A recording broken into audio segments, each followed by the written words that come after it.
I know that like basketball is a big deal up in Michigan, but I mean, it's not that big a deal. And I know that, like, amateur golf is a huge deal, too. No, listen, I know you're good. I know you're really, really good. I know you were good because you sure as hell practiced a lot. I know that. Remember when you told me that Auburn can never be good in basketball because of Under Armour? Remember that? Oh, you don't want to get. Hey, I gotta go. Hey, Matt, have a good tee box today. Good job. All right, man. Bye. Hey guys, what up? It's your boy J.G. Tate. That's me right here.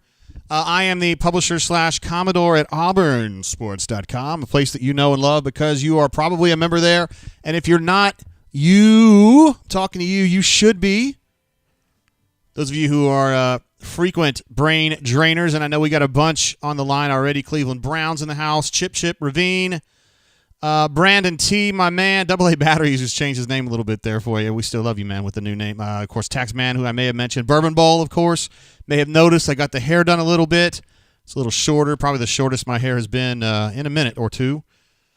So we're just going to go with it that way. Anyway, guys, Auburn, Georgia State. Oh, my goodness, we've got a super chat coming through from my man Cleveland Brown.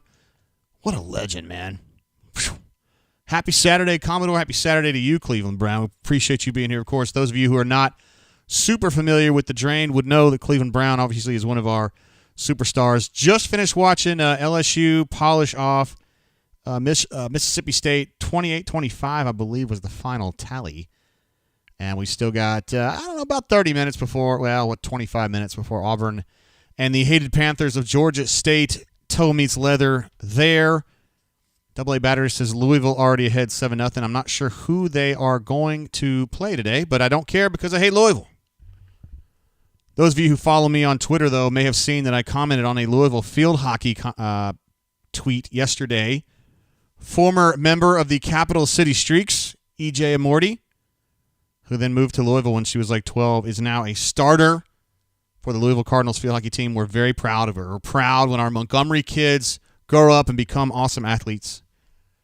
We're very proud for her. Matthew M. in the house, last name redacted. I know him and I like him. Word. I got some good stuff to show you today, guys, because I went to the ABC allocation this morning. I was concerned because I went by the allocation last night just for shits and giggles, and there were like a handful of dudes out there, and I was like, there's no way you're just going to wait around all night for this shit. But anyway, I got there about 45 minutes before the doors open. And I think me and my man Cuz were like 36 and 37 in line, something like that. And we still got some decent stuff. My first lick, well, anyway, I don't want to get into that. But anyway, I got a hold. We'll talk about that later at Taxman. I got a hold of this early. I gotta move this Cleveland around. I love you, bro. I got this early times bottled and bond, baby. Woo! Yes, sir. A lot of people say, JG, hey, man, you're drinking Stag Junior last week. Why early times? First of all, it's Georgia State. Second of all, man, when I grew up and went to Churchill Downs in Louisville, and they would always be advertising big time, early times was, and I always looked down on it like, early times, who gives a shit? We're going to drink some early times today, yo. Probably would have been best for an 11 a.m. kick, but whatever. It's still only like 3 on a beautiful day. Let's see, Melee says, nothing good comes from Louisville, Will, except for all that bourbon. Your boy came from Louisville. Administrative assistant came from Louisville. And a lot of that good bourbon, including this early times. I almost want to open this bad boy right now. We do have things to discuss. Brian Matthews, our man, is in the press box. Damn. He's in the press box today, getting ready for the opener, the first snap of this Georgia State-Auburn showdown. And he was there to report that Owen Papo is not going to be playing today. I don't believe that. Look at this. We got a surprise guest in the chat. It is administrative assistant. You may know her as Courtney Tate.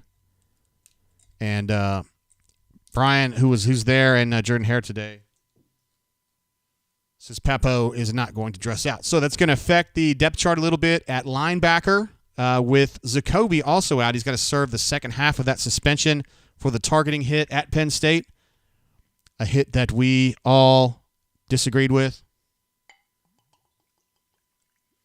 for various reasons. I don't necessarily think it was adjudicated incorrectly on the field. In fact, I think it was the right call. I think it's the wrong legislation.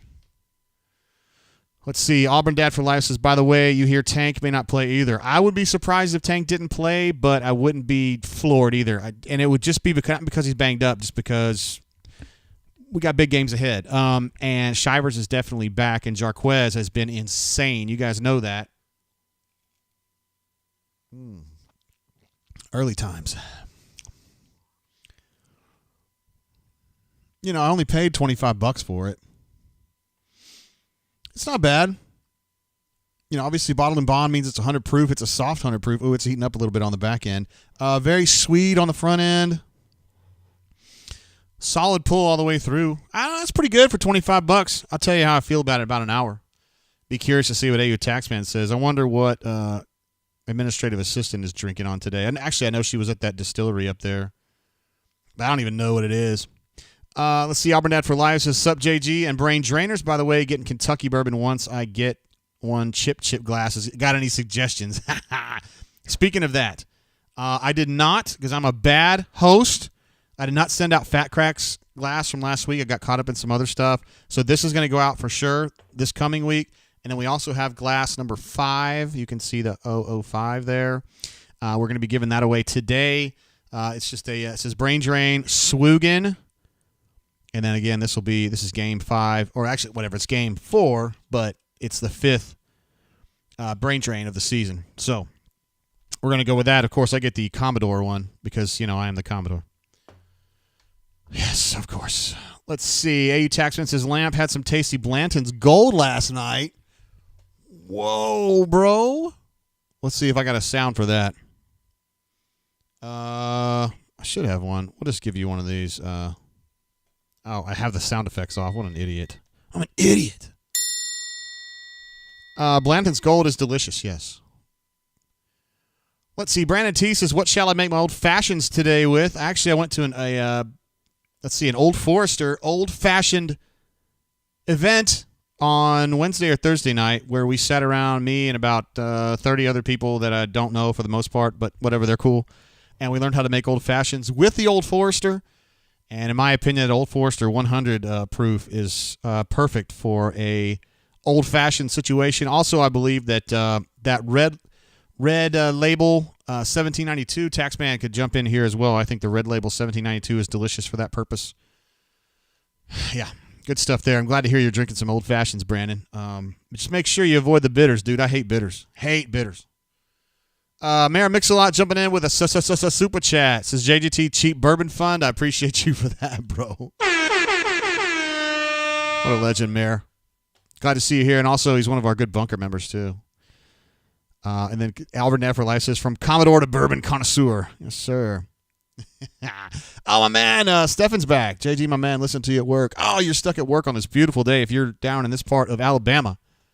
What an incredible day for football. It's just beautiful. It's probably, I don't know, at this point it's probably climbed to 80 degrees, but it doesn't feel that hot.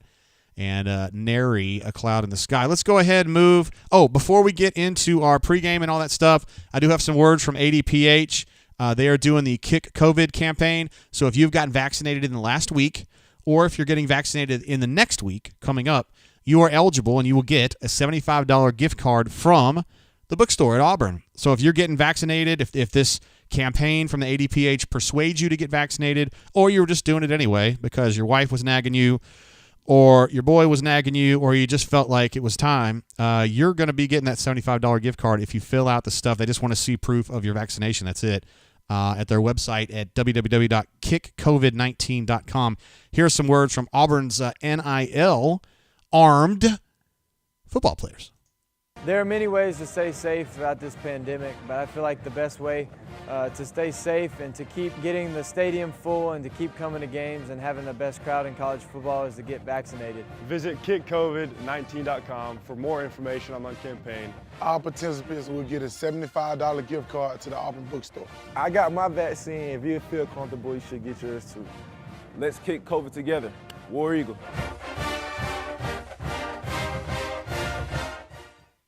All right, good stuff there. I love seeing the football players making some of that green for their work. You know what I'm saying? I've always been a big proponent. Well, I haven't always been. Last year and a half, I've been a big proponent of the NIL concept, and I think these players should be able to get everything they deserve, and glad to see some of this going down. AA Battery says, JGT fills all them bottles with Southern Comfort. He's got y'all hoodwinked. I don't know about that one, bro. But it's possible. It's been done before in the world, I bet. But I would not do that. That would be bogus. I feel like I would be cheating on you guys if I did stuff like that. I don't feel comfortable. Mike R says, any way to watch the game without SEC Network? Great question. You could do an immoral/illegal stream, which I do not have a link to. Also, you could watch that on the internet, assuming that you have a subscription to the SEC Network through your provider. I think those are really the only two options you've got. Heck, the Akron game was even worse. Auburn Dad says, JG, you like Maker's Mark? I sure do. Drank a lot of it in college. That was back when we were in college, years and years ago. I went to a small school for undergrad called Transylvania University, and bourbon was part of our life then. It's kind of gotten popular in the last 10 years, but 35 years ago it was popular with us. And back then, really all we drank was Maker's Mark Red. They had something called Maker's Mark Gold, which was like higher proof, I guess similar to what cask strength would be now. And then, whatever else. Back in those days, Blanton's was a little more expensive. Maker's Mark was like $25 a bottle, and then Blanton's was like $50, which to me at the time was like, oh shit, $50. I mean, I could buy like what? How many cases, you guys who are my age, could we have bought back in those days of Milwaukee's Best? I think Milwaukee's Best was about $12 a case, as I recall. So that would be 4 cases for one Blanton's. And to me, that math didn't work out. Of course, now you could pay me $50 and I wouldn't drink 1 can of Beast. But whatever, things change. By the way, and Canoe Man's not here yet to let everybody know. If you like the content here, if you like being a stud, if you love the Auburn Tigers, if you love great weather for football, if you love watching Georgia State get manhandled by your Auburn Tigers, give me a thumbs up. Just like the video. It doesn't cost you anything, and it helps me a little bit, not financially, but when I go to upload videos with YouTube, I think they give me a better line in the pecking order, and also it makes me more handsome. As you can tell, I get a lot of thumbs up. You're thinking, JG, this is handsome for you? Hey, man, I was born cross-eyed. What do you expect? Expectations should be low, low, low. Worthy Girl says, Ayo, what channel Auburn on? Auburn is going to be on the SEC Network. So depending on your provider, you got to figure that out for yourself. Unfortunately, guys, and those of you who watch the show know this, I am not a Gene Chizik fan. So when he's on, I generally turn it off. But right now, I'm leaving it on because I've got a job to do. But I'm really glad it's on mute because I don't want to hear what he has to say about anything. I'm sorry if that bothers you. I just never understood him, didn't like him, found him problematic the whole way through. Just my opinion. Clint S. says, Auburn has coach issues, can't compete in SEC IMO.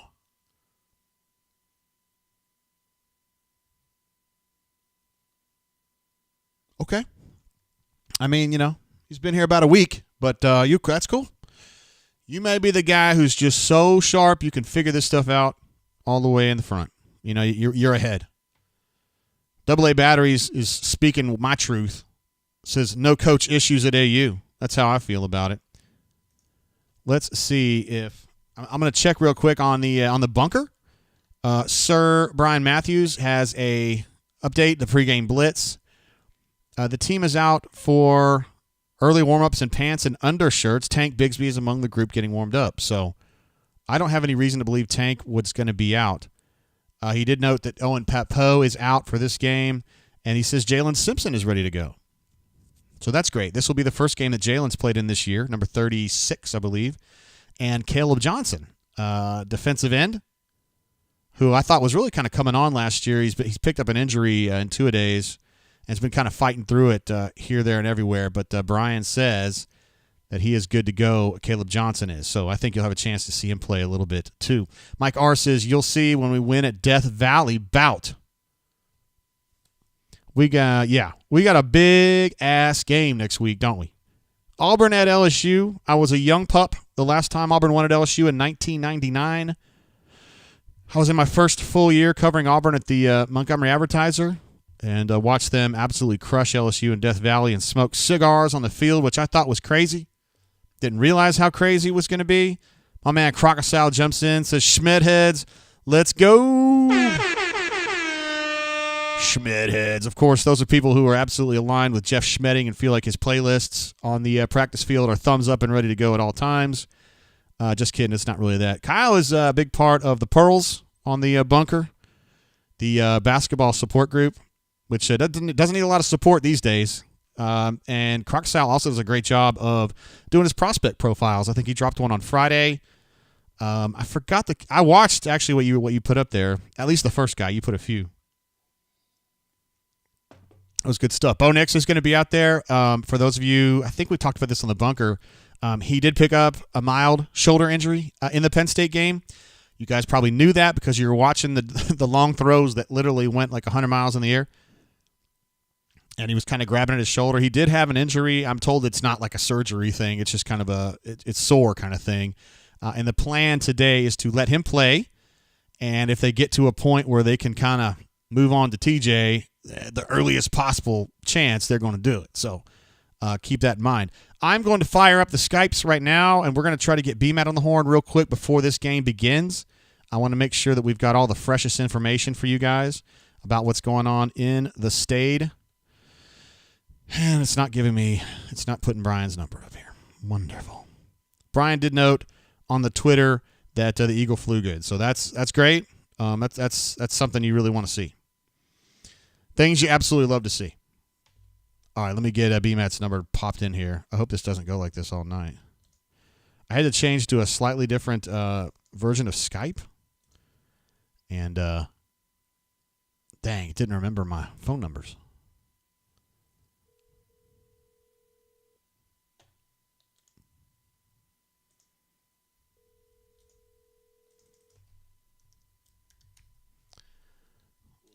My man, B-Matt, what's going on, bro?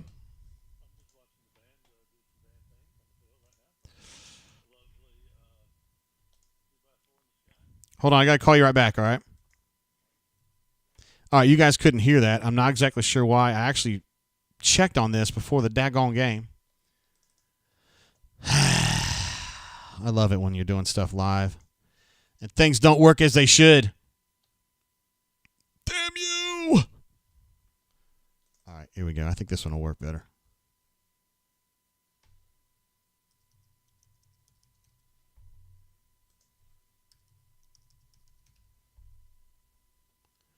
Because if we ain't got Skype, we got problems.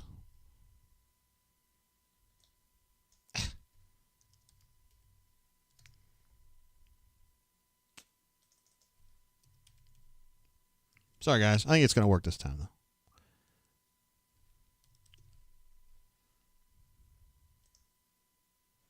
All right, pulling it up.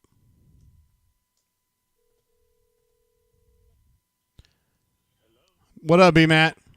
There you go. Just over here, Jordan Hare Stadium, up in the press box. Yes, and looks like the big news is that no Papo today. Nope. He was not dressed out, although he did go out to the center of the field in warm-ups and still lead the team through warm-ups. So, obviously, he's fine. You know, a minor injury. They're just being smart with him this week. I'm sure he'll be fine to go next week against LSU. And there have been some concerns from the folks that Tank is not ready to go. Does he look ready to go to you? He looked great in warm-ups, was taking the first reps, running like Tank usually runs, really good. So I guess we'll see. You know, Bo was a little banged up. They're careful with him this week. You know, I think this is a situation where, you know, if a guy is cleared medically and he feels like it, they're going to play him. If they want to be careful and let him sit out like Bo, that's what they'll do. But from what I can tell, Owen is the only one out so far. Okay. And can you give us a feeling about the Eagle? Was the Eagle flight good? It was pretty good. You know, it was, and is it Oria? Is that how you spell it? It's a strange name for an eagle, but yeah. The bird did fly well. That's Stuck great. Mostly to the north end zone, but, you know, floated around a couple of times and came in for one of those really low angle landings. It was beautiful. I'm sure President Googe really loved it. I'm pretty sure I saw him jumping up and down in his suite and having a good time with it. Dr. Googe. All right, so what are your expectations for this game, sir? A blowout. Yeah, that's pretty much it. Okay, and then how's Liverpool doing? They tied Brentwood 3-3. It wasn't pretty. I think they couldn't. They kicked the ball in the box and bounced around, and Brentwood scored a goal. You talking about the Brentford? You mean Brentford? Is that what it was? Yeah, the Brentford Bees. Brentford, yeah, the Bees. The Bees, they stung Liverpool today, but Liverpool did move into first place all by themselves, though. So yeah, that's great. There is an upside. Yeah. And how big? Seriously, I mean, this is your first chance to talk about it. I mean, Harson doesn't want to look a game ahead, but we can. LSU next week. Yeah, and I just watched LSU, Mississippi State. LSU is pretty average to me. So this is a great opportunity. So Auburn needs to come out of this game healthy, get back some of that confidence, shore up the areas they need to shore up, pass the passing game on offense and the pass defense on defense, and see if they can't go into Baton Rouge and still win for the first time in 22 years. And, look at Jordan Hare. It's a pretty good crowd. The student section turned out once again. Nice. The lower bowls are pretty much full, a few spots here and there. And then I'd say the upper one's probably about 2/3 to 3/4 full from my estimation. So not a bad turnout for Georgia State, in a late September, beautiful day for football. It is a beautiful day for football, sir. Of course, we're sealed in a double wide up here, so it's hard to really get too much of the atmosphere, but it seems like it's a decent atmosphere for Georgia State. Well, I just wanted to make it real good and comfortable for you guys, Brian. All right, bro. Have a good game and write well, and I need good transitions and good verbiage, okay? Okay, you got it. See you, bro. Peace. I apologize ahead of time for screwing that Skype up. I worked on I had a particular issue that you guys don't care about from telephony perspective, and I got it fixed, and then I used the wrong damn version of Skype. So that's 100% on me. User error. What can I say? I'm a screwball. Since I was last able to go into the chat, I do want to welcome Crystal back, Crystal C, who's been a worthy brain drainer since she joined us. I think this is the first year we've had you. We're glad to have you for sure. Feel like a stranger's in the house. J Battle 34 in the house. What's up, guys? Solo Tiger cheering me along as I was trying to fix my Skype problem that I created. And Ravine said that BMAT was coming to us live from the Lego in the sky. Hey now. God, I wonder if there's audio of Googe saying, "Did the eagle fly good?" Because I was there to hear it in person. It was at one of those Board of Trustees meetings. Oh, my God, if I could have that, that would be the thing.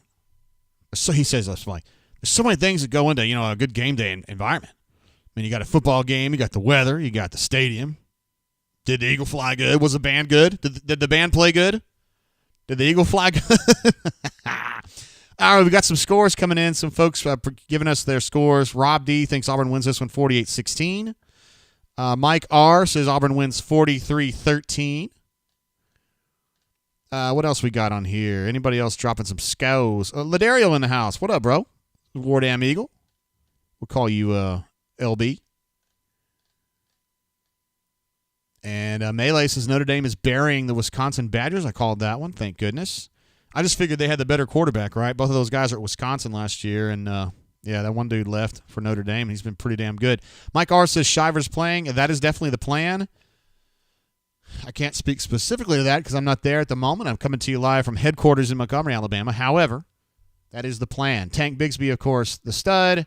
Jarquez has been unbelievable this year. You guys know that. And I think that, honestly, at this point, Shivers is probably the third choice. Tailback, I'm just being real. But anywho, this game's about to kick off, yo. It's time for us to get serious and watch some football. And I, for one, am all about it. We got some more scores coming in. Let's see. James Hawkins says 73-zip. Bego says 52-10. S. Boy, I talk about someone who's not into long names. S. period says 56-7. Interesting. Brandon T says he likes the way Deuce McAllister calls games. I have not been able to listen. I will. Spicy P says checking in still sad. What are you sad about, bro? Is it because you were a finalist for the glass last week, but it did go to Fat Crack? My man Blake R is in the house. What up, Blake? Awesome to see you again, bro. All right, so Georgia State's going to have that first possession starting from the 25. I think that was a miscommunication right there on the read, and Auburn was there to gobble him up. Appreciate you, Blake R, jumping in. One of our great brain drainers certainly would be on the Mount Rushmore of brain drainers were we to do that. And, Spicy P was right there last week. This sideline reporter, Andrea, sorry, she's very young. Look at this, not a bunch set, it's a quad set over there to set up a quarterback draw. Interesting choice. Colby Wooden was not having that, though. Travis Peace's audio is terrible? Oh, you're talking about on SEC Network. Are you talking about SEC Network, Travis P? Because I saw that Chuck said the same thing. My man Fat Crack in the house, bro. Hey, I mentioned this earlier. I don't know if you're listening, Fat Crack. I did not get your glass out this week, which is 100% on me. I actually got it right here. And so I promise I'm going to send it this week because I got 2 of them now. Well, we're going to give one away today. Georgia State on 3rd and 7 just missed an open receiver downfield. Ball just sailed over his head. Auburn had 2 guys in the neighborhood, but really weren't in position to play that had that throw been what it was supposed to go. Clint S. says, why did Auburn hire a Mike Shula equivalent? All right, here's the deal, Clint. Your first troll comment, we were kind of like, whatever. That's your second troll comment. Third one, you're going to the house, okay? And you're going to stay at the house. So let's just be cool, or you can get sent out of the park by Cecil Fielder, a.k.a. me. A very short, well, I shouldn't say short, is a low trajectory punt that, let's see, Tavares Dawson? Or is it Javarius just basically backed away from? 2 guys, I didn't mention this in the pregame show, but 2 guys I think we should all be keeping an eye on for this game is Tavares Dawson and Lee Hunter. I think Lee Hunter's going to have a chance to play a good amount of snaps, a good number of snaps in this game. I'm not sure that he's played this year. I mean, that was always going to be the plan that he would, but he hasn't yet. So 44 Lee Hunter on defense at nose, and then on offense, Tavares Dawson is going to be playing like slot. We'll just kind of have to see. I doubt he'll be out here right now. I think Javarius would be the guy out here for right now, but we'll take a look at it.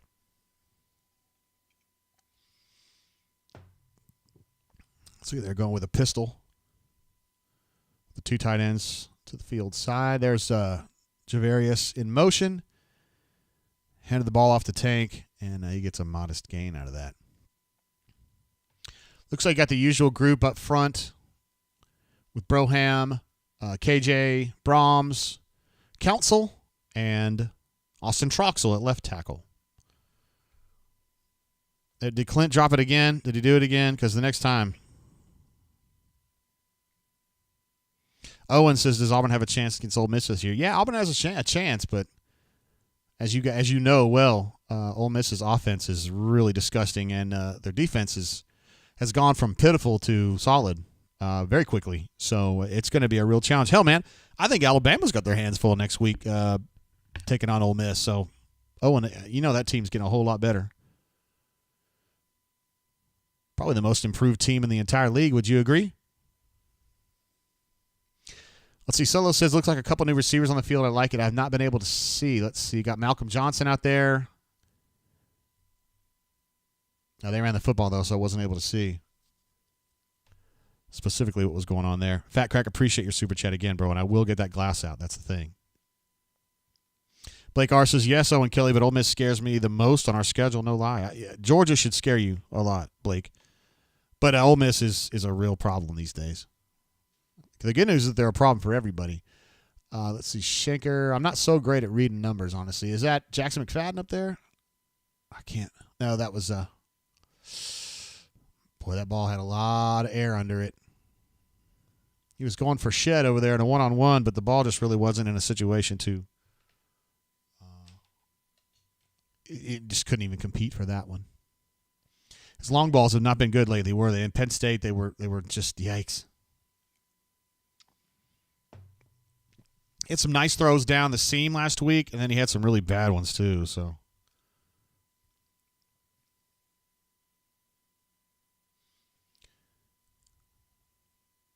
you got 2 tight ends. Is that Capers down here on the bottom? It is. All right, so Tank has not had a lot of room to run right now, which to me means you've got one-on-ones at the wideout spots. But it almost seems like they're trying to not use Bo too much. I don't know. What's that to see? Right now, that box is just too populated for Tank, and it's not his fault. 3rd and 8 is what I'm looking at on my screen right now.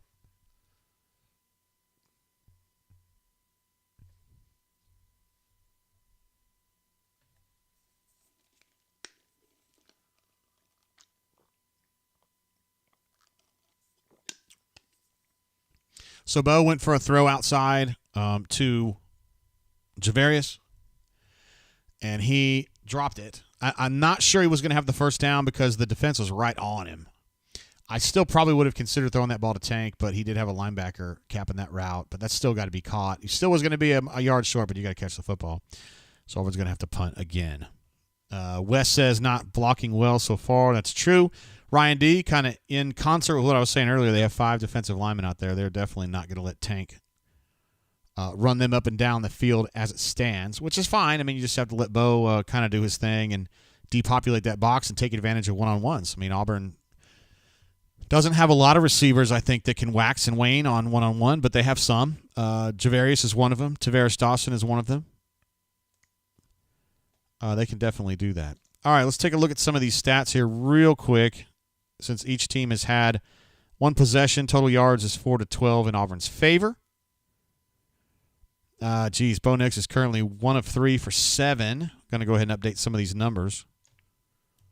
1 of 3 for 7 yards, and we're just going to go ahead and say, 0 touchdowns. I think that's probably an accurate number there. And then Mr. Tank Bigsby has 3 carries for 5 yards. His longest is 2. It's not ideal. Auburn offense on third down, I believe, is 1 of 2, right? 1 of 2 versus 0-1. All right.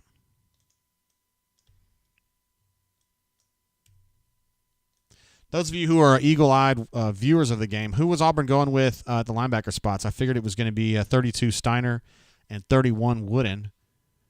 I thought that's what they would be doing, and they would kind of go with a 2 linebacker set.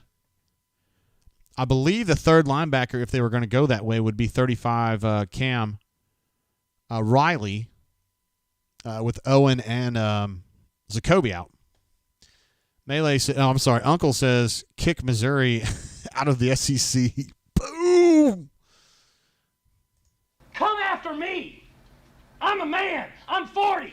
Let's see what else we got. Trey, my man Trey says, what's up, JG, War Eagle? Hey, Trey, appreciate you being on the show. Met a young man last night who watches the Brain Drain with his dad. Don't want to give out too much information, but I will say, Sully, my man, it was nice meeting you last night, and I hope that you and your pops end up watching the Brain Drain. I don't know, maybe this one. Probably more so for one of the bigger games, but that's cool either way. Nice meeting you. Travis J., who just bottomed out of that game last week. No, we all get it, man. I was not saying that as a mean thing.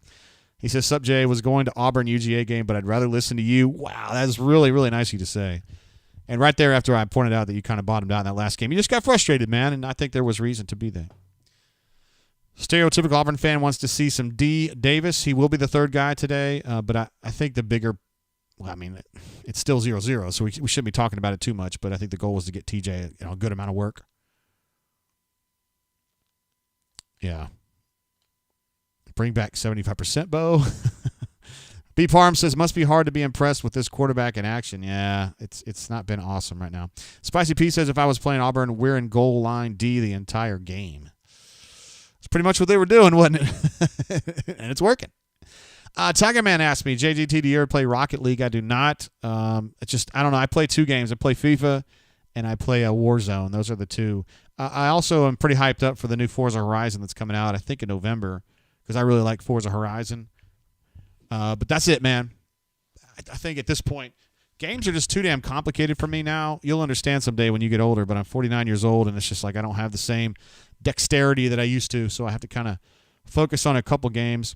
Georgia State just got off. This is not good, guys. A very straightforward run play off the right side, and I got to go back and watch this replay. They probably broke off a 60-yard run right there. And I need to see what happens. Somebody definitely did not scrape and get outside of that tackle. And if they're not going to show a replay of it, by God, I will. Yeah, I gotta watch the replay myself. Isn't that crazy?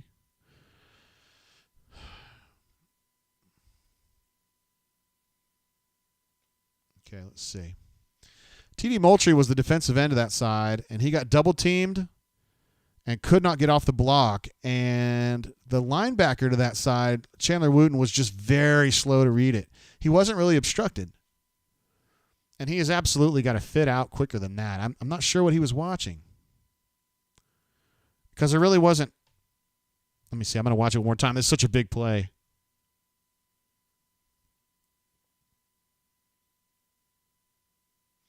Oh, he got tricked by the H-back. He was keying the H-back, and it just took him too long to kind of realize the H-back wasn't getting the ball. He's got to fit more quickly outside like that. And TD didn't help at all. TD had just got absolutely washed down. It was a double team, though, to be fair, but sometimes you just got to give. That's good execution. Terrific execution. Darkside wants to know, am I an Xbox guy? I am. I've just been playing Xbox since it came out, whatever that was, 01 or something like that. I just kind of stuck with it. Now, see, to me, that's an illegal play right there because number 0 was in motion, and before the snap, he was running forward like they do in the Canadian Football League, and they usually don't call it. And he even looked back. I think he knew that he got that wrong, but they don't call that very often. In fact, I'm not sure I've ever seen him call it. You don't have to come to a stop or anything, but I don't think you can be going forward at the snap. All right, so the good news is that Auburn's defense, after that huge bust and they gave a 50-yard run, have held them, and they're going to have to kick a field goal or attempt a field goal from a distance of about, 33 yards, something like that. Going right into the south end zone. And he's going to miss that, actually. He missed that wide right just by a hair. So Auburn's defense holds, huh? How about that? Wish I had a sound for something like that. No, I guess I do. Where do you go? I want to wrestle you so freaking bad. Little Chris Hansen right there. Might as well. Uncle says Georgia State came to play. Hey, to be fair, that was discussed in the Know the Enemy that Coach Hunter put out Friday morning. He thought Auburn was going to win the football game. How about that? There was a penalty on the play. Oh, yikes.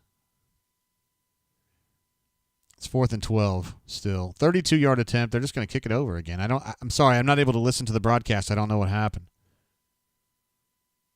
Yeah, Spicy P says they're kicking again. Ay. I'm sorry. I didn't delay of game. All right.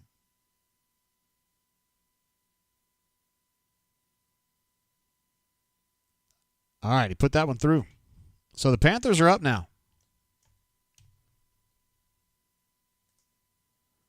The Auburn Tigers are down early.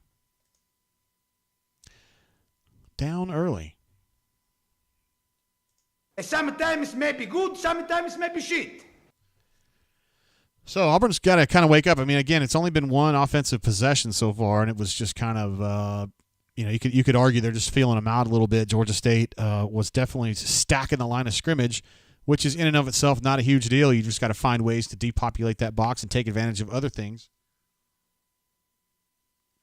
The problem with that is that, it's up to Bo to do that and the receivers. And they haven't been supremely good at that this year. Ravine says Mike G's prediction is a bust. I don't know what he predicted. I'm sure he predicted a shutout of some kind, right? Ravine says we are officially losing to Georgia State. Oh, Ravine, I hate it for you, man. Come on, bro. Oh, S. Sim says down early times. That's indeed what I'm drinking tonight. Early Times Bottled in Bond, 100 proof. Let's see. Distilled and bottled by Early Times Distillery Company, Louisville, Kentucky. Got this in the ABC allocation today for $24.99, and I just thought I would give it a shot. I've seen this blue bottle, Early Times, around a little bit, and my father-in-law, who I really, really liked, he is an Early Times enthusiast, so this is to you, Rusty. You know I love you, bro. Also have a Ducks Unlimited car tag on my car, having never in my life hunted. And you're wondering, JG, why would you do that? I did it in honor of my father-in-law, who's a big-time duck hunter. And so every time I go to get my car in my garage, I enter through the backside and see that license plate, and it reminds me of him, and I smile. Clint S. A little more positive this time, says nice liquors. Thank you, Clint. I'm glad you like the Early Times Bottled in Bond, and I think it's delicious. Crystal says water break. I have been doing a good job with the water, but thank you, Crystal, for keeping an eye on me. That's what I love about you. You played an important role there. Chaz says he's watching 2 TVs. He's got Ryder Cup on one of them and Auburn on the other. Interesting. Pulling for USA. I am not a golf person in the least, but I know that we were beating that ass. I know that, so that's good. Stereotypical Auburn fan. This is a point that if you had said this 4 quarters ago, I would have laughed at you, but I'm not laughing at you now. He says, if Bo keeps throwing these deep moon balls to receivers that aren't open at all, TJ better get a shot to finally compete to take this job. I mean, if he can't play effectively, then you need to go to the second guy. Spicy P says, no time to hunt when you're draining the brain. Sir. My father-in-law, he passed away, 3 years ago, I guess. He would definitely not understand this whole thing. He just wouldn't get it. He's probably, I don't know how old he was, 85-ish. All right, little seam there. Oh, boy, he's going a long way. Long way. Great return right there. What a great return. That's probably a 65-yard return to get Auburn into Georgia State territory to open this drive, which definitely increases your touchdown or scoring percentage. Let's see who had a big block on there. J.J. Pegues had a block. Shivers did enough. Kind of shouldered somebody. Kalen Newton down the field there.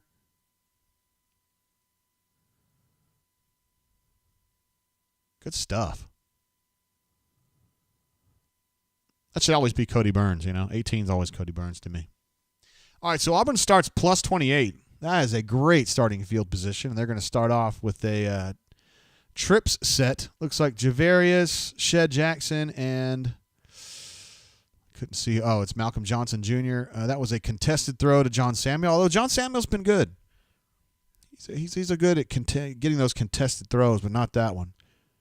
Couldn't quite tell if it was a great with the location could have been better on that. I don't think he's open really, because he was bracketed on that, so that was going to be a really tough completion. But he got close. Surely there was a better matchup on the backside there. It had to have been. There you go, Georgia State filling up that box again. Quick throw out to Tank in the flat, and he gets probably 6 yards on that. Not bad, not bad. Sam H is in the house. What's up, bro? Guys, of course, you guys know that Sam is one of our great brain drainers. Looks like Uncle's drinking that Black Label. Interesting. Okay. Clint trying to make a point, saying he's an Auburn fan, just an angry one, with the choices of the powers that be guys. I think we can all kind of agree with that. All right, so Georgia State's not super populating the box. So they do bring a run blitz, and Bo gets a throw out that probably could have been caught. Throwing it out to Shed. Looks like they did throw a DPI on his ass, number 5. Quit looking around like you haven't done anything. You're guilty and you know it.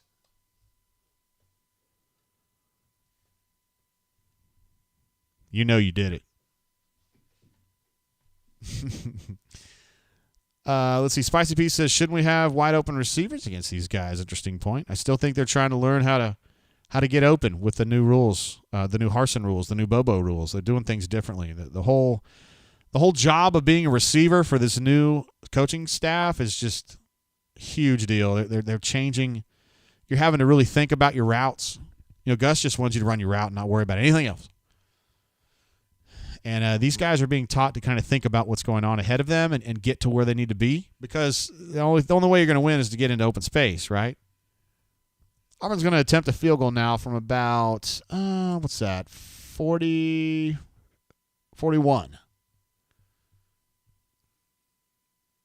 That one looks pretty good, and it's right down the middle. For Anders Carlson, who, equalizes is the word I'm looking for. This game is now 3-3 between the Tigers and the hated Panthers. We do have a little soundbite for a field goal, don't we? We'll take it. Let's see. Crystal says, thank the GOATA for Carlson. He's been good this year. He's been really, really good. And I'm a Raiders fan also. And his brother Daniel has been really good in the NFL. He had 14 points last week. So doing great. Let's see. Wizard Dragon says, WTF is Jackson even playing at the moment? Why is he even in the game? And that's a fair question, honestly. I'm going to go ahead. I haven't paid this much attention to it, though. I'm going to go to PFF, Pro Football Focus, and just see, what Shed's been grading out at this year. I haven't paid super close attention to him because I'm more of a defense guy. I pay closer attention to that, but, I should be paying attention to that as well. Let's see on the offensive side of the ball. Shed Jackson is the 25th rated offensive player with a season grade of 58.1. So anything under 60 to me is just not good. So 58.1 is bad. Let's see how many wideouts are ahead of him in the grades. Sorry, I need to get over here to the grades.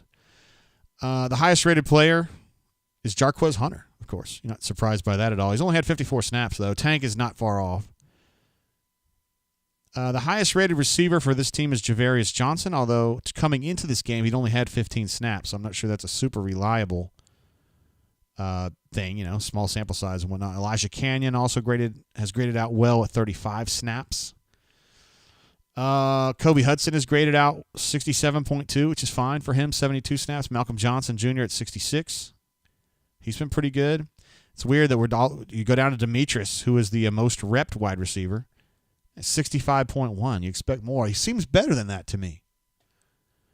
But anyway, Shed, according to our friends at Pro Football Focus, are not doing great. He's not playing. He's not playing great football this year. JC23 says this is bad. I have to agree with you. Oops, not bad. Fat Crack jumps in and says, JGT, is this a hangover from PSU or is this just who we are? A team that is not offensively talented besides our running backs. Now, I'm not someone to do this, but it can be a little bit of both, right? I do think this to me looks like a little bit of a hangover against Penn State from that emotional valley.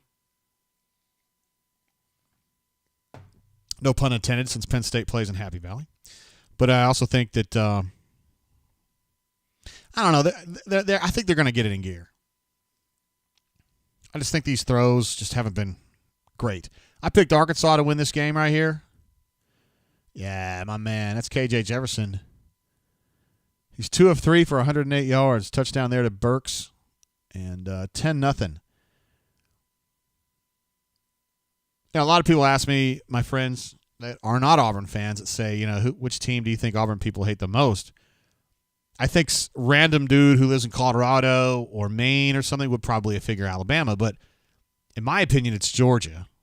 And I personally dislike Georgia a lot more than Alabama. I have a lot of Bama friends, and most of them are pretty cool. But the Georgia people are just weird. And I just cannot stand the A&M coach, Jimbo. I liked him when I met him in 98. He was an assistant here in 98, I believe. 97 or 98. And I liked him then, but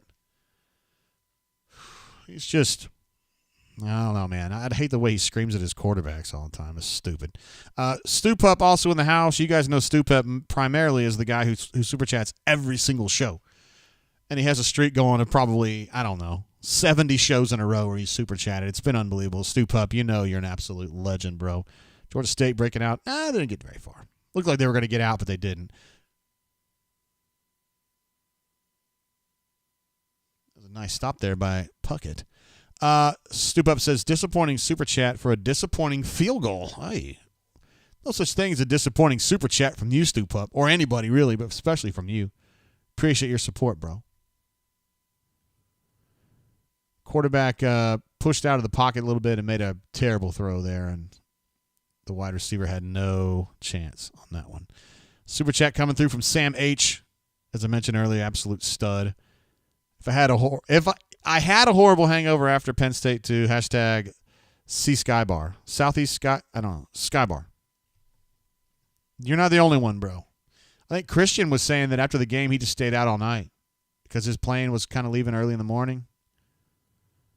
That was a hopeless throw right there. Roger had that thing capped the whole way, so no chance for success there. Is this their normal quarterback?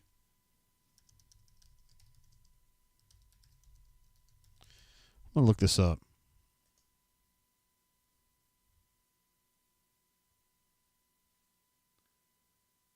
Is that their normal quarterback? No, it's not. It's Granger. You guys probably know more about this than I do because you listen to the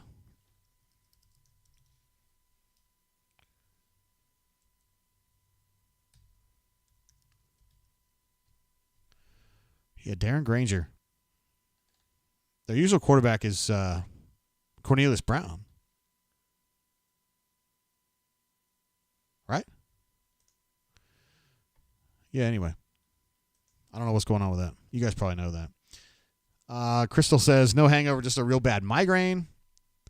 Wes Mack, looking on the positive side, said, nice 3 and out. Absolutely. Defense jumps in. Young Jay Swag says, McCreary is decent. I would agree. He's at least that, if not better. I know you're kidding. Jay Battle was with me on the Georgia thing. He says, absolutely Georgia. Those are some arrogant for no reason fans. Yes. Why do they act that way? Haven't won a title since 1980. Yuck. FJ Tab says, are we the new Tennessee? Boy, that's not very nice. That's not very nice. We do have to have some real talk here, though.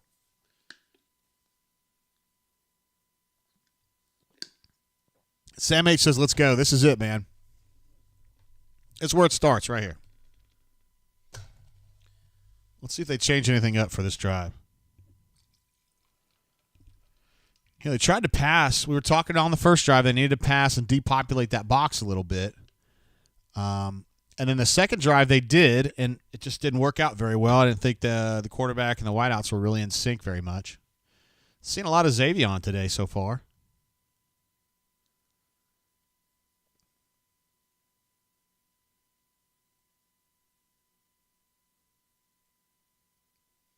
Got Shivers back out there. I would imagine that was a meager gain. No, 2nd and 4, my bad. Kind of popped my head up there late. I got some good blocking on that run. That's just an inside zone run, but the blocking was really good. They reestablished the line of scrimmage, but Shivers only ended up getting 2. It's one of the things about Sean is that his vision is not awesome. And he tends to just kind of run into people's asses a lot, which is fine. I mean, he hits hard, and he's got a lot of leg drive, and as you guys know, if he can get out into space, he's very difficult to catch, but doesn't have a lot of agility and just kind of runs into asses a lot, if that makes sense. Oh, we got an end around to Anthony Gully. Oh, man, that was a hard lick, too. I was just kidding. Anthony Gully used to wear 8. Just reminded me. Elijah Canyon sighting.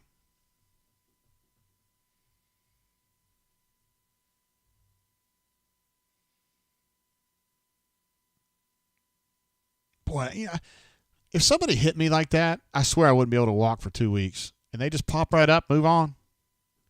No big deal. It's a good lick, man. All right, 1st and 10. Auburn is plus 38. No, plus 37 officially. Bo Nix is going to check down to Shivers. I'm surprised nobody was open. He gets 2 or 3 out of that.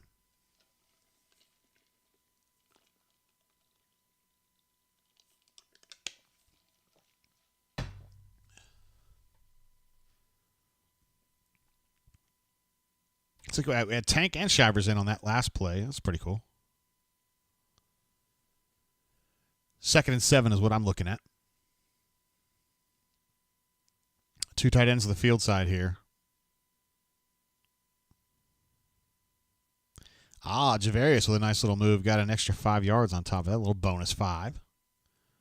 Gets Auburn inside the 20. Looked like a little out route there. Part of a combo to that outside. Yeah, Malcolm Johnson on the outside. That is a smash concept there.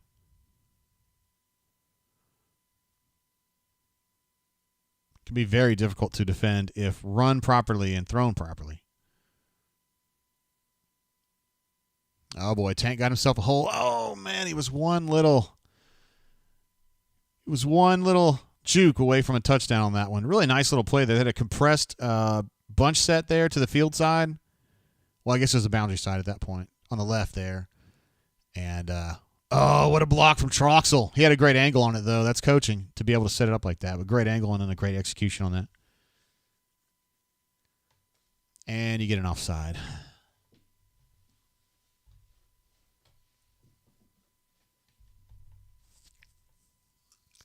It's the kind of stuff you need to not do. Fat Crack says, have we thrown a slant this year? Yes, they have thrown some. They have thrown some. Not as many as maybe I would have thought they would. But, you know, the more you watch these receivers, you start thinking that might be the problem more so than Bo. That's asking a lot of Tank right there, but he's still able to get some yards out of that. That's just, hey, man, outrun a bunch of dudes, outflank a bunch of dudes who have an angle on you. He still was able to get 3 or 4 out of that. I think if you're going to run that, you've got to find some way to lure those defensive, those perimeter guys inside, and I didn't think they really had much of a plan for that. I don't know. We got a second and goal from the 6 or 7 or so. Let's see. It looks like Jarquez in there. Yep. Oh, man. Oh. Look at that idiot in the green and the blue. So he did get Canyon open in the back of the end zone, just exactly the way you would expect him to with that much time, and he just overthrew it. He may have been forced to do that with a defender on the short. Let's see. Looks like he wanted to go to shed. No, there really wasn't any reason. I think he just overthrew it. Ah, man. Okay, so you got 3rd and goal from the 7 again. Spicy Pete says, all aboard the struggle bus. You're not wrong. I was supposed to go to Javarius. Oh, shizzle, bizzle, rizzle, finizzle. That was a good pick out by Bo, honestly. It was definitely a catchable throw to Capers there. But he just didn't get it.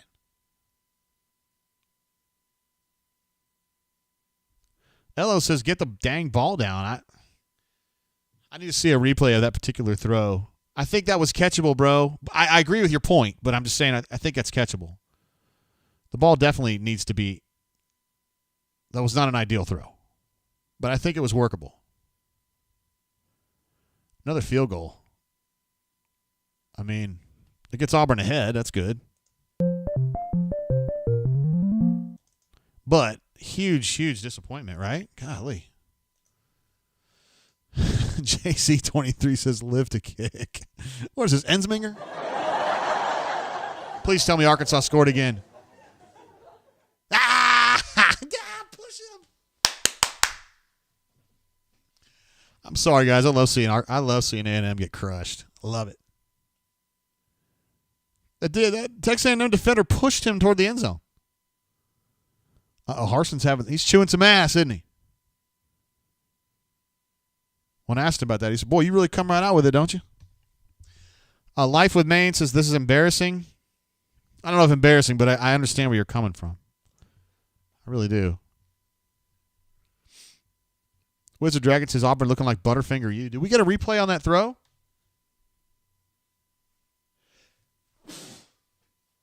Excuse me. Did we get a replay on that throw?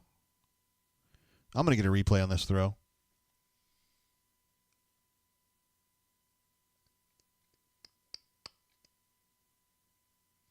I think that's catchable, man. I think that's 100% catchable. It's not a perfect throw, but it's not too bad. Stu Pup jumps in with another super chat, my man. Sad super chat for a sad field goal. That's 2 now. Appreciate you, Stu Pup.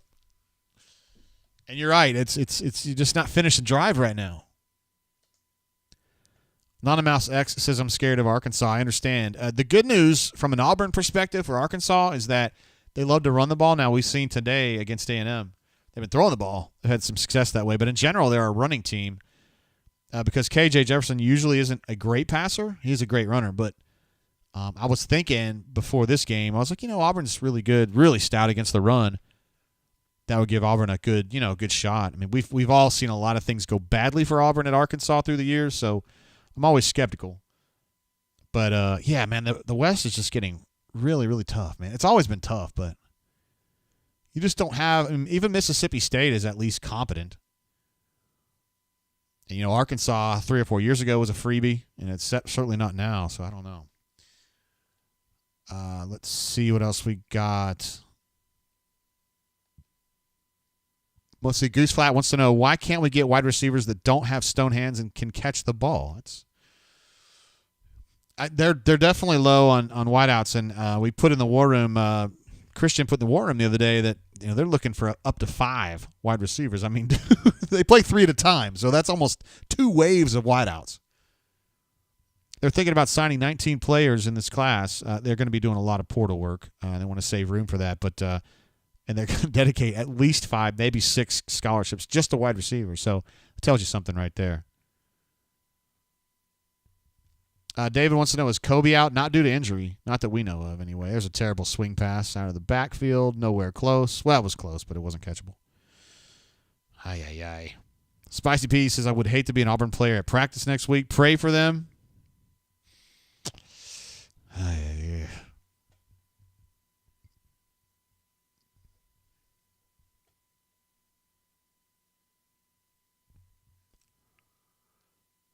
Man. All right, 3rd and 2. This would be another 3 and out if they can get the stop here. That was an interesting pre-snap motion. I thought he fumbled the ball, but he didn't. I think they got the first down by a yard. Did you see that motion guy basically stop right off the center's hip? That was kind of interesting. I don't remember seeing that before. It's kind of cool. Man, throwing a bunch into the boundary here. Auburn jams that front guy on the bunch. That's going to come in. I'm kind of glad to see Georgia State doing a lot of that bunch set stuff because Georgia does a lot of that too. And they're going to have to deal with that here in a couple of weeks. You just need to learn right now how to kind of do that. I feel like they're best when they jam that point guy and then pick up the other 2 coming back. But some of the stuff in the Penn State game, at least early, they were letting that giving a free release to that front guy on the bunch, and I just thought it was a mistake. There's another first down throw. Georgia State's now close to midfield.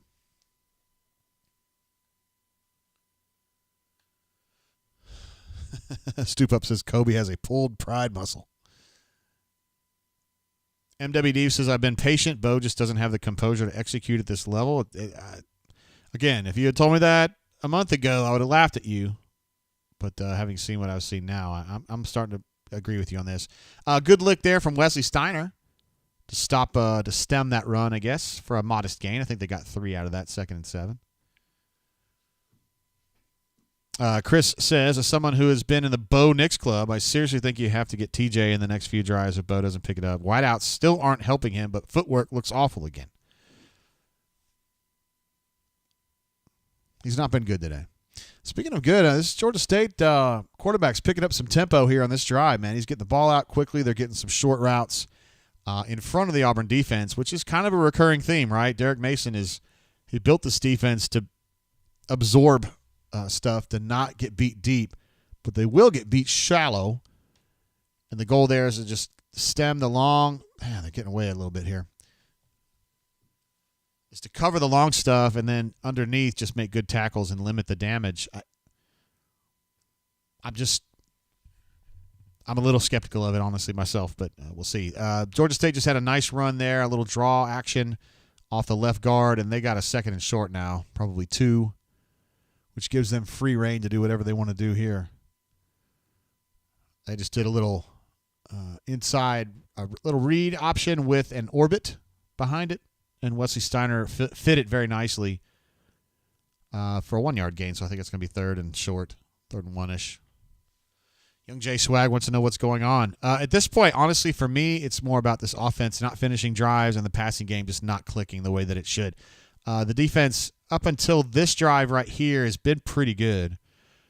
Georgia State got their first field goal they had about a 60-yard bust on a run.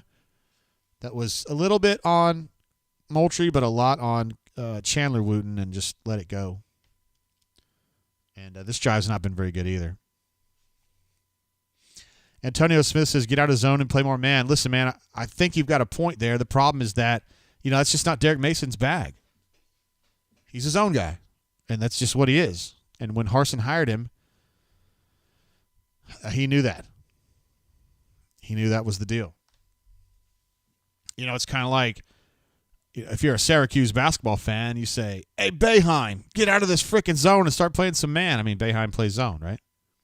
Or you tell Joe Champy in 1990, get out of your matchup zone and start playing some man. Hey, man, Champy plays matchup zone. That's what he does. That's just how it is. David Elson Steiner's a beast. I really do. I think that kid's going to be awesome. I don't know if you remember bro that played at Auburn a few years ago. It's been 10 now probably. Last name Richardson, ended up being an Oxford. He was an Oxford scholar. I can't remember his first name, though. It was like Anton or Aubrey or something like that. Like Wesley Steiner's, you take that kid and make him a much better athlete, and that's what you got here. He's just insanely smart, and he takes a lick and delivers a lick, and he's going to be awesome. He's going to be a really good player. And Auburn had to fight for him over Stanford. The last time I remember Auburn having to go head-to-head with Stanford, and Stanford only, was Ben Obamanu, who was himself a very bright person who is now an attorney. From Selma, Alabama, by the way. Spicy Pete. Well, this is not fair, though. Rob D says, hey, D-line, how many sacks so far? None. But Georgia State's passing game is quick. I mean, there really hasn't been many opportunities for sacks, really, because they have such tempo to their throwing. You know, if it wasn't for the long run bust, the 60-yard run or whatever in the first quarter, I would think the defense is totally fine.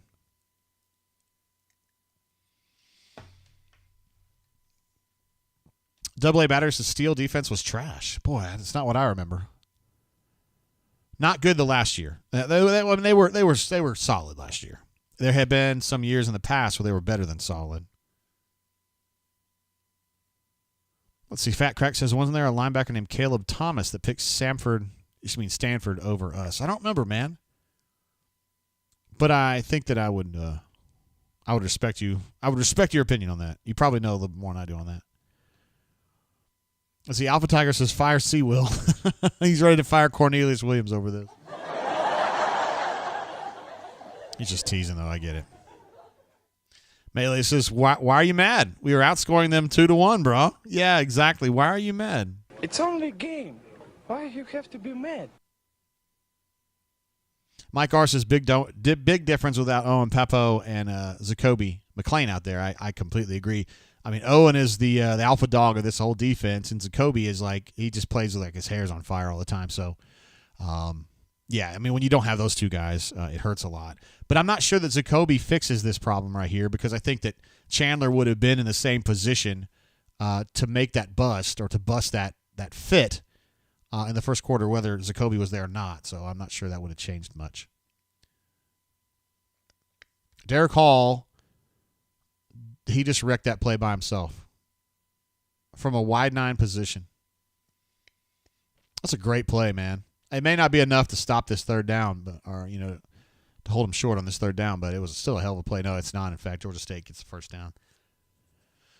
Derek Hall's a hell of a player, man.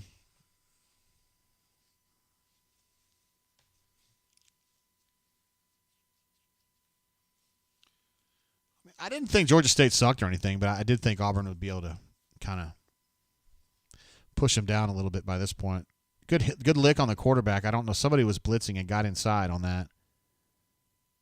I'm not sure who it was. Must have been Smoke.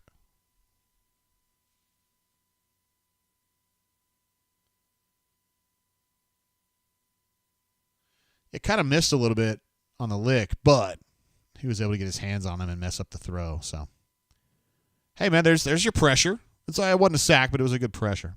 William S. is not very happy with his games thus far. Yeah, I get it, man. I don't think anybody here is. Derek Hall again, causing trouble. Oh, man, he missed him.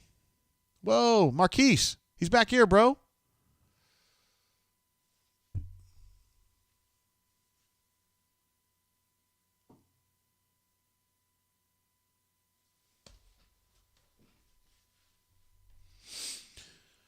All right, so Derek Hall basically had him sacked and didn't quite finish it. Marquise Burks is about to kill him and looks the other way. And then Colby Wooden Derek Hall, I'm sorry, on the coming back, got juked again, although he's a big human being. And finally, Chandler Wooten got him down after getting the frickin' first down, man.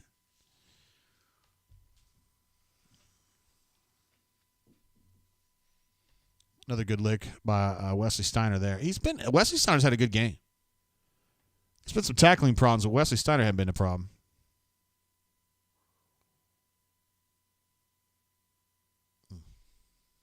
Surprised a little bit, man. Surprised this game's been as much of a grind as it has been.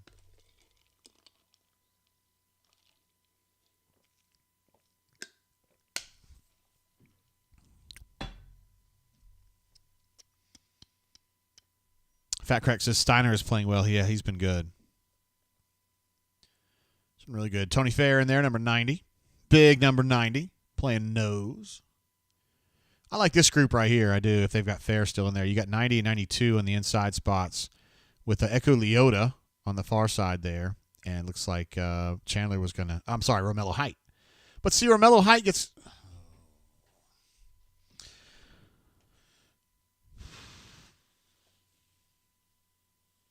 Romello Height just got locked up by that tackle. And that's something that TD was doing in the Penn State game. He just kind of runs into the tackle, and he's glued to him. And I didn't even feel like there was any effort to get off of it. Now, Romello Height's not the reason they scored that touchdown right there. I'm just saying from a pass rush perspective.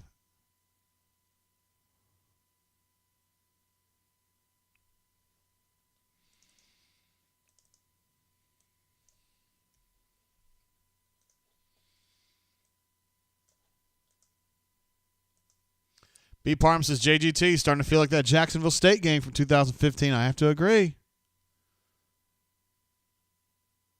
Doesn't look good. I don't like the way this looks right now. I mean, I was just praising the defense, but, that was a pretty long drive right there, and they just let it go right up the middle, It's kind of – then you got to have that big bust to kind of accentuate the finish there. I couldn't really tell what happened either. All right, let me update some of these numbers. I've been kind of focusing on the game here and have delayed that. Third down, both teams are now 2 of 5.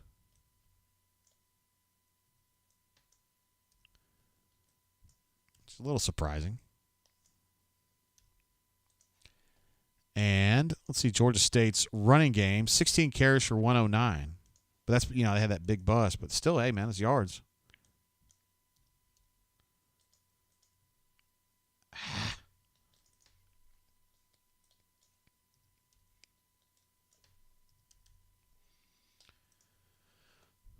And then Tank so far is 6 carries for 27.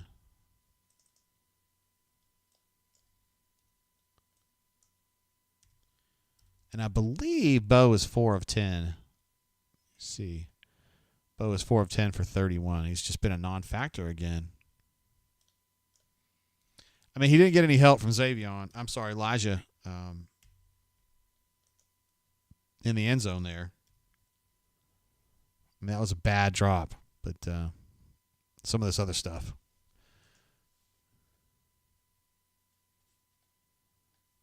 Bego says, according to my pick, Georgia State can't score anymore. He got him at 10. David, I couldn't tell, man. I just could not tell what was going on. Sometimes with those particular kinds of plays, you have to know the assignments, and I just wouldn't know that right now. So, Druxman says Denton fixed the stream. What are you talking about? He must be talking about just how the score's wrong.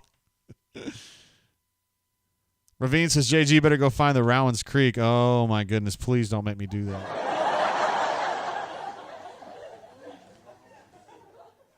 Oh man! Please don't make it. Please don't do that. Let me see. Fat Crack says 2 drops for the quarterbacks. Let me see officially, because I think they track drops in here. No, I don't have it on this sheet. Dang. Auburn has, 6 targets so far. 2 for Javarius, 2 for John Samuel, 1 for Tank, and 1 for Shivers. But that can't be right. Oh, I know what it is. I'm sorry. It's because those guys didn't actually catch the ball, so they don't get credit. They don't show the targets for that because I know obviously Canyon was targeted in the end zone and Xavion was targeted in the end zone as well. Pardon me for that. Total yards now, Georgia State 147, Auburn 87, although they're one drive ahead. And let's see, Auburn's run 18 plays for 87 yards. Auburn's best play so far was the return there on the second punt. And Nehemiah took that one almost to the house, probably a 60-yard return. All right. I would think they'd have to do something right here. Sam H. says Bo needs to calm the F down.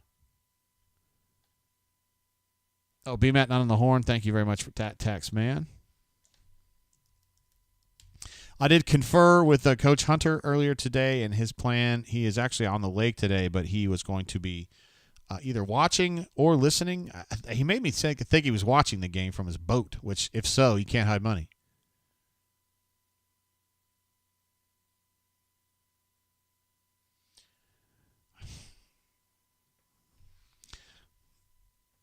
I'm not a quarterback whisperer, believe me. But you had a concept going on up top with two wideouts that hadn't even had a chance to get whatever they were going to do up there. I couldn't tell what it was. And he's already checking down to Jarquez for a modest gain, 2nd and 7. Why doesn't he at least consider what's going on up at the top? And he wasn't pressured that much.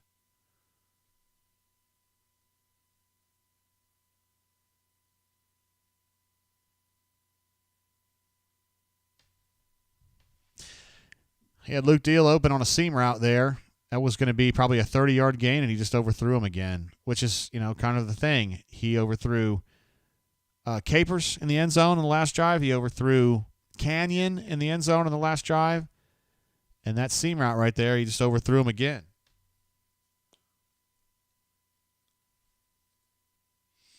I don't remember who it was.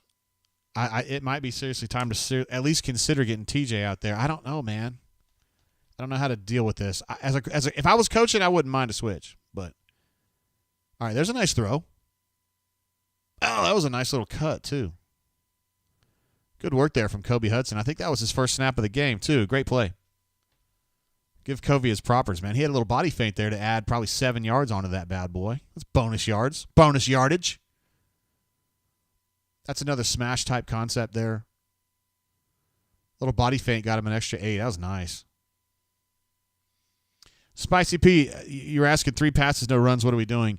They're trying to depopulate the box. They would love to get the Tank the ball more and Shivers the ball more and Jarquez the ball more on the run, but Georgia State's just locking it up right now, so just throw it in one-on-ones. He's got to be able to throw and beat Georgia State one-on-one. They've just got to be able to do it. I mean, I don't know what else to tell you. If you can't do that against Georgia State, you're not going to do it against Georgia. You're not going to do it against LSU. You're not going to do it against anybody except maybe Mississippi State. So get it worked out now. Look, man, I'm surprised as you are. I just felt like Bo should be better than this. I'm with you. I got you. But at the same time, we got to deal with reality. Begoth says 6 of 13 against Georgia State's not going to get it. I agree. I don't have a retort for that at all. Uncle says Bo doesn't look right. Yeah, he just kept throwing. He just keeps sailing the ball.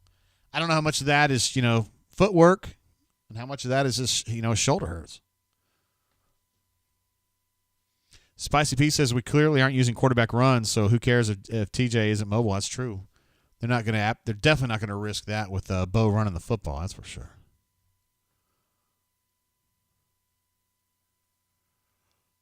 Calvinist Auburn man says, on a positive note for Bo, the T-shirt he revealed yesterday was pretty cool. That's all I got. Yeah, that was in conjunction with it's Breaking Tea, right? Yeah, that's pretty cool. You can check that out on his Twitter. Also, I think Justin Lee from OA News made a big deal out of that too. It just wasn't something that resonated with me, but I'm getting old, so I don't know.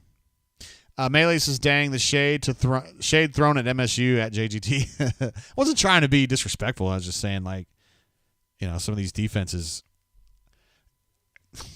You got to win some one-on-ones against freaking Georgia State. Come on, man. And it's not just wideouts. It's the quarterback's got to make the right throw. But, I mean, the wideouts also have to diagnose the defense. One way or another, they got to get this worked out. And you just can't let it fester.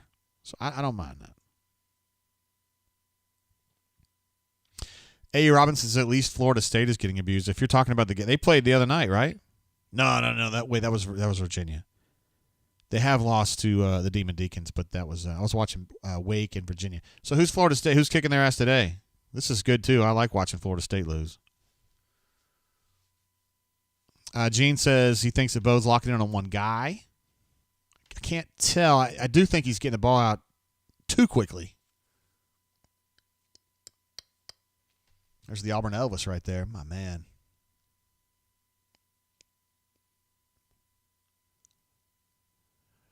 What a stud. I bet that guy gets a lot of ass. Chavo says, man, the ball touches your hand, you got to catch it. If that's the case, bro. Hunter says, it's going to be a no-go for halftime. Only been able to listen on radio. Okay. So we will not have Hunter.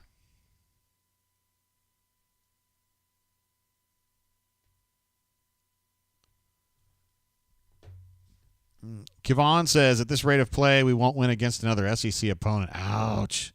And so you guys were mentioning that Louisville's beating Florida State's ass. I'd love to hear that. Well, I don't love it, but actually I don't like that at all. But I'm not worried about Louisville because I know they're not very good. So, see, Jared thinks we're looking at 5-7 or 6-6. Oh, yeah. Got a sweep there to Jarquez. Jarquez is out and about. He's on a scamper. That's probably a 25 to 30-yard gain on a little sweep. He actually cut it back across the field. And, made the most of that run. It's probably the best run of the day, right? Right as Young J Swag says, why are we not running? It was time for a run. I agree with you. All right, so they're like plus 20 now, right? No, plus 15. Might take it back. Give another run to Jarquez. I couldn't tell what was going on with that concept, so it's a modest gain, though.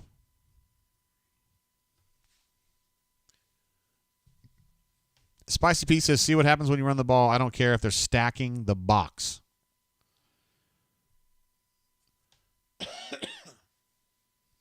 Sometimes you just don't want to run. Now, this box right here, you should be able to run against that if you choose to. 2nd and 9.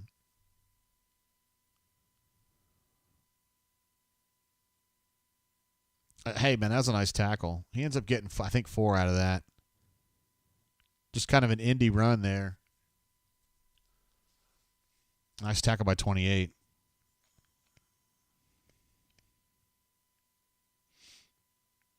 I mean, Tank ran with good pad level there, but he still got undercut. Bego says, I know Tank is a beast, but Hunter may be a little bit better. I don't know about that now. Hunter is one heck of a diamond in the rough, wouldn't you say?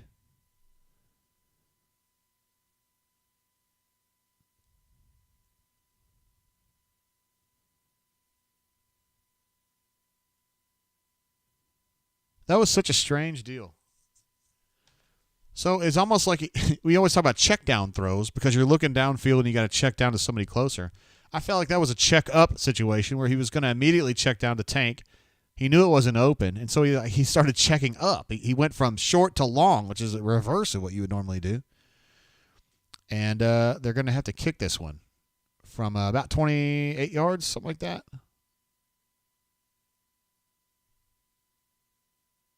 30, maybe 30. I can't tell. Either way, Honors makes it, so. There you go.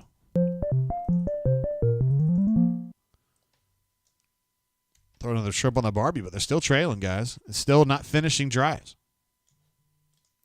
Which I know is going to drive Harsin insane. FJ Tapp says, wow, another field goal. Rob C says, next series we see TJ. I don't know, man. I don't know.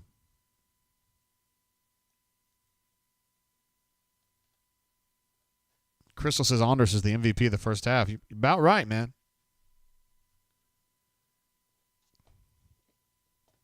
JC23 says, thank God for the Carlsons, but here's the thing, man. This is it.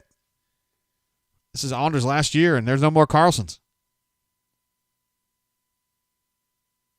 Sean Elliott, the coach at Georgia State, who they're showing on the ESPN telecast there, he should be very proud of this. This is great for him. Terrence says, isn't this why we fired Gus?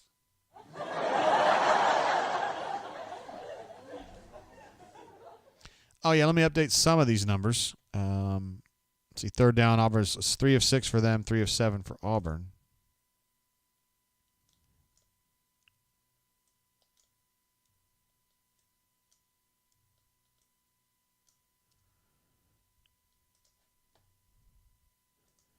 And Bo is now up, if you want to call it that, to 7 of 14 for 65.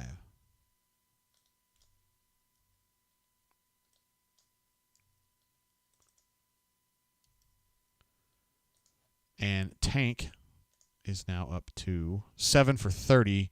Hunter is 2 for 28. He only has 2 carries. How about that? 7 for 30.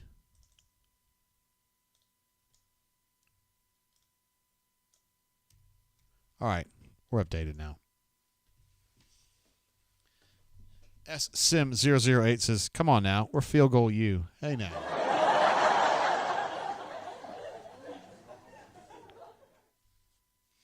Spicy P's going back. He says Gus really screwed us after that extension. Oh, no. Ay, ay, ay.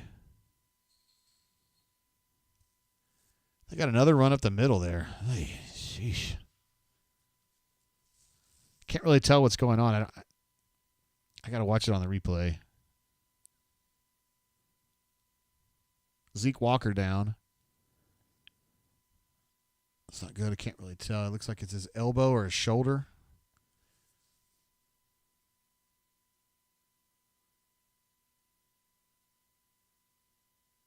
It's Darius Geis playing in there, 28. I'm guessing Bidarius has not been playing today. I'm guessing that's why Geis is out there. Bidarius will be 18 on defense, right? No. 16 on defense. No. What is Bidarius? Anyway, I don't think we've seen him today. What's up, Grindworks? I'm doing all right. This game's not been very nice, but yeah, I hate to see that about Zeke. We love Zeke. He's gotten a whole lot better. We thought he was going to be like just a straight up end, but he's showing more of a 3 technique guy here lately. A man with no name jumps in. We might call him Jacquin.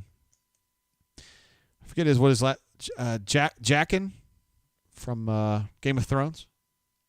One of my favorite storylines, which of course among many other great storylines in Game of Thrones was just summarily thrown away in the last season. Pissed me off.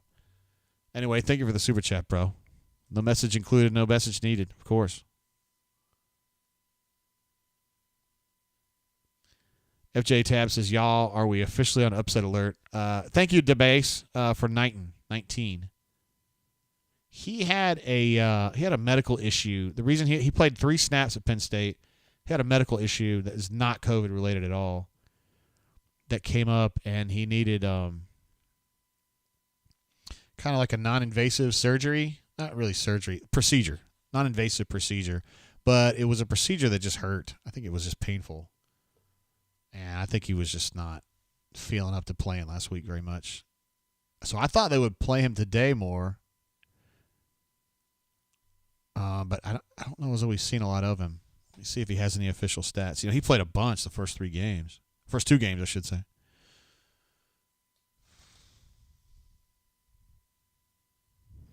He's not showing a tackle yet, and it's kind of odd to see Darius Geis play back there, so I'm guessing that he's not ready to go today. So that's kind of a minus. And Kaufman isn't out there either. That's a great catch. But the pocket's too soft, man. He had too much time.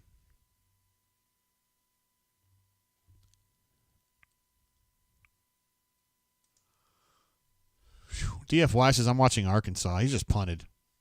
He's just punted on this game. We'll keep an eye out for you, though, bro. I can't do that.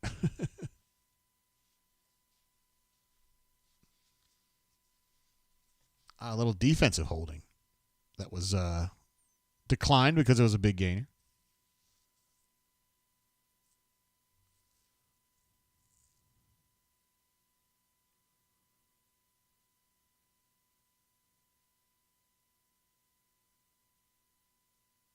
I'm sorry, I couldn't tell who the penalty was on. Was that on Smoke? Was that on somebody else? I'm just not able to hear it.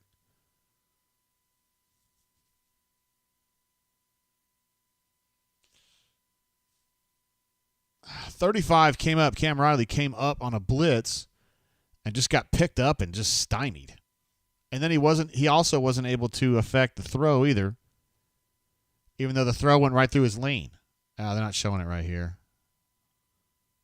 Good defense by Nehemiah, though, man. He was right there. Got his hand in there. It's a good play.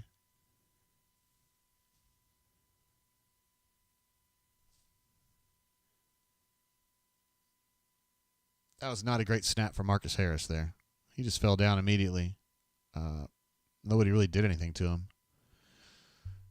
I see Cam Riley's still out there. This is at least the 4th consecutive snap he's played, which is a little alarming. He's not somebody that would normally get a lot of run. I realize the starting linebackers are out, but you still Cam's just not. I don't know if he's a fully featured linebacker at this point. They're playing, let's say, Steiner and Cam Riley.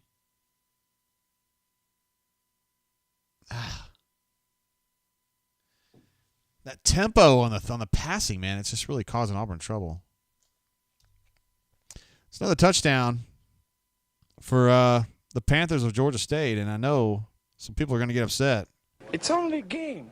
Why you have to be mad? Nah, I know. It's not just a game, but I get it. You know what I'm saying. I'm just teasing. Crystal says fudge. Young J Swag says wake up. Wes Max says, yep, time to panic. Hey, you got to give Georgia State credit, man. They're playing good football, and Auburn's just not right now. I don't think Auburn's playing terrible, but Auburn's just playing absolutely basic. Not a lot of fire or passion out there defensively, and then offensively just not executing, man. I don't know what else to tell you. Calvinist Auburn man says, glad I didn't make the trip for this. Glad you didn't, too. You got colder beer, and it's less expensive at wherever you're watching it currently. Greg Tiger says, well, it was nice being ranked for 2 weeks. I'm glad you guys are taking this in good humor. I like that.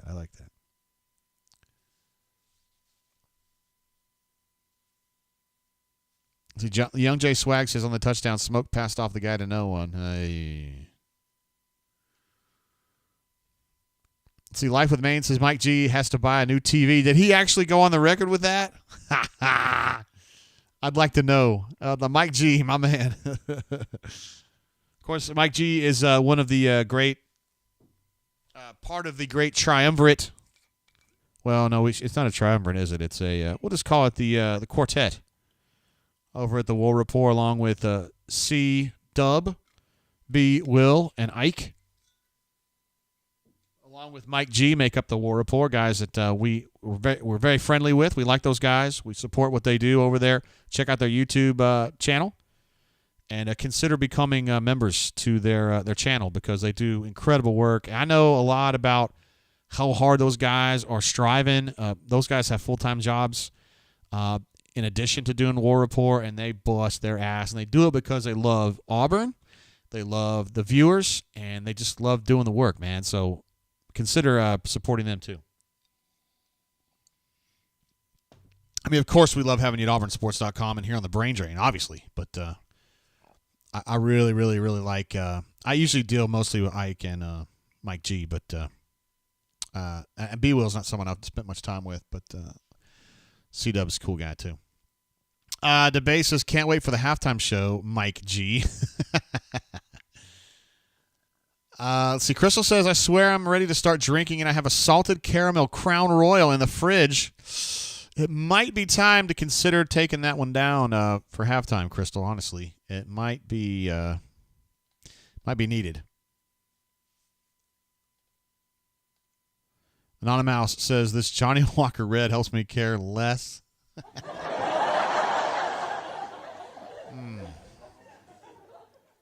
Chuck Holmes says it's a good thing we're a basketball school now. By the way, they did practice today. Basketball did. A lot of folks there. A lot of just donors and people of that ilk. And the emphasis was on physicality and tempo today. For sure. This is a team that I'm talking about basketball right now just for the moment while we're on a TV break. This basketball team is a very skilled team. And outside of KD, Johnson, who's the transfer in from Georgia, is going to be playing a 2 or 3 depending on the situation. Not a particularly I take it back. Zepp is pretty aggressive too, but outside of those two, it's a team that I think could be a little passive. I mean, Jabari's an incredible player, but he's not like the most mean and assertive player, at least at this point. Walker is definitely not that.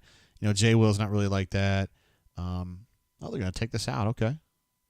Nehemiah says, bro, I'm feeling it today. Uh-oh. Is that going to be a block in the back? Or it could be a face mask. I don't know. There is a flag on the return.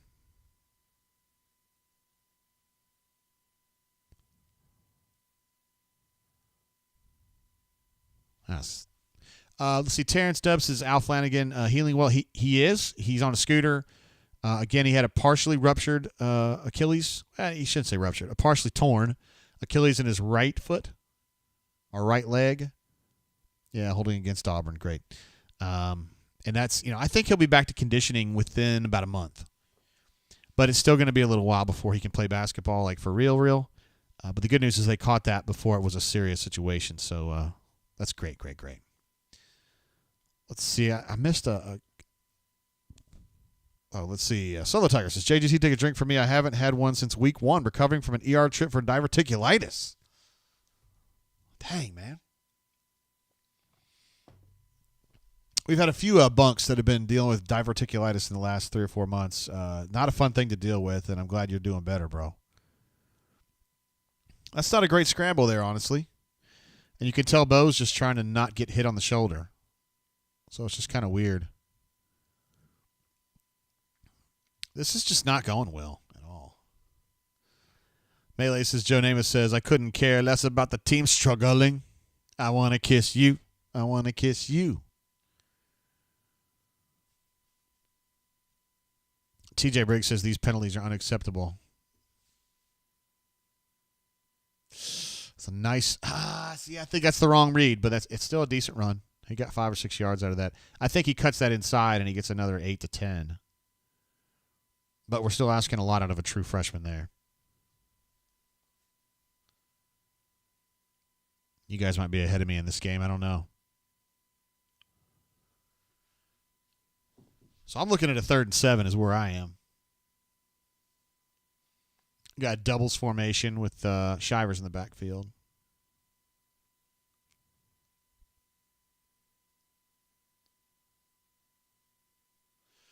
All right, throw to Kobe. He was beyond the sticks, so that's a first down. That's good.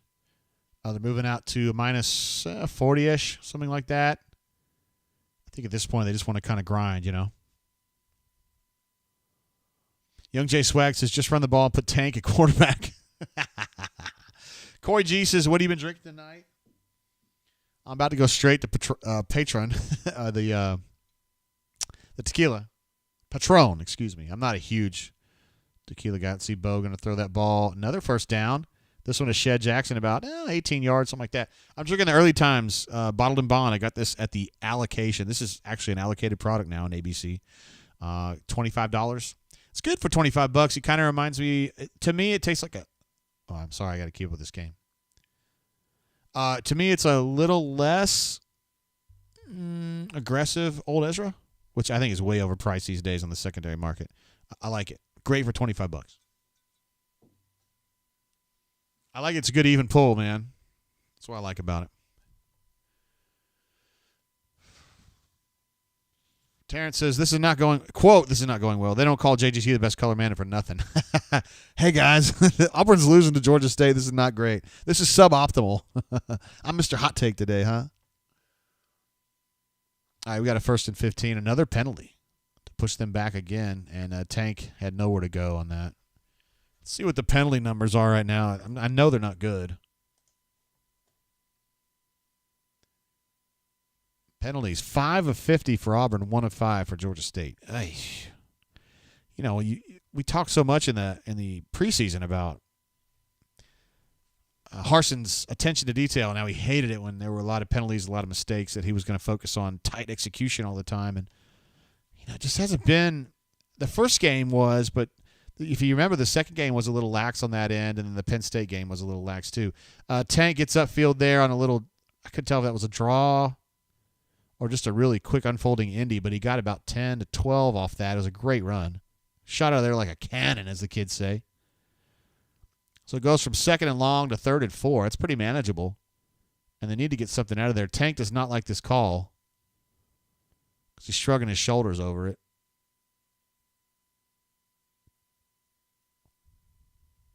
That's kind of weird.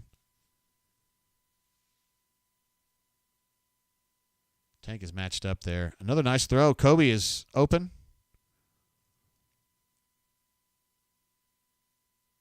So, Kobe's been getting open on this drive, hasn't he? I mean, we haven't seen a lot of that from any of them, honestly. And Kobe's been finding some space there. He's doing a good job. They're now plus 24, so they're moving right along.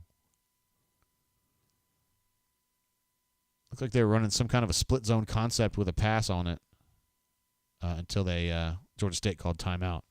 Seemed a little disheveled, a little disorganized. Yeah, T.J. Briggs says even Tank is shaking his head at the play calls. I didn't have a problem with that call, honestly. It was looked like it was a drag, and Kobe was wide open.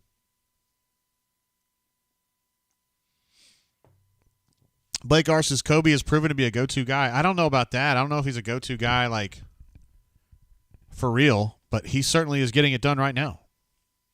He's finding some space. And that's all you got to have right now. I mean, you're looking for anything at this point. It's weird to say that in a game against Georgia State, but that's the reality of what we're watching right now. It's crazy. Begos says Tank wanted the ball. He did. I mean, but, you can't just keep handing him the ball all the time. Let's see. I need to update some of these numbers. Bo is now 10 of 17 for 107. So he's picked up the pace a little bit.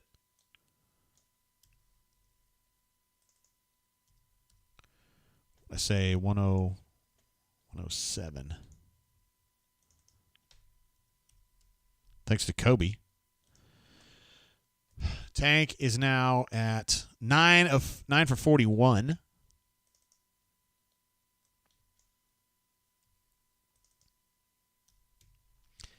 And Georgia State's rushing is a little bit better than that. 19 carries for 139.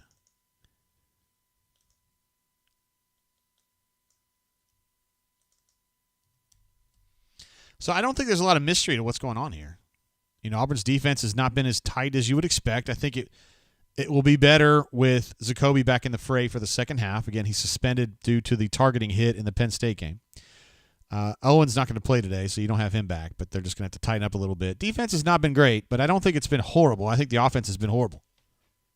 It's been putrid. There's way too many missed opportunities, and that continues something that we saw at Penn State, which is troubling, right? You think, hey, you learned your lesson at Penn State. You've got to get it done and execute a little bit better, come into this game and get it done, and it hasn't happened so far, although they have been executing better on this drive than at any point previous in this half, so that's encouraging. Life with Maine, I like this aggressive attitude. It says, get a touchdown, go for 2, tie the game at the half, and let's come out balling. I like that.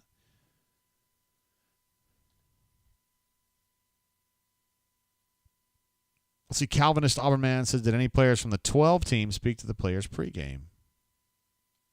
I don't know. I wasn't there for that. I'm working out of the headquarters in Montgomery today. AA Battery going to drop the Saban references. Remember, in year one of some guy y'all praise lost to Louisiana Monroe, calm TF down homers. Whoa, buddy. Hey, Bego, on that, I was talking about the targeting call earlier. I think that was the right call on the field at Penn State. I just think I have a problem with the rule.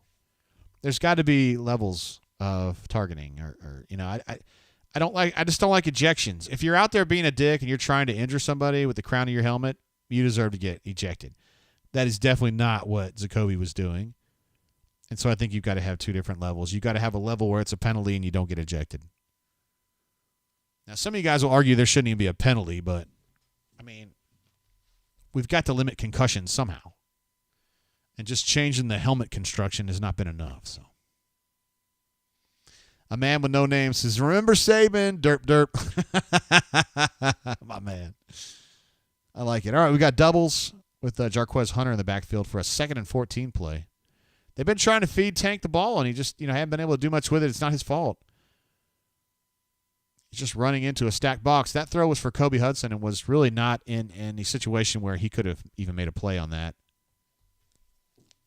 Although my opinion of that was that the defense was good. 3rd and 14. Here we go again. A.E. Robinson says Bobo is calling an amazing game. I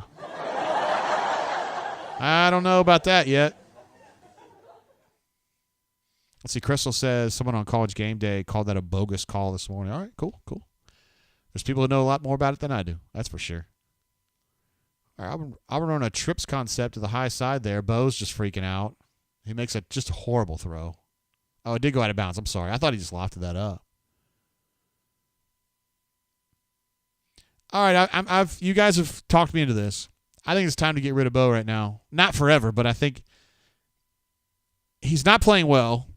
Obviously, his shoulder is an issue, whether it's just him throwing the ball or running weird and just trying to avoid getting hit on the shoulder. I mean, if you can't take the hit because of your shoulder, they got to get him out of there. So yet again, another field goal attempt. This time from 45. Not a great snap, but Honors still put it through. Crystal, there we go. The MVP of the team is Honors Carlson. And, we got another 3 points on the board. Finishing drives. Not a strength today. Definitely not a team strength today. That is for sure. B. Parm says bench him now. LO 4 times says, so when do you give TJ a shot? It's a great question. Great question. If you guys remember, I lost my shit 2 years ago when Bo was playing poorly, very, very poorly at Florida, and I thought they should have gone to Joey Gatewood. Now, knowing now what we know now, we didn't know that then, that Joey was kind of busty, a bust, sort of. But anyway, I thought it was appropriate, and I actually told Gus that to his face privately. I mean, I wasn't saying, like, Coach, let me tell you what I wasn't coming at it like that. Like, let me tell you how to do your job. It was more like, I'm kind of curious about something. Why didn't you even, you know what I mean? That kind of a thing. But I really thought they should have gone to Joey at Florida. And Bo was kind of playing like this. It wasn't necessarily horrible, but he was just not, he was playing soft. I don't mean hiding soft. I just mean like it's mushy. Like he's not going out there and taking control. He's just kind of going with the flow a little bit. And I know you guys don't love it, and I don't love it, and I doubt Brian. Oh, I doubt Brian Harsin loves it either. A little extracurricular activity there. Sean Elliott not happy. Told him to get his ass off the field. I wouldn't want to get crossways of that coach. He might whoop your ass. Oh, he's going to get that kid. He's going to get him. Nobody put a bat in his hands. Look at him. Oh, he's getting him good. That's what I call chewing ass. That is from the J.G. Tate School of chewing ass right there. That's how you do it. Oh, he's coming back. It's part 2.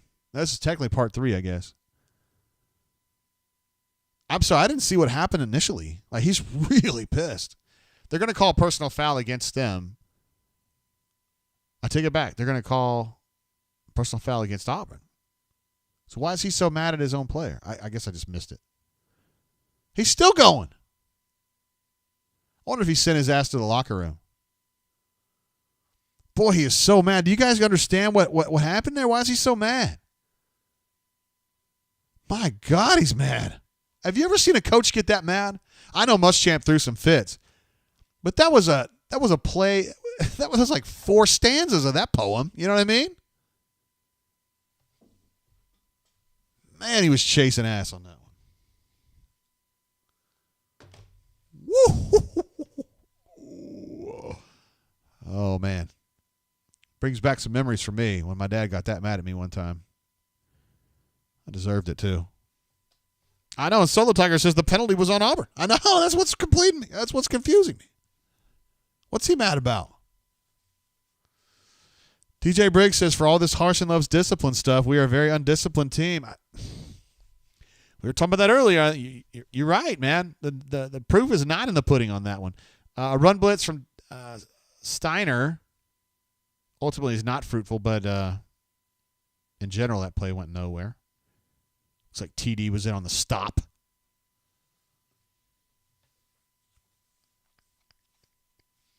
Bego, I think Bego just thinks that kid was just running his mouth a bunch.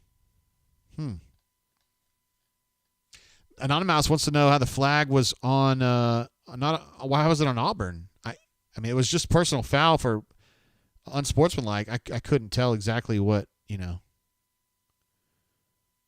specific issue was. I just couldn't tell. Let's see, a taxman says Sean Elliott was pretty smooth when he played for the Spurs. Yes, also great when he was an Arizona Wildcat. Was very, very good. Chuck Holmes says we've gotten worse every single week.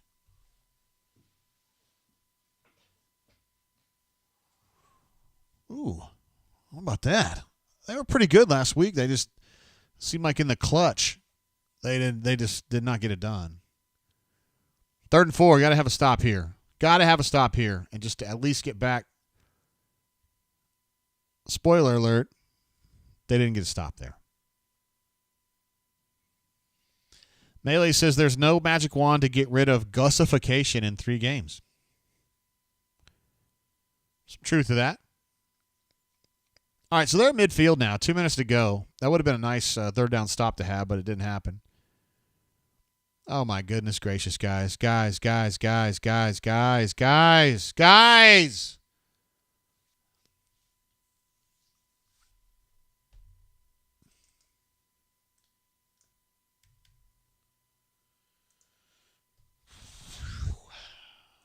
It's only a game. Why you have to be mad? I'm going to cuss. I'm going to have a cuss sound here. Just get ready. What in the fuck is this game? All right, so Georgia State's, I guess he's a fullback. It's the second time he's just gashed him. With what I consider to be a pretty straightforward run up the middle. He had a 60-yarder earlier, and that's a 25-yarder for a touchdown there. PAT's good. And that makes it 24-12, guys. Auburn has not finished a drive in the red zone yet. 3 trips into the red zone, no touchdowns. There was another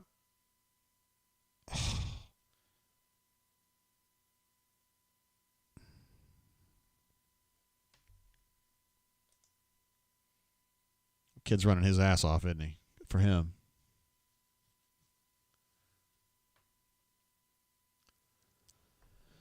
This is crazy. Young Jay Swag says, throw in the damn towel.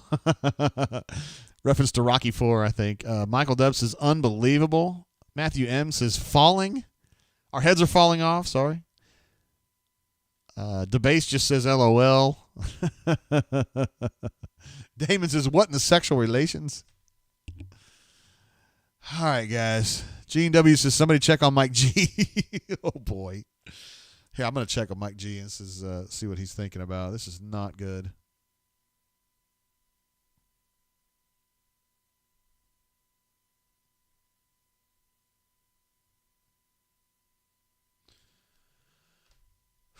Let's see. Stereotypical Auburn fan. He says, Auburn basketball better be damn good this year. I'm going to stop watching sports.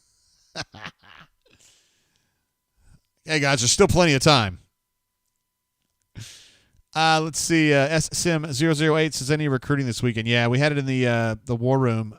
They've got a kid that they're trying to flip from Southern Cal, and they also got a kid on campus they're trying to flip from. Let's see. Tay Woody is committed to offensive lineman. And the other kid, the South Carolina commit, the Southern Cal commit is a defensive end, big-time guy. So, yeah, this isn't the best showcase for them. But, there's still some time. All right, there's a good throw. A little seam route to Shedrick. It's probably a 20-yard gain. Gets them up to minus 45. Still got plenty of time. Corey G says, give me Demetrius Davis. Absolutely no chance of that happening right now. Like 0.0. Now, TJ you might see. It just seems like when Bo throws the ball, now he's been better here in his last 10 throws have been better by and large, but it seems like he's kind of pulling his body around when he throws. He's obviously just not there, He's just not – it doesn't feel good to throw the football. They're back in doubles now, -49. Let's see. Oh, boy, that was a dangerous throw. That was very low chance of success. Throwing to Shanker.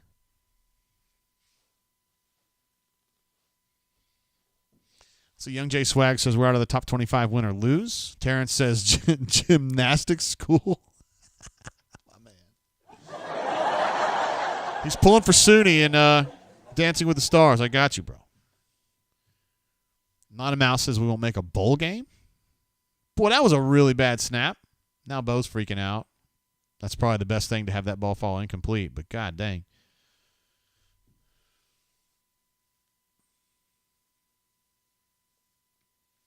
It was a 3rd and 6, guys. That was a 3rd and 6 that they had to have. Chris says Tank is getting stuffed, which is accurate, but dude, that's not a Tank problem. That's really just a strategic problem, I think. I mean, I don't know exactly which one you're talking about. I mean, he hasn't gotten away the way you would expect, but I think if Bo and his receivers get on the same page a little bit better, it wouldn't be an issue. Man, oh man, guys. Hey, Oscar Chapman. He does the job. Nice play by Shed there to track that ball down. Flanked by Kalen Newton.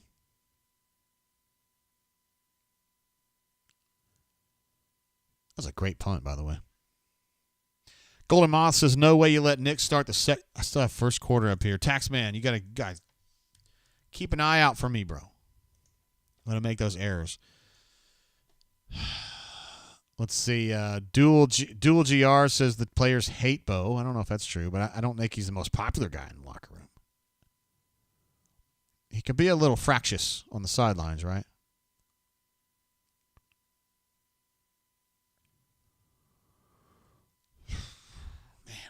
Man, oh man, oh man. S. Clark says, I have no faith in these receivers or Bo. Interesting. my man JBDC Elite, he loved the gymnastics school comment, Terrence. That was great. Terrence says here, our kicking game is elite. My man. Scott C says the same thing. Nothing wrong with the kicking game. Oscar, Anders, it's a two-headed monster, you guys. Hey, man, it's my job to keep things light and happy, okay? It's your job to be pissed. Don't be mad at me. Don't say, oh, JG doesn't care. I'm just here to be, your MC. Gymnastics school, I love it, man. You guys are the best. You used to be, you would see the equestrian school stuff, but gymnastics I like better. Oh, God, here he goes again. Here he goes again. It's like Mike Allstott out there. Just running with the ball real high, and just kind of burrowing his way down the field like a damn beetle. And I ain't talking about Ringo, you know what I mean?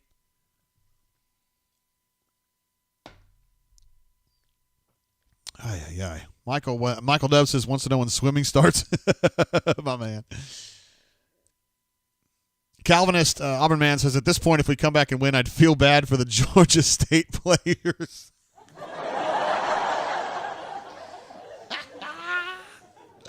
You guys are the best, seriously.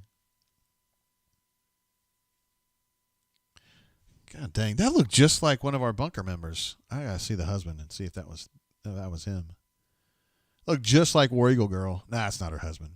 I would know him. Looks just like War Eagle Girl on the right, though. She looks just like that. All right, so they're gonna take that into. They got one more lick. No, they might have two. Trying to take that into the end zone here from deep. Auburn definitely looking at it. Has a prevent look here. FJ Tab says, wow, tackling must be an option in practice. Rain says, Wooten should have taken 2 years off. Oh, my gosh. Christopher B says, Derek Mason is a bust. It's getting rough, man. It's raining insults.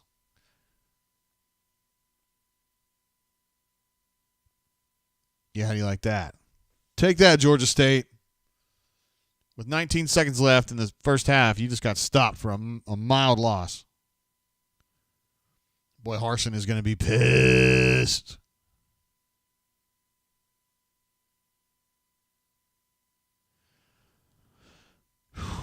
That's bad, y'all. I mean, I'm not going to put lipstick on a pig right here. That's just bad. That's just bad. And I don't even know. I texted Mike G earlier, and he was just beside himself. He is beside himself, man. Hell, we all are. Young J Swag says, let's see Mike G's TV, LOL. I'm glad the price has gone down. There's some people right there checking out the brain drain. What's up, y'all? It's good to see y'all. All right, guys. So Hunter was not able to watch the game on the boat as he had hoped, so we don't have him available. I tell you what, I will text J-Head and see. You know, we don't usually talk to him at halftime, but I will text him just to see.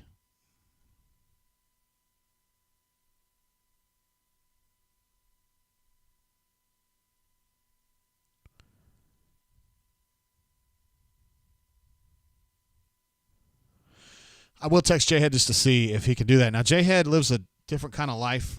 He lives a busy life. He's got a very young kid, and I believe his wife got deployed.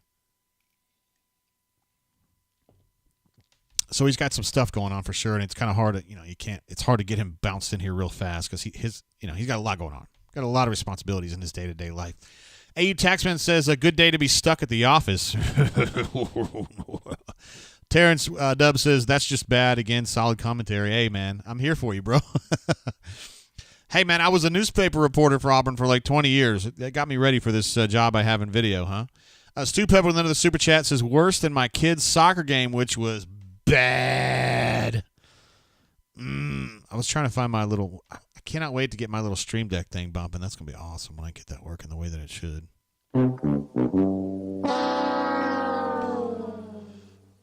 Top Contender Gaming says Bo Nix is a coach killer. My goodness gracious. I tell you what. So I haven't heard from J-Head, which I wouldn't necessarily expect. Hold on. Oh, J-Head is back. I don't think he'd mind me telling you what he says. He says, Jay, I'm so disgusted right now. I couldn't be impartial. I respect that. I respect that about J-Head. He speaks the truth. I'm going to go ahead and update Bo's number here.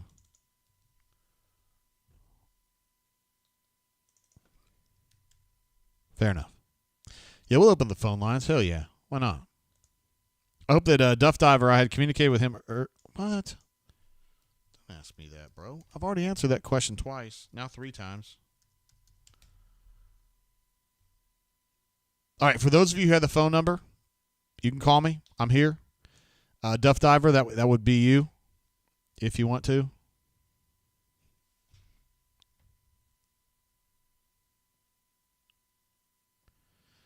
I can get BMAT on the phone as well. Let's see. ICOPE says, why Auburn, why? There's my man calling in right there. What's up, man? How you doing? KD! Word. Hey, what time's Tiger Walk today? Do you want me to list? How do you want me to list you on the show? I'm serious. Which name? I don't care. We'll go with Duff Diver. Whatever you prefer. Duff Diver, my beautiful. man. All right, tell me what you're seeing. Well, I just got the notification that you were live on YouTube, so I figured it was pregame and Tiger Walk's got to be sometime soon. Hell yeah, man! They're going to start here in a minute, so we'll see. No, the O-line's bad, receivers are bad, Bo's been pretty bad, running backs have nowhere to go. All that's kind of expected, but the talent we have on defense and how they've looked is just I can't even comprehend how bad our defense is with much of the same talent, if not more talent from last year. It's pretty amazing. Yeah. Breathtaking. What about breathtaking, but I get it. You were expecting Auburn to be up like 3 touchdowns. In the ball's breathtaking. You were expecting Auburn to be up 3 touchdowns by now, right? Well, yeah. I mean, I definitely was on the 27.5 number, pretty heavy. Yeah. So I've just chalked that one up. It's bad when not Gus Chiswick at halftime is everything is wrong except the field goal kicking unit, everything. And he said it's the zone in the middle, and it's not even a different play. They're running the same play, and and the white kid is gashing us. Yeah. Well, Chiz would certainly know about leaving stuff open. He was the big proponent of the Tampa 2 with Jake Holland that was such a problem. That's right. So we can't defend the run. We can't defend the pass. So other than that, things are going great. It's that close, man. You just fix those two things. Everything's good. Hey, at least we know we have at least another Carlson going to the NFL. That's true. Hopefully some of these recruits we're trying to flip today are kickers. $1 to Alec McPherson, yeah. Yeah, we got to keep him on board. Now, Jay, hey, as always, man, appreciate what you're doing. I would tell you just maybe keep the phone lines open the rest of the way. This is going to be a blast. Okay. I will note there are some great fights tonight, so I might just flip over to that starting in about 3 minutes because I don't know how much more of this I can handle. All right. I appreciate you calling in, brother. Thank you. Appreciate you. See you later, man. bro. Bye. There he goes. That's Duff Diver from the bunker. Yeah, he's one of our bunks who lives out of state, but he's from the state, but he lives out of state currently, and still keeps up with his Auburn Tigers and wants to see them do well. Absolutely. Let's see. Joseph I says, do you think Alan Green is kicking his job search into another gear right now? I don't know if he can. I mean, golly, guys, he's been trying really hard. Top Contender Gaming says, I think Tank transfers after this season. Whoa, it's getting bad. David Pless says, we fired Chad Morris and replaced him with Mike Bobo, and somehow we made a worse coaching decision. Man, you guys are killing me here. Hey, Jackson wants to know if we're still predicting a win at LSU. Ay, ay, ay. Yeah, we got some questions. There are definitely some questions right now. I do want to give a shout out. I put the super chat up earlier from my man Stoop Up. Thank you again for that. We also have one coming in from Daniel P, who's an absolute stud, who's been around a lot longer than you would think he has been, just because he changed his name. But he says, "Can we please try something other than Bo Nix? Even if it's worse, who cares?" I mean, I don't think the game is FUBAR, but yeah, he's been better. Like, his last 10 throws have been better. He's currently 11 of 22 for 128. So he's not – again, we're stuck in this little cul-de-sac where it's like he's not horrible, but he's not great either. And he's just kind of like this inert part of the operation. Thanks again, Daniel P. And he can't – Auburn can't afford to have him be that way. They need him to be a lightning rod, and he's just not that guy. And, I mean, I've always kind of pleaded patience with you guys and said, look, give him some time. You know, you got Gus and you got new system and he's only played X number of snaps or whatever. And shit, guys, I mean, he's a junior now. This is game 4 of his junior season. He probably has, 27, 28 starts to his credit now? I mean, at some point we just got to start saying, I don't know, but he's also hurt. I don't know. I would consider making a change of quarterback right now. I mean, I know Gus wouldn't, and Gus would always be like, you don't want to hurt their credibility like that. Auburn Dad for Life says Mike G is letting his feelings known. I bet he is. I wish we could kind of dual stream that. Unfortunately, we can't. SSim008 says, almost a third of the way through the season. Walk us through the rest of the season bowl. You know, that's fair, man. Let me go ahead and pull up the schedule. I had a high school English teacher from England. He would always call it the schedule. I was like, bro, we call it a schedule. All right, so here's what we're looking at right now. I apologize it doesn't look great on your screen, but, you know, hey, I'll make it as big as possible here. That's what she said. All right, so Georgia State, at this point, I mean, Amazon Web Services has Georgia State with a 77% chance of winning this football game. So, I've spent the entire time since I made this schedule graphic saying that was a dub. You all did too. Had no idea this was going to be this much of a barn burner. At LSU, I'm still not a big fan of LSU in general, but it's going to be a drunk night on the Bayou, 8 o'clock kick.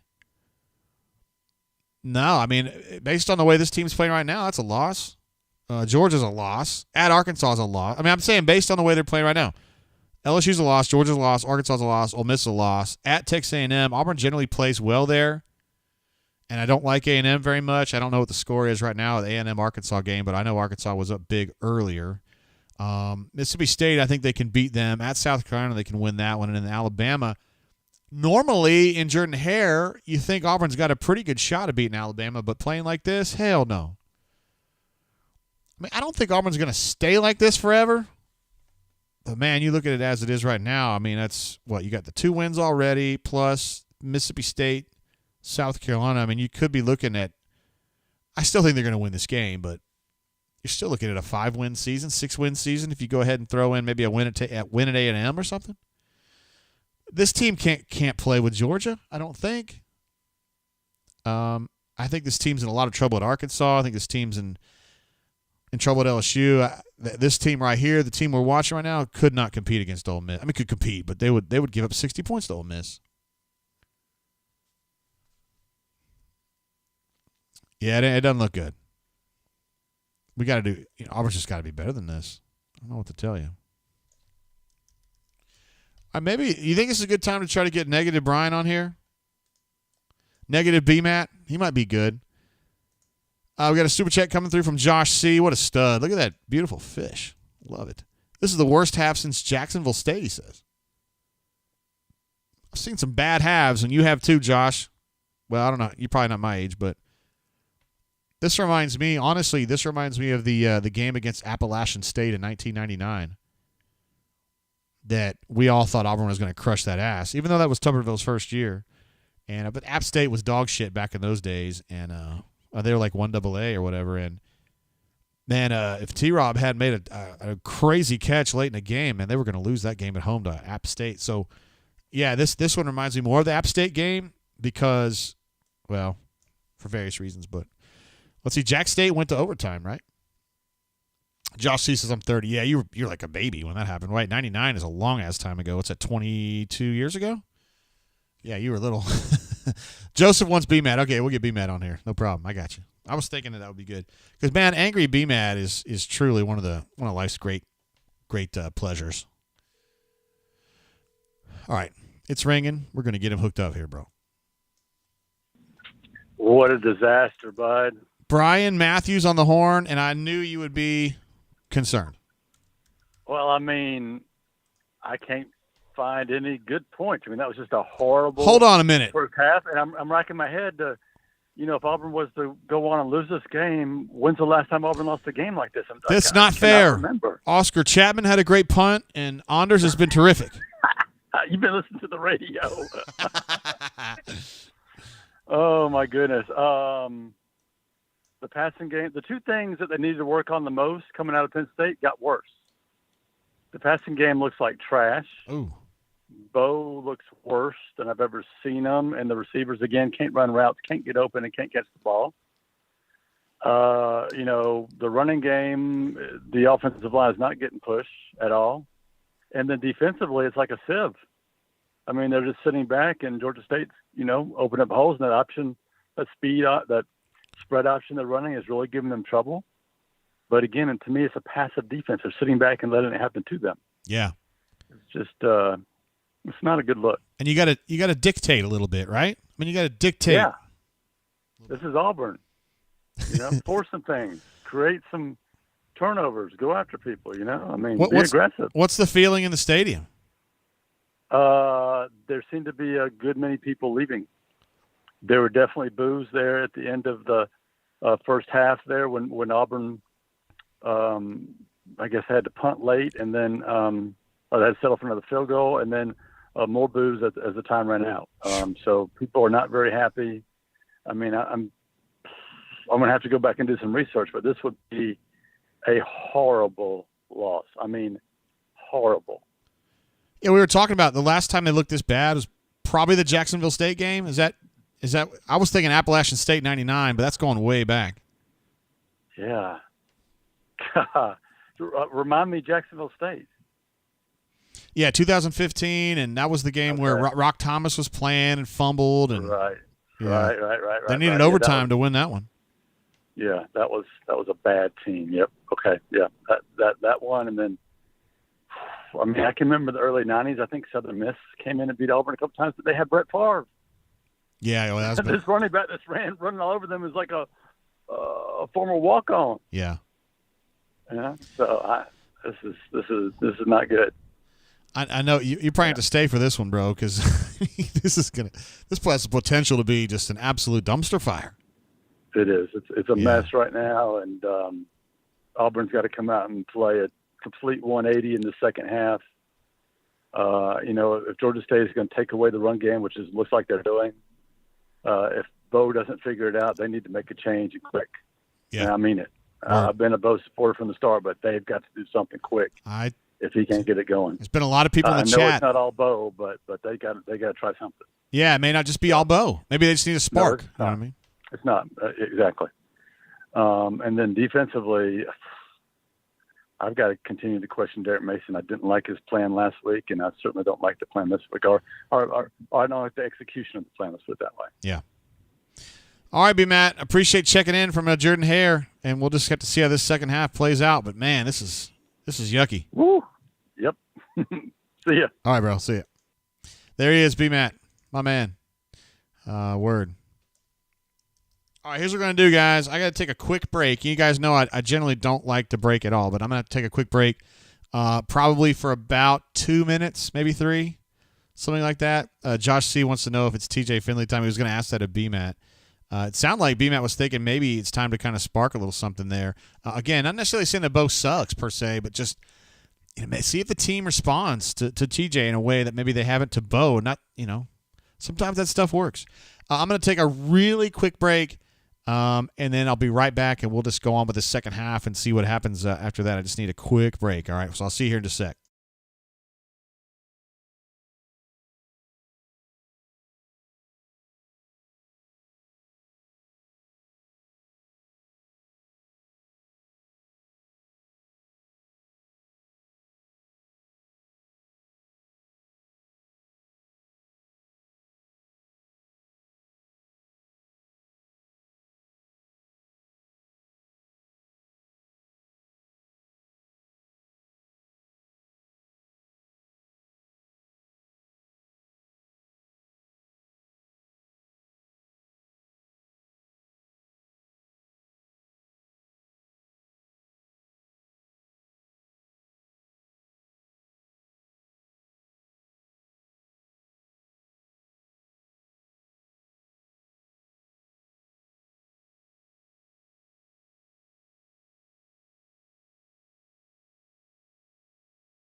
All right, we're back. And we're back. Had a couple things to take care of there. Administrative assistant is in Atlanta with the girls this weekend. So, kind of running it solo here at the house. She did leave a charcuterie board for me.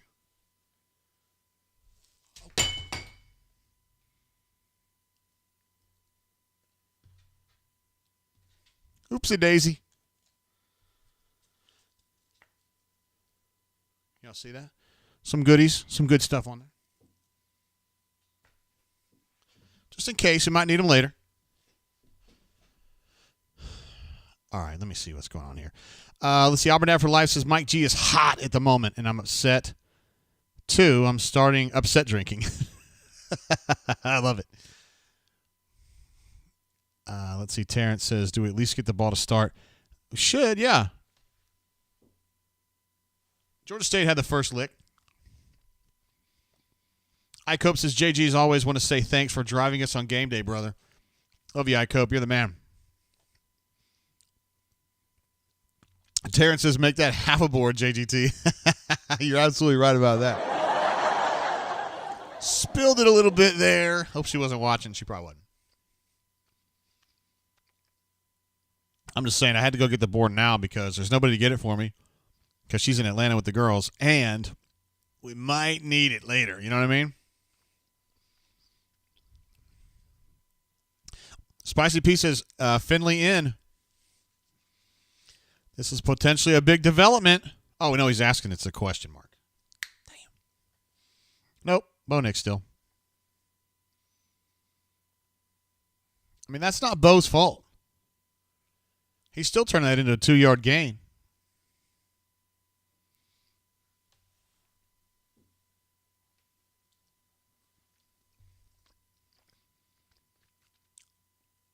I mean, the blocking's been average at best, right?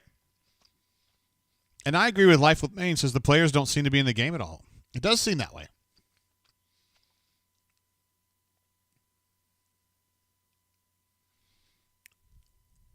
Oh, administrative assistant was watching. Damn. All right, so they got to throw out there to Javarius. Right as Bo was throwing the ball, he's a little short of the first down there. 3rd and 2 is what we're looking at. This is where you just got to convert these. I don't know what else to tell you.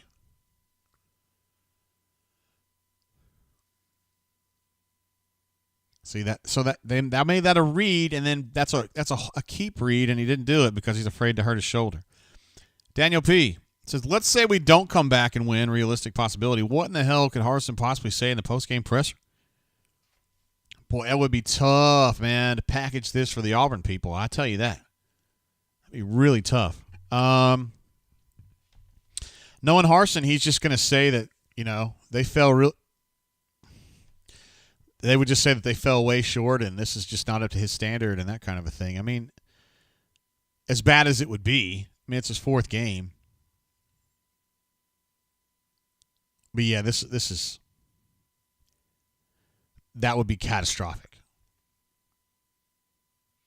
I hesitate to say it would be the most painful win you've ever seen, though, because we've seen worse. But it would be bad. It would be really, really bad. Bonix is currently 12 of 23 for 135.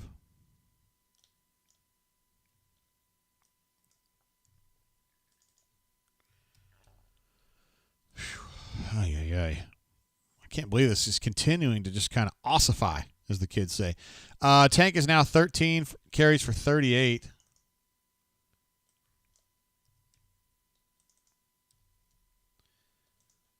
And Auburn is, let's see, on 3rd down, they are 5 of 12.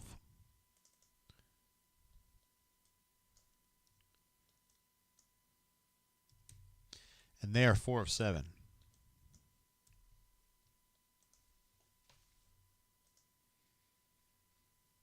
Josh C. said this is terrible. I have to agree with you on that.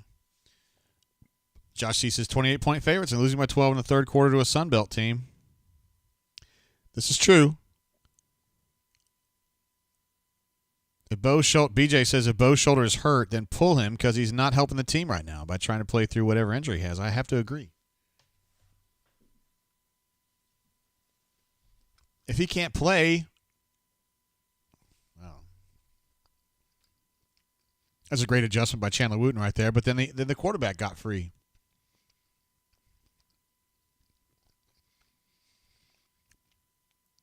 That was supposed to be a screen to the tailback, but Chandler meshed out there to him really quick. He did a great job, but that left a big hole right there. And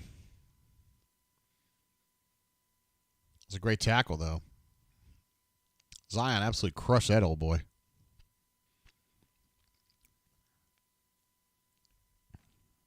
This is crazy, man. I mean, they're just like the better team right now. This isn't a fluke at all. Daniel P., thanks again for your second super chat, brother.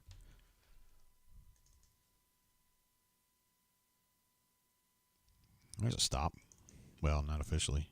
You know what I mean. Not a third down stop.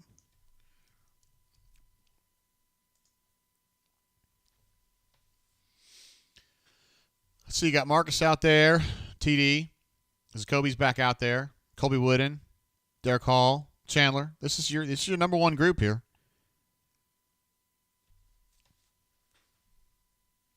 This is definitely your number one group. Little wide 9 for Derek Hall on the outside. Stand up. Ball's not going his way.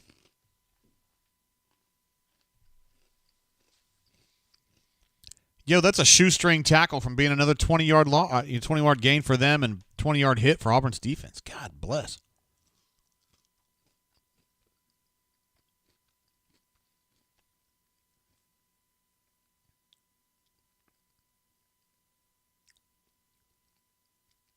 Napoleon Coppin now back out there. I don't think he played a snap in the first half. There's your first Zacoby play right there. Kind of there's a supplemental guy, but he was going to knock that old boy out. Destin Coates get knocked out of bounds there.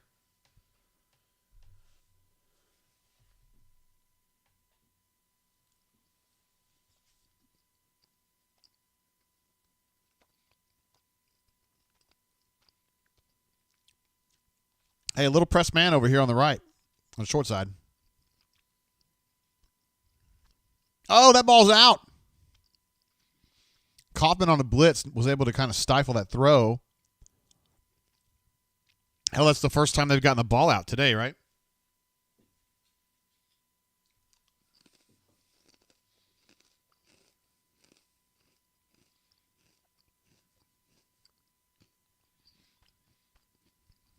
Wow, he didn't get picked up. All you ask for, guys, in that situation is to get the ball out, and he got that done. But they got it back.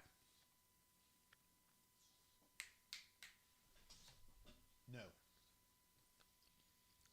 What is going on here?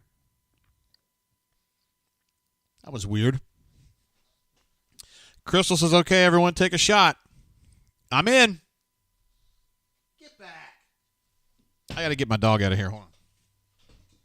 Get out. Sorry, I had to send him packing. All right, Crystal says we got to have a shot, so.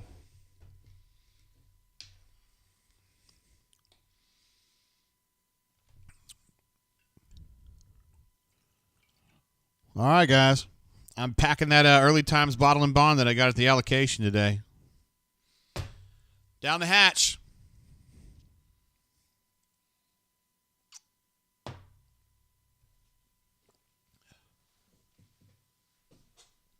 There we go. Off we go.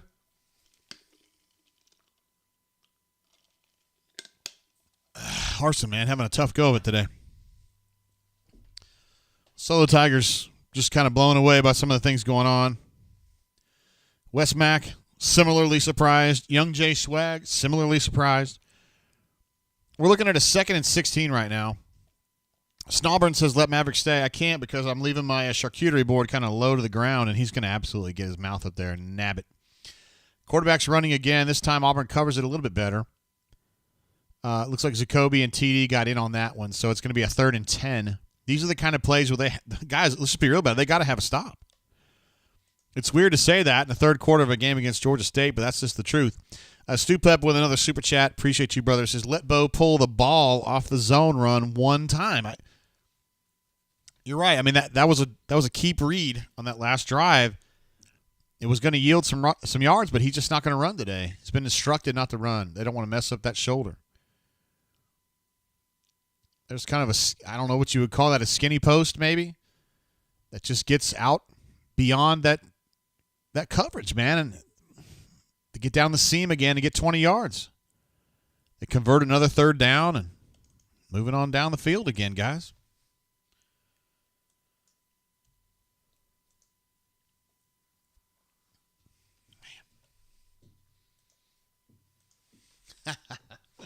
My man Robert Smith says, can we trade coaches with Central Florida? My man. Yeah, I'd be open to that as long as I can keep my money.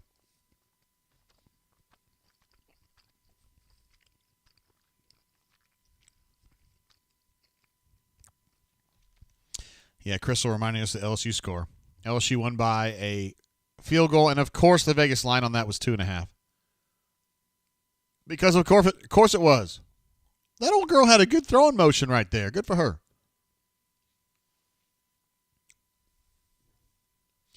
Let's see. David P. has he's got a warning shot for the Auburn people. He says, Auburn fam, this is a 5 or 6 loss season.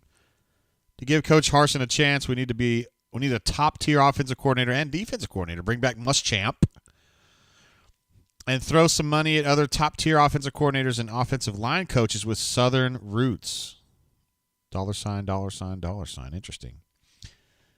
Joshua R. says Harsin on the hot seat regardless of the result. No.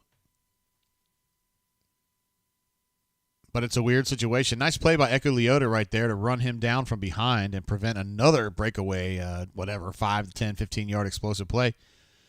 Echo Leota from Asheville, North Carolina, transferred into Auburn from Northwestern University, where he was a damn good player last year. Number 55.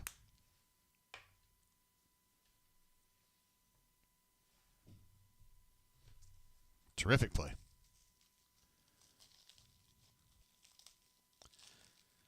Whew. Josh sees as Auburn will finish below 500 playing like this. I have to agree with you. All right, so that play by Echo Leota forces a punt. It takes a little something off of it because, they're so far down the field. Javarius fields that at the 9, I believe.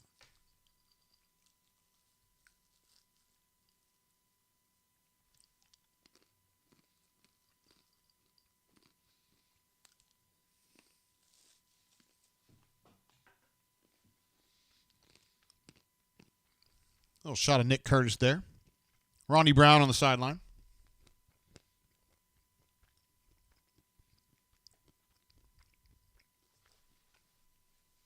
Spicy P reminds us that North Carolina beat Georgia State 59-17.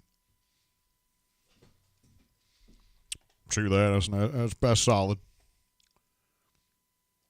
Georgia State now 7 of 11 on third down.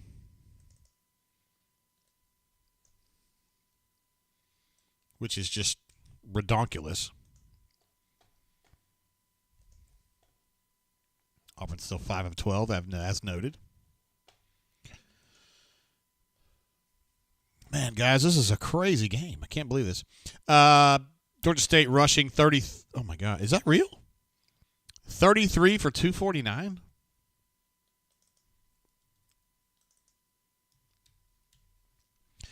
If they rush for 300 yards.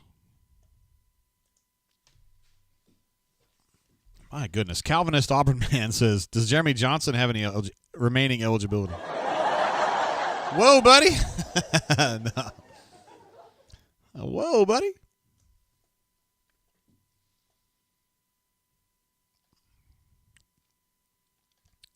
David Plessis. That's a subtle one, David P. I like it. It says maybe we should dye the field orange. A little shout out to Boise right there. I like that. Make them think they're back in Boise again. Spicy P says, we could be the new Tennessee. We were warned.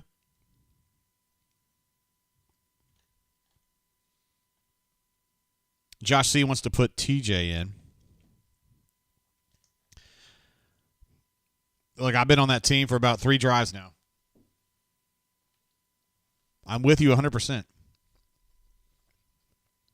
Again, Bo was 12 of 23 for 135. and he's not running.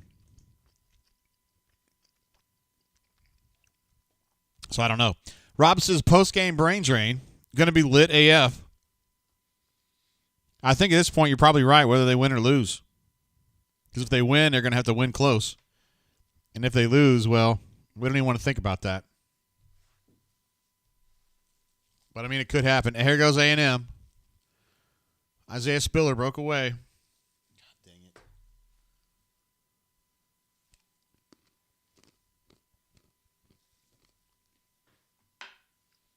Have I told you guys how much I dislike A&M?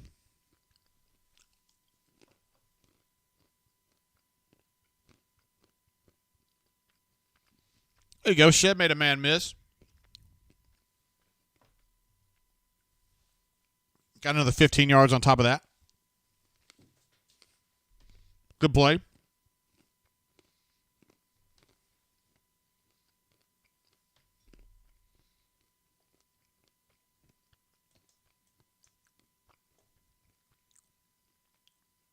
Bo Nix going deep. Had Kobe Hudson. Nope, take it, Javarius. Another bad throw, overthrow.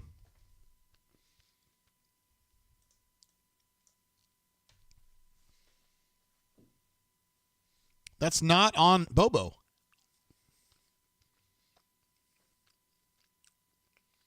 That's a touchdown. Well, I don't know if it's a touchdown. That safety was coming over, but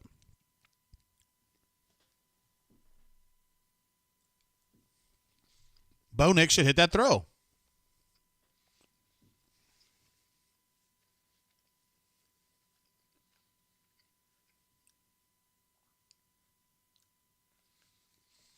Another overthrow, although the way he reacted to that, he thought it was a missed route, but throwing from Malcolm Johnson, just overthrew it, just sailed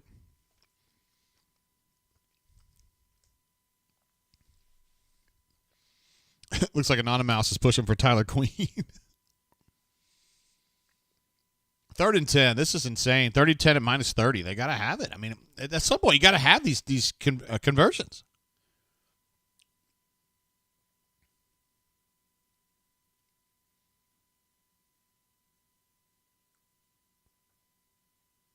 Cam Riley with a nice catch there on the sideline. It's good stuff.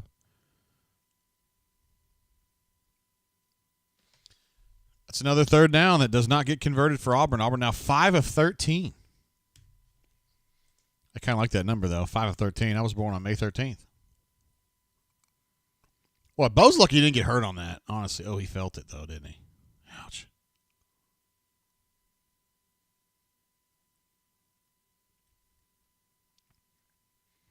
All right. That's 4 possessions now that I thought that TJ Finley needed to come in. That's the 4th possession where I thought TJ should have taken the possession. And he hasn't taken it yet. I'm just saying, man, I don't think Bo's got it. Crystal's with me on this. She's not the only one, but she's one of them. Daniel P says, can they change the name to T Jangles? TJ Jangles. T Jangles Chicken and Biscuits. I would like to do a show from TJ. Well, from Bojangles. Well, T Jangles. You know what I mean. Williams in on that, too. Williams says, change quarterbacks. I'm with you. Elo says, put Grant Loy in. I don't know about that one now. Wow, Justin S. says at this point it doesn't matter if Auburn comes back and wins. Scott says his daughter was born on May 13th. What a legend. That means that she shares a birthday, of course, with the Commodore. Also, Stevie Wonder, Peter Gabriel, Stephen Colbert, and Romelu Lukaku, the striker from Chelsea, who also played for West Brom and Man United and Inter Milan.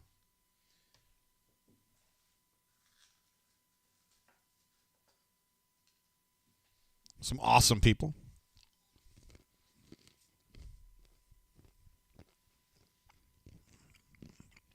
Joshua, I hope you're young, brother, because when you say Bo's the biggest bust I've ever seen, he is in the top 20. I understand the frustration, though. I mean, bro, Auburn's had some 5-stars that didn't even touch the field. Greg Smith.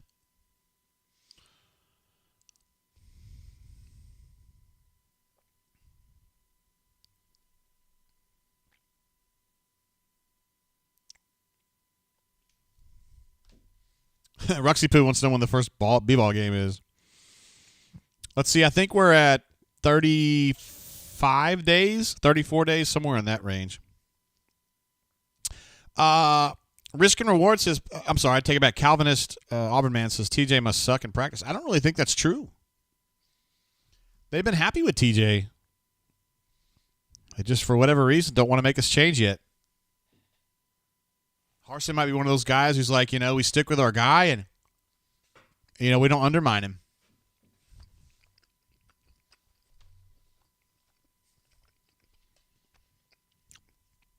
JC23 says, would this be the worst loss in Auburn history? Boy, could it be that? I'm trying to think the worst loss that I've ever seen. Shit, guys, what?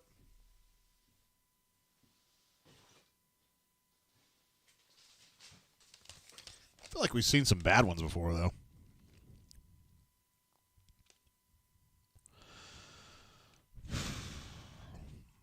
I mean, losing to Wake Forest in 81 was bad. But, I mean, Dye was just getting started. But, Harsin's just getting started.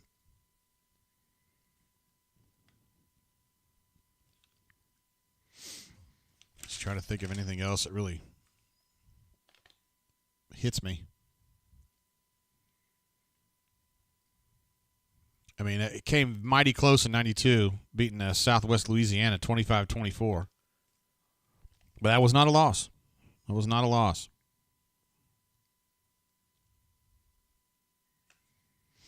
I always hesitate to say worst ever because what happens is that I say something like that and then somebody's like, well, in 43, Auburn lost. You know what I mean? Like, I don't know about that stuff. Jacoby stepping up, making a big play. It's 3rd and 9 right now is what I've got. Little pass rush action. Looks like that was Eku Leota. Again, making a play. He's been nice here in the third quarter. Getting a lot more snaps than normal and making plays. Making plays! I don't know if you know this, but he's from Asheville, North Carolina. Home to many delicious beer breweries. Rob says, pretty sure we lost to an Indian tribe once. You know that. You know what I'm talking about.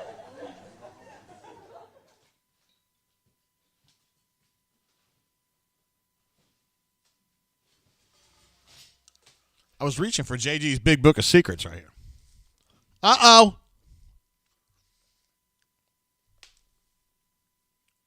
Barton Lester, my man. Montgomery native Barton Lester. He's back. He's doing something else. Touchdown, Auburn! Stuff is turning around, folks. Block punt by Colby Wooden. And recovered by Barton Lester, my man. Who was on Tiger Talk 2 weeks ago.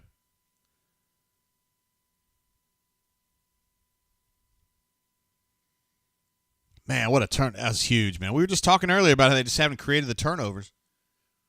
That's a good way to do it right there. Anders Carlson puts it through to put a little bit of ketchup on the fries, I guess you would say. 19-24.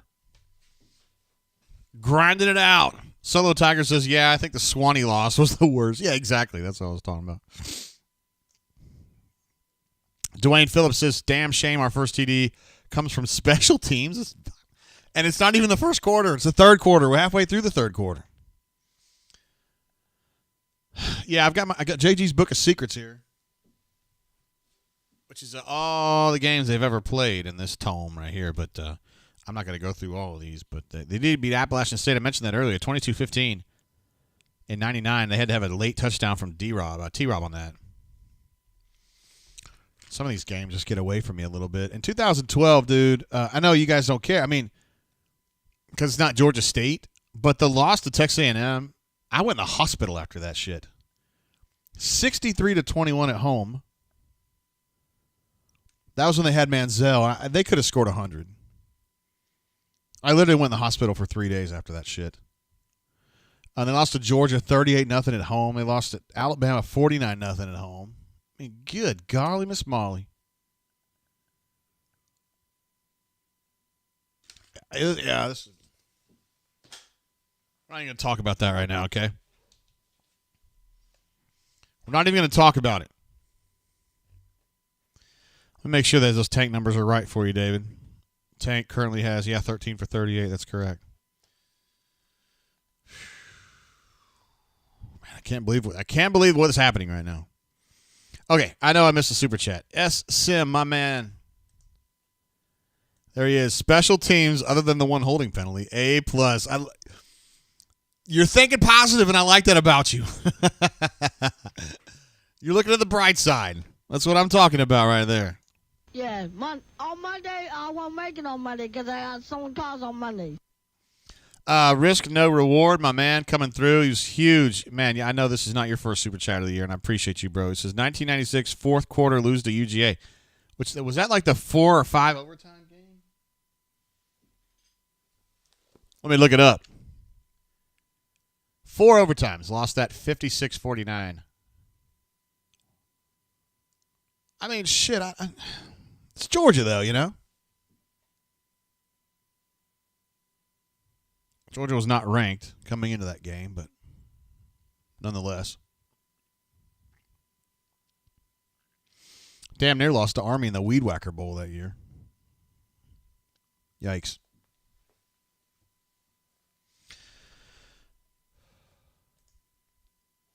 Yeah, that was a bad one, though, risk, no reward. And I saw an Auburn Georgia game that ended like that, too, the one that they won on a late throw also. I don't know. Josh C., my man, appreciate all your support today, bro. He says Auburn special teams 19, Georgia State 24. He's not wrong. Is he not wrong, is he? He's not wrong. No correction needed because he's telling the truth. 100% telling the truth on that. Bega wants to know what's Hunter's numbers. Talking about Jarquez Hunter, of course. Jarquez has not played a whole bunch. 3 carries for 33 yards. He had a 27-yard long. So, really, at this point, I mean, Tank has 13 carries. Jarquez has 3. Sean has 2. That's kind of what you're looking at in the run game, which is definitely a little lower than you would have expected, I think. Ruxpin says Weed Whacker Bowl, LOL. Hey, isn't that what it was? It might have been the Independence Bowl, whatever. I don't know. The Shreveport Bowl that nobody wanted to go to. I am proud to say that I never went to Shreveport. My man John Zener went, though. He had to go there and cover Alabama one year, many years ago. Got in a really nasty car accident on the way over there. He ended up being okay, which is what I was really happy about. He was in a CRV. Saved his life, man. You never know. Love you, Johnny Z. Miss seeing you, bro. Look at Colby Wooden getting in there and making a stop. That's a tackle for loss. Auburn's defense is coming alive against Georgia State, I tell you. Coming alive. Keith M. says there is no debate. This will be the worst loss in Auburn history. Rob knows what I'm talking about when I say about that stuff. Says, we got our balls stomped by Camp Gordon in 2000. You mean 1918 is what you meant to say. That should be an offsides on 77. I'm sorry. And he still got beat. 2nd and 12. No joy at all for Georgia State. Marcus Harris in there causing trouble. This team is coming alive, you guys.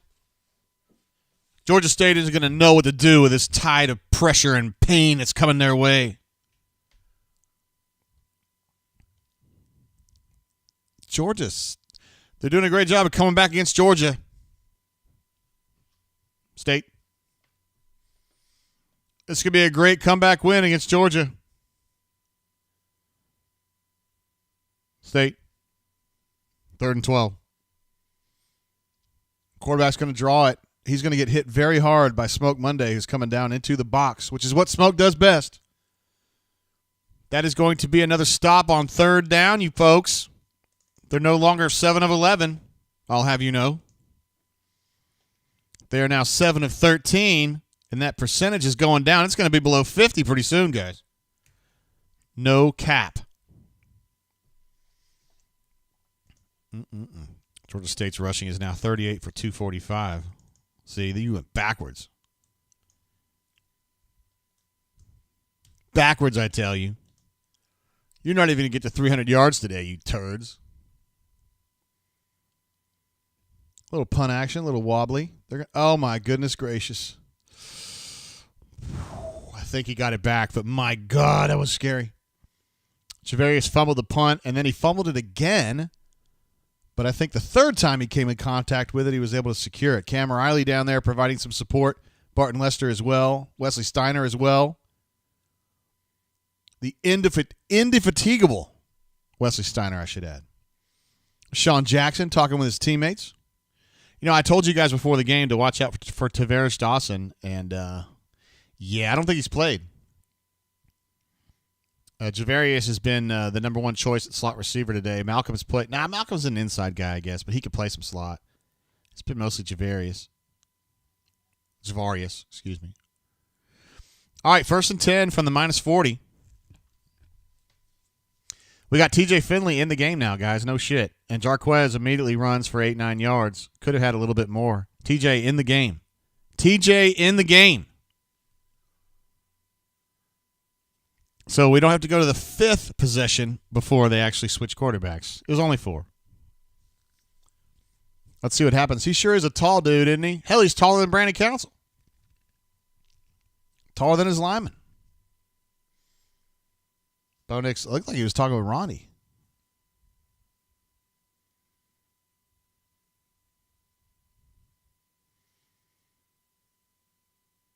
Jarquez running inside a little bit there. Gets about, it's probably going to be like 3rd and inches. Yeah, 3rd and inches. If I were Finley, I know he's not a runner, but just sneak this bad boy and get across the line, yo. I know he's not a runner, but he's still a big boy. Just push it.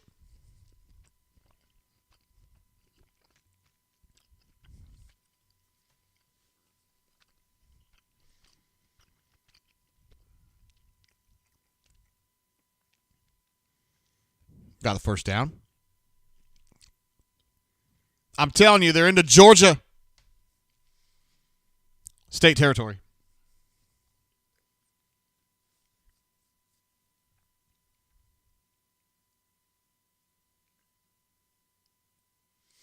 Those Auburn fans are fired up, man. Fired up. About a comeback win over Georgia State.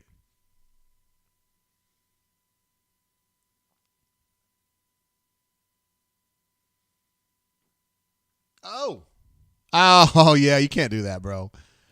You can't literally pick him up and throw him out of bounds. Xavier Capers gets thrown out of bounds. You could tack another 15 on that bad boy. I'm telling you. You know who's in trouble?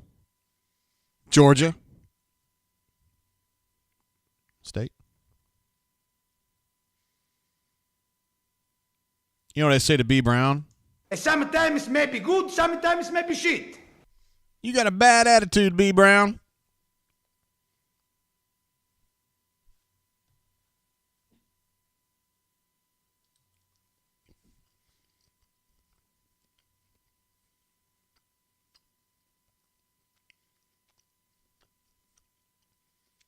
Look at Romello Height, man. He is clamoring for that personal foul. I love it. He wants answers. All right, Auburn's on the plus 25 now. Making progress quickly. Jarquez trying to get a little bit deeper there. He just seemed off balance when he took the handoff and wasn't able to accelerate as he normally would. Gets a yard, maybe 2. It's interesting that they did finally go to Finley, though. That's very interesting to me. Like, after, when we got to, into the third quarter and Bo was playing terribly, you just kind of figured they're not going to do it. Because the time to have done it was a while ago. 97 made that play right now while on his back. That's pretty impressive right there. He made that play while falling down onto his back. That was nice. It's multitasking.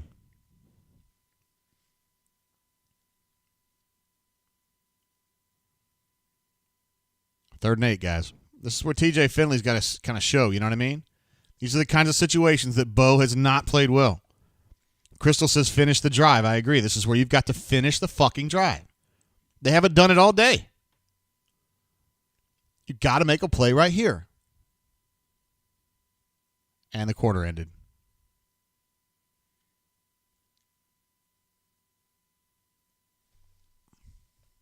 Josh C wants to know where's Tank. Hey man, they were just going with Jarquez on this drive. He had statistically a great afternoon so far, and really it's been good on this drive too. Jarquez has had trying to add this up. 3 carries for 17 yards on this drive, I guess. And Tank so far is 13 of 38, so 2.9 yards per carry. And I'm not going to sit here and tell you he's been the problem. He's not. We know Tank is not the problem, but he hasn't run the ball very well today. I don't think it's really been his fault.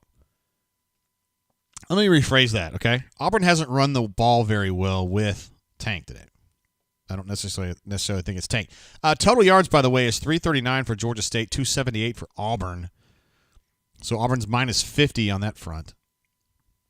And Auburn is minus 130 on the rushing yards. Ay. TJ Finley is currently 1 of 1 for 9 yards on this drive. He has a passer rating of 175.6, guys. I don't know. It's like Tom Brady, basically. This is amazing. It's actually kind of an exciting game in a way, but the fact that it's Georgia State is very troubling. Very troubling. B-Rad says, JG, do you think this is a case of getting caught looking ahead? That's an interesting question. That's my opinion. No, I don't think it is. I think Georgia State's playing a good football game, and Auburn really hasn't been. They just haven't done the little things to win the freaking game. Like Crystal said earlier, they don't finish drives. Stoop Up has been super chatting at the field goal, saying it's a disappointing super chat for a disappointing drive that ends in a field goal. But it's happened a bunch today. They still don't have a touchdown on offense. That's a blocked punt and returned in for a touchdown or recovered for a touchdown is what they got. So I don't know. I'm shocked that they actually did switch to TJ. It's in a way I respect it. In a way I respect it because you sat. I feel like you're at a roulette table and you keep betting on red and you keep losing and you keep doing it and you keep sticking with it and finally you say, fuck it, I'm going to go to the black. I'm going to go to the black side of the table now. You almost have to respect it because a lot of times people just continue putting their money down on red or even or whatever you want to talk about at the roulette table. You know how it is. William wants to know, WTF, what happened to this team? I don't have a good answer for that. They've just been outplayed today. Oh, they've been better lately. They're playing a lot better against Georgia State. Super chat coming through from Risk No Reward. My man says, can you say it's looking ahead? Reminds me of a Gus era offense. Both are true statements. I don't necessarily sense that they're looking ahead, but I don't know. They just haven't played well today. Bo's just missed too many passes again. Whether that's because of shoulder or because his wideouts haven't been quite good enough or what. Terrence Dubb says defense changed drastically once McLean came back in, which is not surprising. Jacoby's been, he's played 1 billion snaps in his career. He's a very important player on this defense, and if he was a FIFA player, we would say he has a high work rate. Howard says, LOL, he literally went to black. I probably should have flipped that around backward, right? That was just kind of random.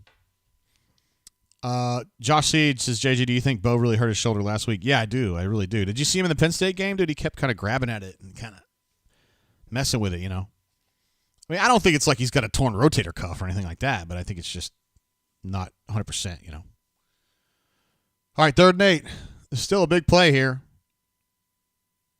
I don't think that play had a big chance for winning there. Xavion was covered well by number 5 there. You got a bad attitude, B. Brown. And Spicy P is fired up. He says, more field goals, LFG. My man. Hey, risk no reward. Thank you, bro. Appreciate your support of the channel and everything we're doing here.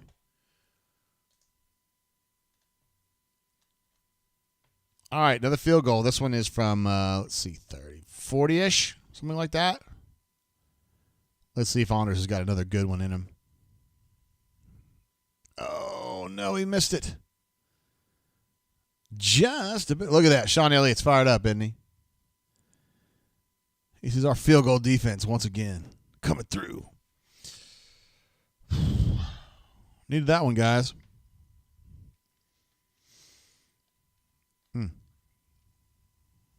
I hate you. I hate you. I don't even know you, and I hate your guts. I hope all the bad things in life happen to you and nobody else but you. That's my little statement to Georgia State right there. Not really, just saying it. Risk no reward says, love what you do, baby. Appreciate you, bro. Thank you. Thank you very much. Adam Smith says, yikes. Mayor Mix-a-Lot says, miss. Wes Mac says, oh, man. Keith M says, wow. FJ Tab. If I was going to send a message to my wife about this is definitely what I do. I do the FFS. I just type in FFS on my iPhone, and it gives me the emoji that FJ Tab had. Christopher says, laces weren't out on the ball. I'm thinking of Ace Ventura on that one. Terrence says, Honors is breaking down. Worked him too much. Look, man, you can't go out there and expect to win against Georgia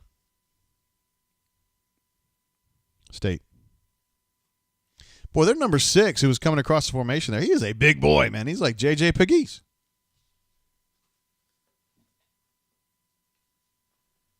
Wonder if he's as bad a man as J.J. Pegues.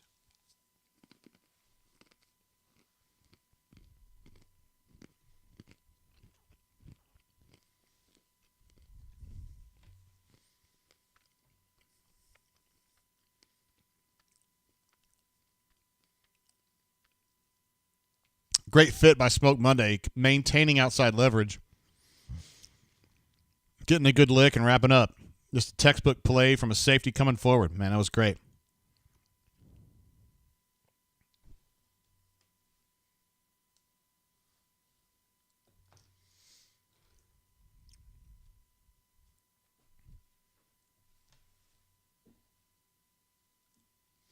I'm worried that I'm behind you guys.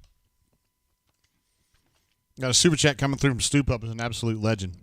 He says, I would say that's unbelievable, but it's not.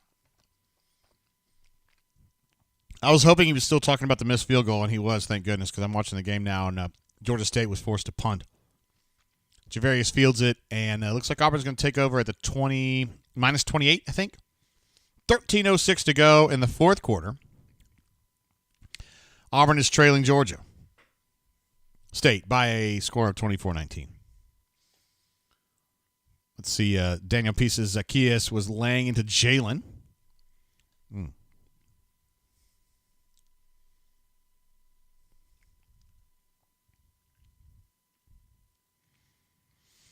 Crystal mad.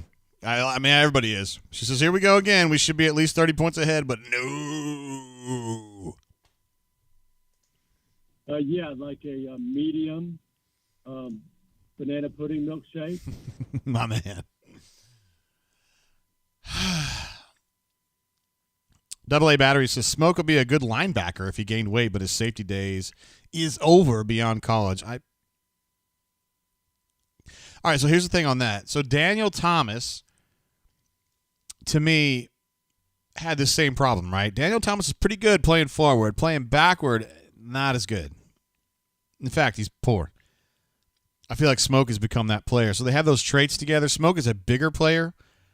If Daniel Thomas is able to carve out a role in the NFL, which he has, I'm hopeful that Smoke can as well. Because, look, man, I'm always cheering for these kids to make money. I want them to make tons of fucking money because they work hard. And even like Smoke, I know Smoke it's very trendy to shit on him, and I understand why, but he's still working as hard as everybody else. And I just like to see them get their just rewards for working hard. I would say that if I covered Alabama, if I covered Florida A&M, I would say the same thing. I just love to see kids making money. That's what I like to see. Daniel P. laughs, or essentially laughs, and says he's not a good safety in college. Wizard Dragon says, I shouldn't be feeling what I feel over a Georgia State game. Nick Kidd says Shivers is underrated. Not getting a lot of chances today, is he? Amanda with no name, Jacqueline, says, so in summary, we can't pass, we can't guard, we can tackle. What are we good at? We're good at kicking. Good at kicking. Good at blocking punts. Hey, it's still 80% on field goal kicking. And Oscar Chapman's a great punter, so I don't know. And the snapping has been terrific today. And I also think the water guys and gals have been really good with getting the water, like, right in the mouth. And then, like, with Jarquez, when he needed a shot on his neck, I thought they got that aimed really well, had a good angle on it. And then the water was good and cold. So, I mean, there's been a lot of really good – some of the small things have been great today. And, I mean, to be a great team, you got to do all the little things, too. Solo Tiger updates us to say that Arkansas has kicked a field goal 20-10 Hogs. You guys are the best. Spicy Pieces. Stank and Finley look so good standing together. Tank's getting that little run. That's that little Mississippi State run they love running.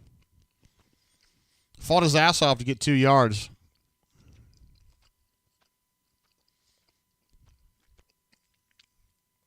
I didn't watch the play close enough on Brandon Council, but if you're a lineman and you end up on your tush, you probably had a bad snap. I'm just guessing. Anonymous wants to know if the eagle flew good. Brian said it did, so, I mean, you can blame him for that.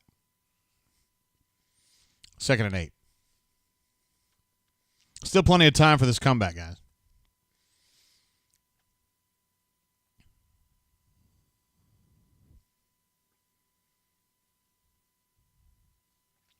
Finley just got sacked and looked really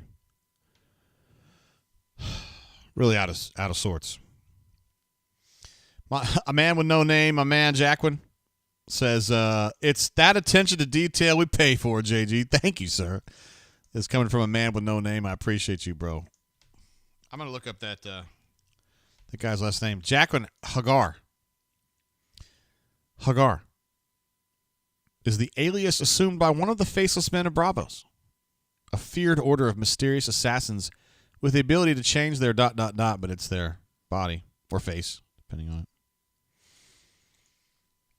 Yet another great storyline that was thrown away. 3rd and 11, they threw the ball. This is perfect. 3rd and 11, they threw the ball 4 yards. So they completed the pass, but they're 6 yards short of the first down.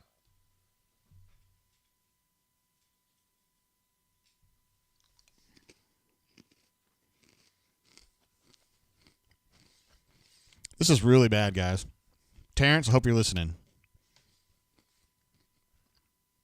I mean, we can talk all day about Bo. And I listen, I was an advocate of changing quarterbacks, as you guys know. I'm not going to back away from that. Oscar Chapman going to unleash a great punt here. I could feel it coming. Backed him up to the 23. Take that, guys. I advocated for that because I didn't think Bo was in it. I just didn't think Bo was going to be the guy. However, I want to say this. TJ's not looked very good. He's not dealing with the pressure very well, right? The actual rush. Oh, shit.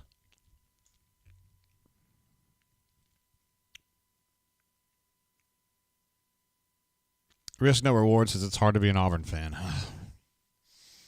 This isn't a super chat, but you got to give him you got to give my man Risk No Reward some props for that. It is hard sometimes. I mean, you don't think about it at the time, but like when they went on that Final Four run, it was just incredible, right? But you should sit there and be like, this means there's going to be an equal reaction to the other direction. At some point. You're going to pay the pauper for this bad shit.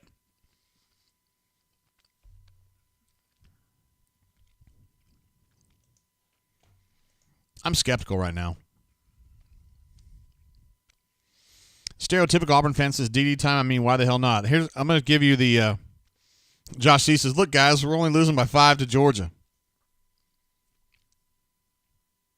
State. So moving on to the next thing I was going to say was about DD. So the talk about DD is that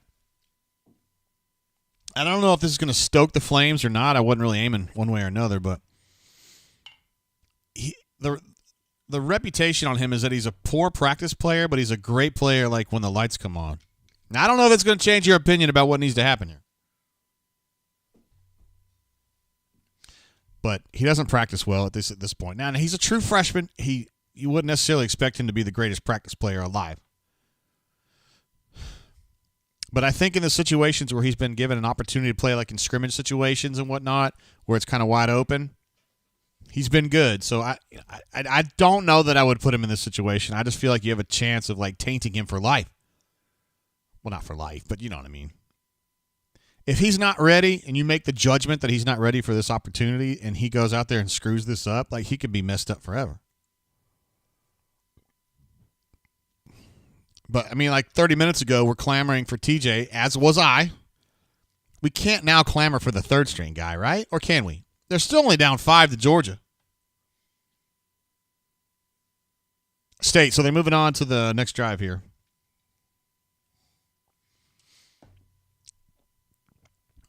FJ says, put DD in. What do we have to lose?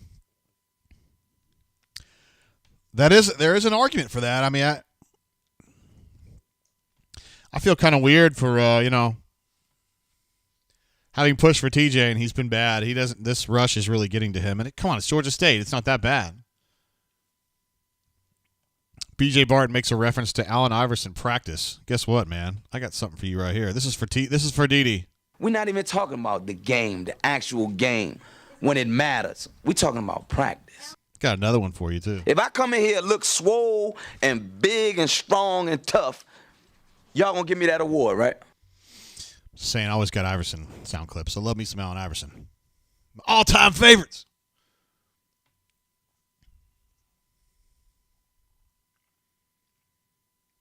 Yeah, that was nice. That was a well-defended play. I know it's kind of late in the game against Georgia State, but Chandler Wooten made a really nice read on that and scraped outside and just played it perfectly. That's just a textbook play of how you stop perimeter runs right there, maintain that outside leverage.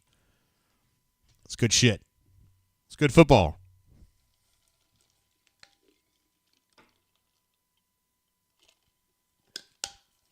Got you, BJ. Well, when talking about the game, the actual game when it matters, we talking about practice, man. What are we talking about? Practice? I thought he was going to complete that. A lot of pressure on him there. Auburn's getting some pressure ramped up. All right, so that's another hold on third down, guys. I mean, seriously, they're getting they're pushing some people around. Third downs are now 7 of 15 for them, 6 of 16 for the Auburn Tigers.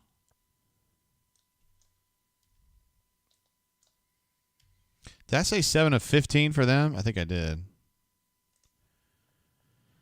7 of 15 for them. So they are now below 50%. And I mean, seriously, you guys are in deep shit now. All right, fair caught by Javarius at the 38-ish. Yeah, and they're going to take over again. 9:41. Yeah. Yo, preach it. No, it's Puckett. Who changed their number today? Somebody changed their number on me today.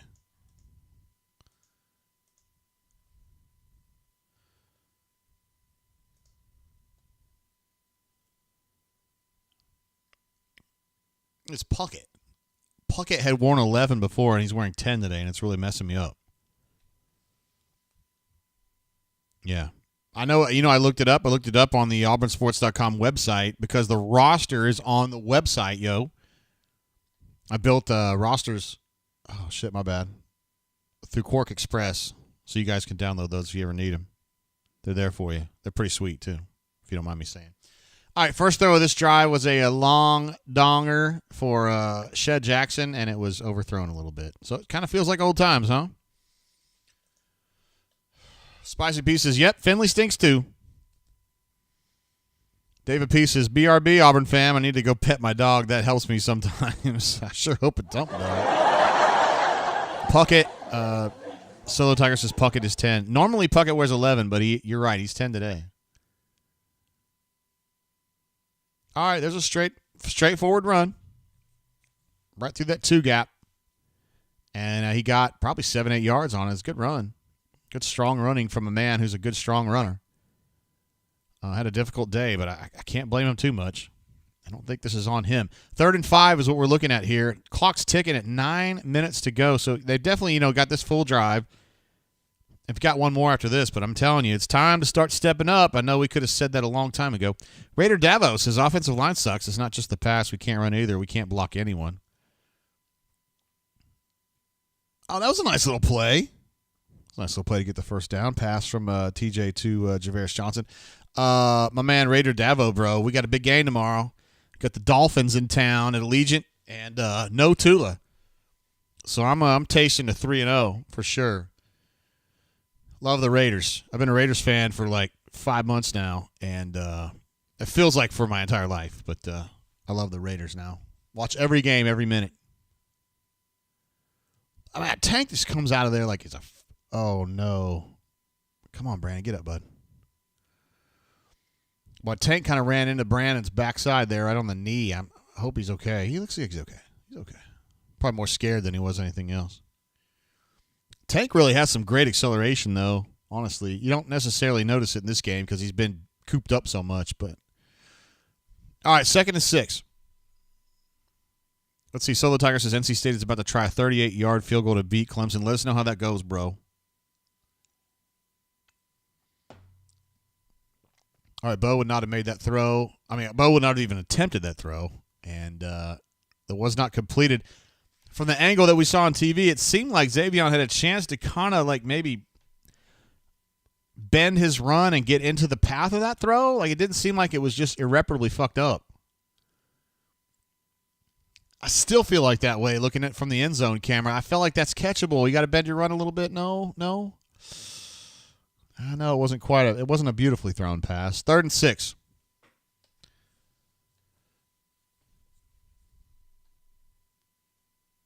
Let's see. DeBase has his Auburn run even one running back screen. Oh, dude, they've run a bunch just today. What a play by TJ right there. Incredible. As he's getting taken down from behind, he throws the ball up to Kobe and gets the completion over the line to gain. He probably got another 3 or 4 yards. Kobe is acting like he's hurt right now. But I'm not trying to say he's lying at all. I'm just saying he seemed to try. I don't know. This is a good situation for the game to stop a little bit for Auburn, honestly. So I wonder if Kobe just kind of looked over and they were like, lay down, and he just laid down. I hope that's what it was.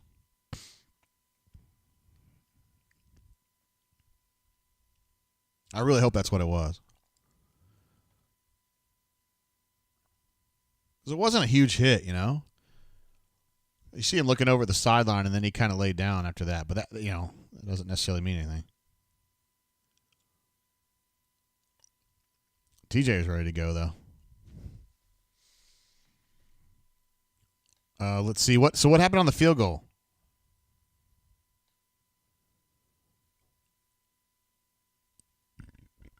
Yeah, so Spicy Beast says he thought Kobe got destroyed. I didn't think it was that hard of a hit, but I could just be seeing the wrong angle. JM says, why isn't Bo Nix playing? Is he hurt? He is hurt, but he was kind of playing not great. And so they made a switch, and I don't really understand why they did it because, I felt like if you were going to make a switch because Bo was sucking, you would have done it 5 possessions before they actually made the change. So, all right, so it looks like the field goal was not good on the NC State game, and it's going to be going to overtime. Melee says, ball sack injury. JM, I just answered you, bro. Oh, you're a little bit behind me. My bad. I'm sorry. I'm behind you or however you want to look at it. All right, so Auburn's got a 1st and 10 now at the plus 33. This is good, guys. This is good, fam. Running some I formation. I like it with John Samuel Shanker as the fullback or the up back. And he got about 2 yards out of that. I like that's some old school Big Ten football right there. It's the Big 12. Hell, JM, to be honest with you, bro, a lot of us, well, not necessarily me yet, but some people have been pushing for Dede to get in there, but I don't think that's going to happen.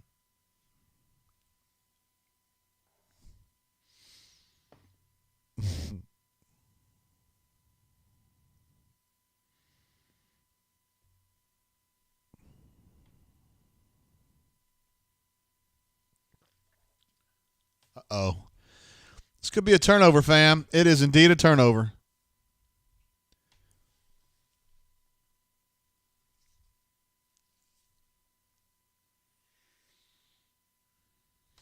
I'm with you, sister. I am with that girl there on the left.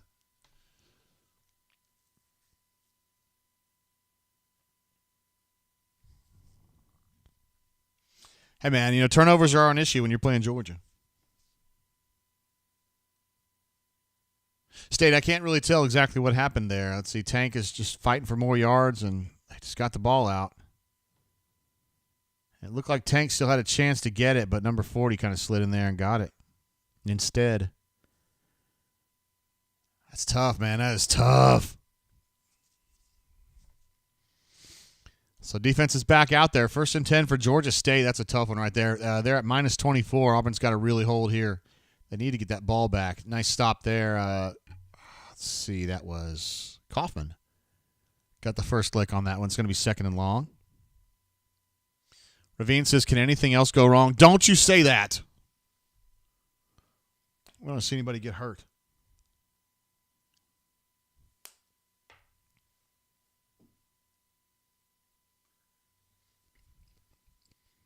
I can't believe this is happening.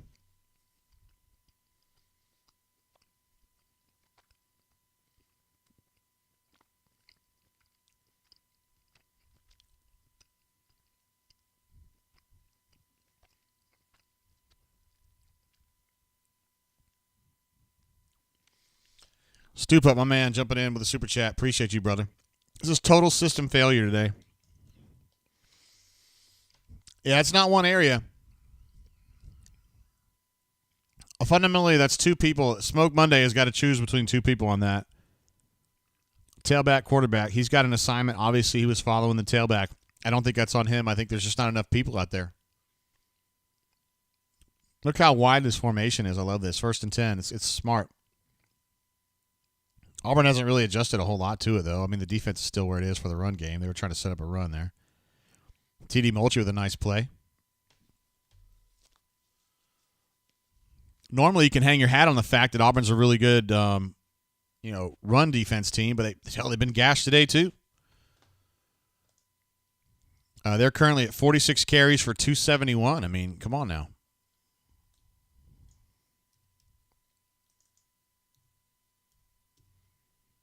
That's not great run defense. James says, anyone got an opinion? You got to have an opinion. Do you think God came down from heaven and stopped the bullets? Whoa, man. I shot Marvin in the face, man. Why'd you do that? I didn't mean to. You didn't mean to. Westmac says, this really is a nightmare that feels totally surreal. Look, man, when Georgia State comes in your house and you got to play them like this, you got to be ready for a fight. Tripped up by the turf. Risk no reward is on. He's thinking on my wavelength here. He says UGA State must be a good team. A little pressure there. Got the quarterback down for a loss. So that's going to be another hold, guys. 4 minutes left. This is where it's got to happen right here. This is where it's got to happen. This is where you make the stand against Georgia State. There's 3:50 left in the game, and you're just going to have to – the clock's running, of course, and you're just going to have to make something happen right here, right now. I mean, that's it. That's it. That's all there is to it. You're down 5. You're at home. You're playing Georgia State. If you're not going to show the sack right now, it just ain't going to happen. Let me update some of these numbers real quick for this last drive. Tank is currently 18 carries for 60.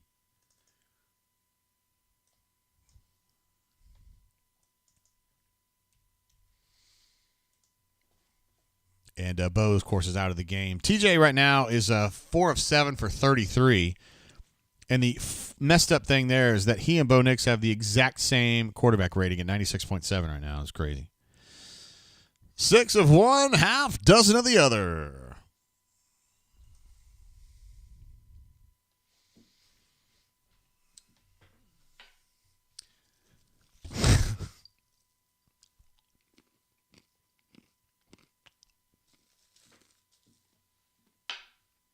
Wow.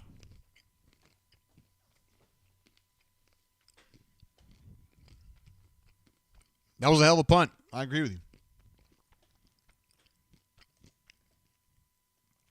What an incredible punt. 54 yards.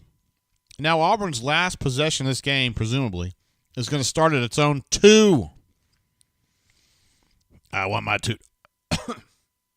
I want my $2.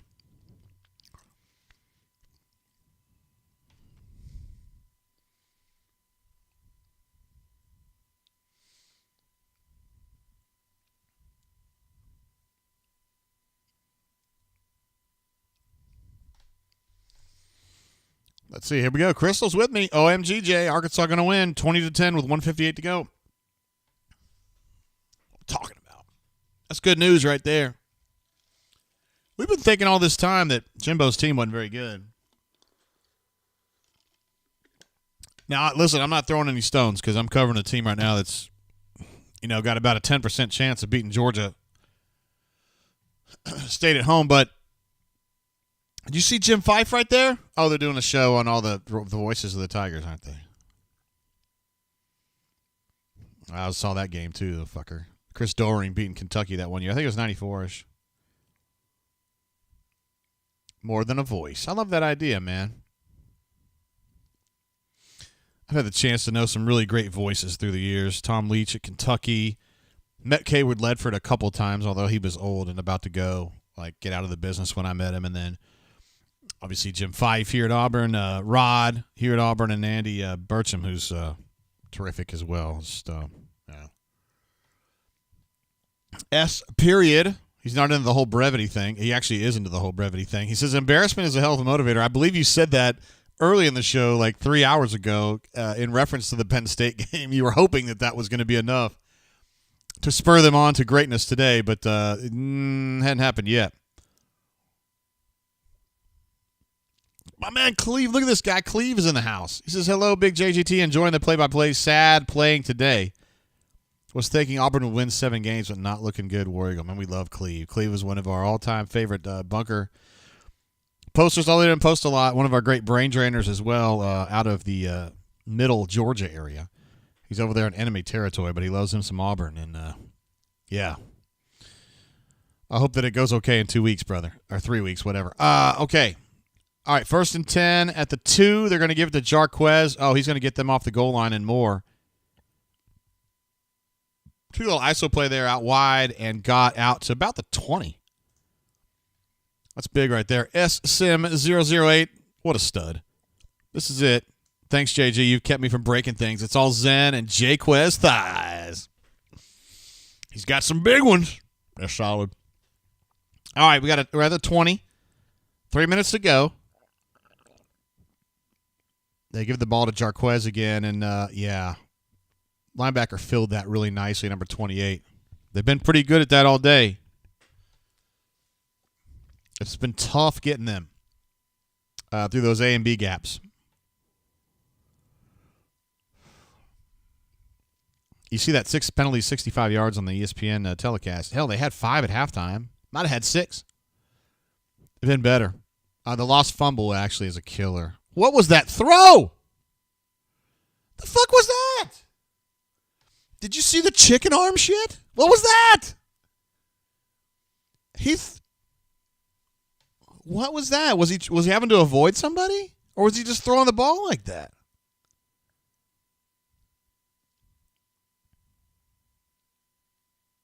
I'm telling you, he chicken winged that one just like this. Like a girl would throw it normally. My wife doesn't throw it that way, but a lot of girls do that.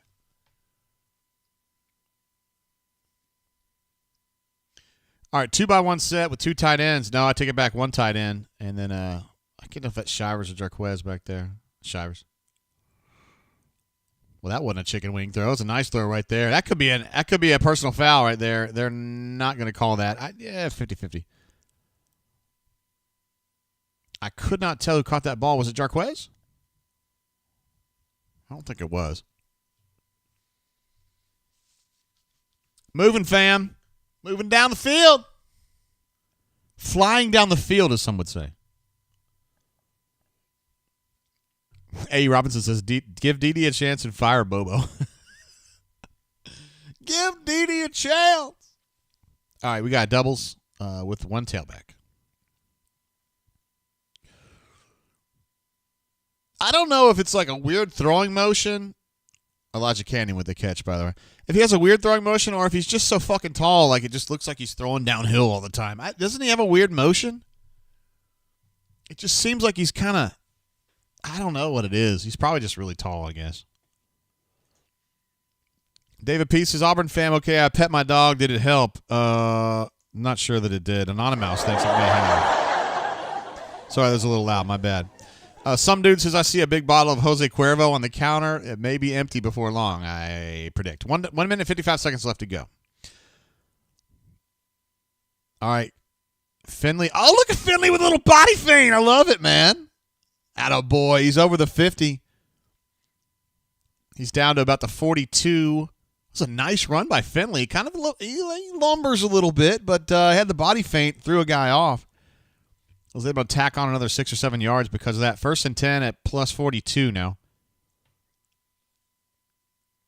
Oh, he's gearing up for a big-ass throw right here. He's got a man sort of open. Oh, no. He was NFL open. I'm not sure he was college open. The throw to Javarius was pretty damn close, honestly. He gave him a chance to compete for it.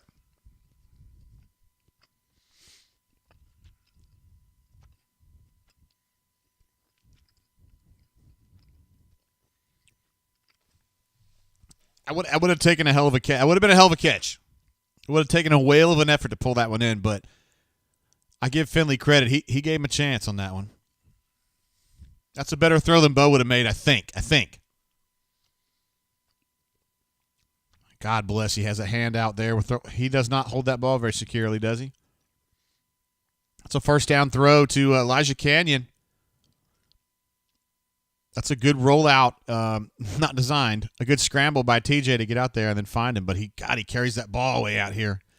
That shit that Kobe was doing the other day.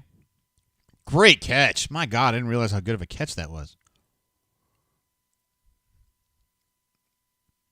All right, Auburn's a plus 30 now.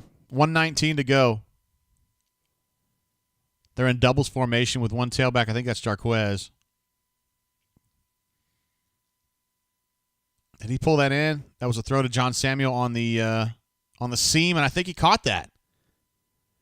Was not a great throw, but he was able to kind of extend his arms out there and pull it in. I want to see a replay of that. These Auburn fans are lusty. They're ready, man. They got bloodlust. They want to see a comeback against Georgia State. So Auburn looks like they have taken a timeout. Oh, no, they're going to review the play. This is where it gets a little hairy, right? Because if, let's say TJ does lead this team back to victory, you almost have to wonder what's going to happen. Crystal reminds us that Arkansas has defeated the Fighting Jimbo Fishers. I'm sure that game included a whole bunch of screaming at that poor second-string quarterback that Texas A&M is.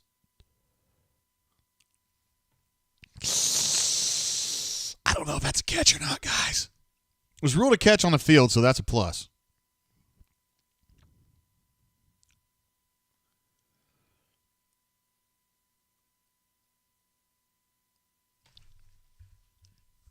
I don't think it's a catch, guys. Don't tell the refs, though. I think he dropped it. I think he dropped that. Okay, if Spicy P says it first, I can just blame it on you. Spicy P says it's not a catch. So, of course, everybody has got differing opinions on this. Some dude says catch. Risk No Reward says catch. Raider Davo says, I wish we caught it. We got it. We're going to catch that tomorrow. I don't even know necessarily all the players, but I know Waller's 83. I like 89. I like 11 a lot, of course. 87, 85. Great play. Who gave me a thumbs down? Who did that? I want to know who did that. No thumbs down, only thumbs up, guys. Come on now. Calvinist Auburn Man says incomplete. Looks like it's about 50-50. JM says this show is amazing. Longest I've watched before. Glad to have you here, bro. We're really, really glad to have you here, JM. Guys, I don't know, man. I think you're going to try to say that's a drop. I'm sorry to say it. I just feel like that end zone camera is going to be enough to overturn it. Pass complete. I told you guys they were going to say it was a catch. I had no doubt in my mind. Not one fucking doubt in my mind. Full credit to John Samuel on that one. Did a hell of a job to pull that one in. Who just gave me another thumbs down? You guys are bad people. The 58 people have a thumbs up. You guys are great people. The other 5, I don't know. Maybe some Georgia fans or something like that.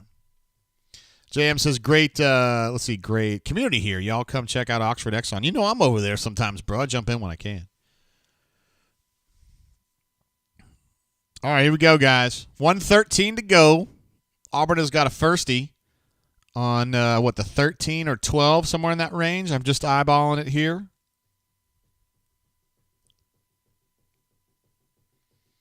I don't understand. Spicy Pieces. Thank you, Yellowwood. They're at the 11, plus 11. 1:13 to go. This is exactly the kind of shit you're expecting to go through when you're playing Georgia. State Brian Harris, thank you for jumping in, bro. Says thumbs up. Some dude says LOL. Christopher says Auburn Jesus at work. That's going to be an inside run to Jarquez, and he was kind of trying to bounce it outside. Got to the 9 or so. Let's see. Ellen says fourth quarter Auburn football makes me want to throw up. Yeah, we've been throwing up, girl.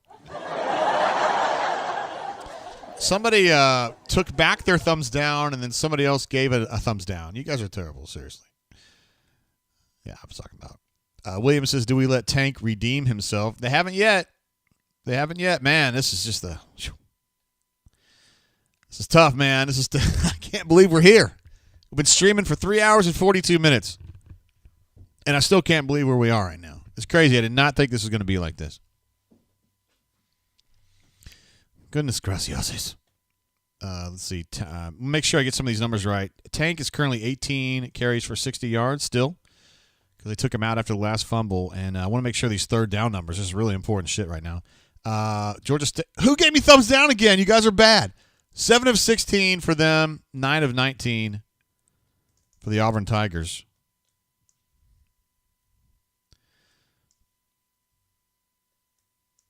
Yeah, look at that, guys. They're still below 50% on third down. Take that, man.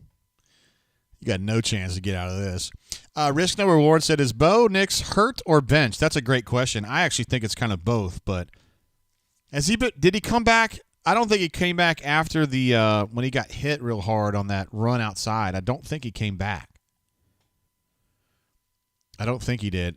I got another thumbs down. You guys are hurting my feelings. You're just hurting feelings now. JM says, I never pull out, but I think Auburn will. What? I don't know what you're talking about there, but he's thinking Auburn can pull out of this game. I like that. Uh-oh. Are you guys way ahead of me or something? Because I'm live on my phone, on my TV right now. I'm pushing live.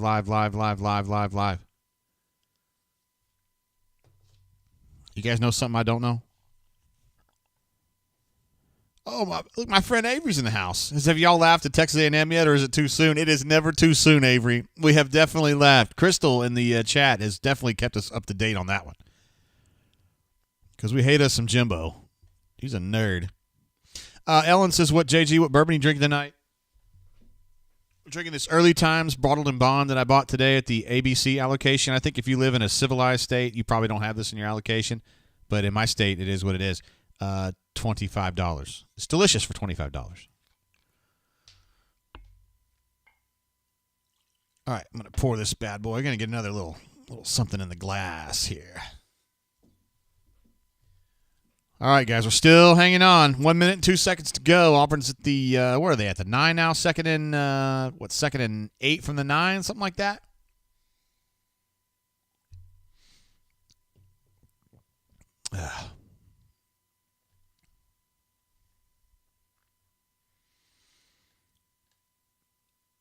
Let's see. Toby says, this is hilarious. Crying emoji. Yeah. Oh, they're at the 10. I thought they had gotten to the 9. Okay, 2nd and 9. Can get the first down. You got Shivers in the game. A little throw to nobody, and nobody didn't catch it. So we're going to 3rd and 9. Anders does not have a 5-point field goal in him, I don't think, at this point. So they're going to have to figure something else out. JM is making it sound like NC State may have won that game. I am very hopeful if you were telling the truth. Not that I have a personal problem with Clemson, but you know how it is. Raider Davos says Bo will still come back next game. Just watch. That's what we said last game, and it hasn't happened. 3rd and 9 from the 10. Here we go, guys. They're going in a 3-by-1 with a tight end on the backside. He's just blocking.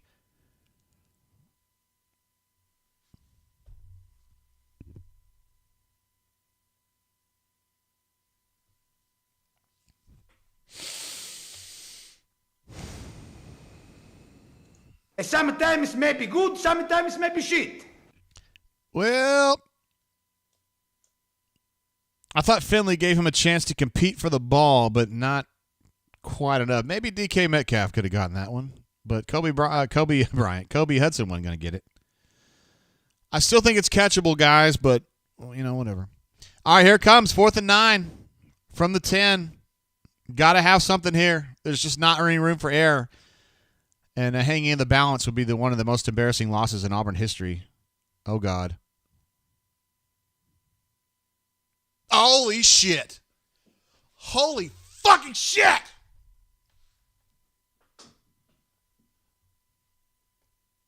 It was Shed fucking Jackson? It was Shed Jackson. We'll take it.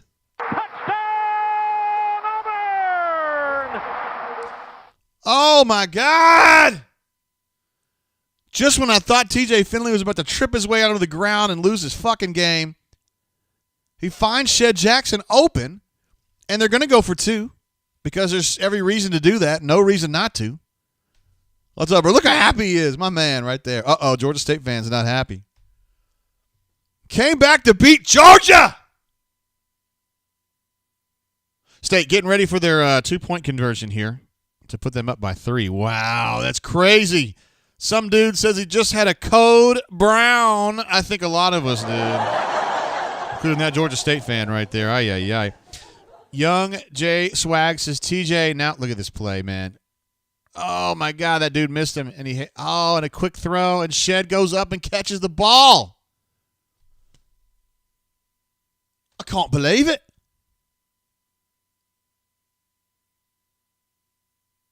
Jason Caldwell was right there for that picture. I bet he got a great shot, too. I could see him there kneeling down. Look at TJ. That's a leader right there. He scores the winning touchdown with a great throw right there. And he wants to know, the first thing he wants to do is go to the sideline and try to figure out what they want to do next. I love it.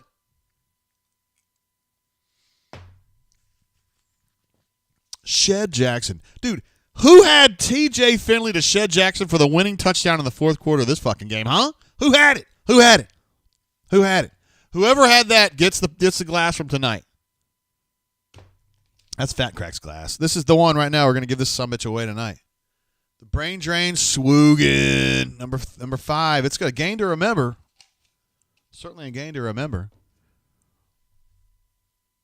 Oh, they got the 2-point conversion, too. Threw it to Kobe on a little flood concept. And he was the open man. He's waving to the fans. He's waving to the Georgia State fans. It says, take that, Georgia. State. Auburn is now up 27-24 with 45 seconds to go.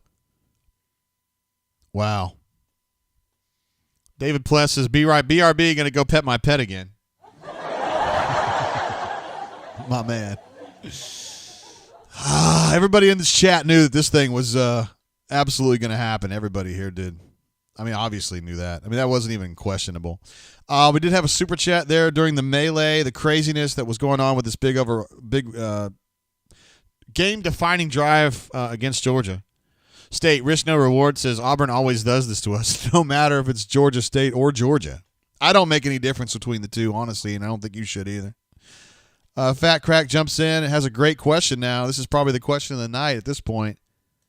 Are we now in a quarterback controversy? It's an interesting point. I mean, Bo Nix was flatline. I think we all saw it. And TJ, he's had his pluses and minuses, but I thought that he led that last drive was more than competent. I thought he made he made some great throws. And the play there on fourth down was massive. Massive. So, yes, I do think there's a controversy, honestly. They're going to probably try to say there's not. I would imagine he's going to say that Bo is the starter. I would guess. And I don't necessarily disagree with that if he says that. But I love this flood concept right here. Oh, nice little play from Shivers. Get a shoulder on that boy. And Canyon was open. Hudson was open. I think that ball was designed to go to Javarius, but good for TJ to look him off and go the other way. Go to a second read on that. All right, there's still some defense to be played here. Georgia State has got the ball at the 25 now. Ball tipped by Sir Colby Wooden, who's been terrific all game long. He may not have the stats to show it, but he's been very active all day long.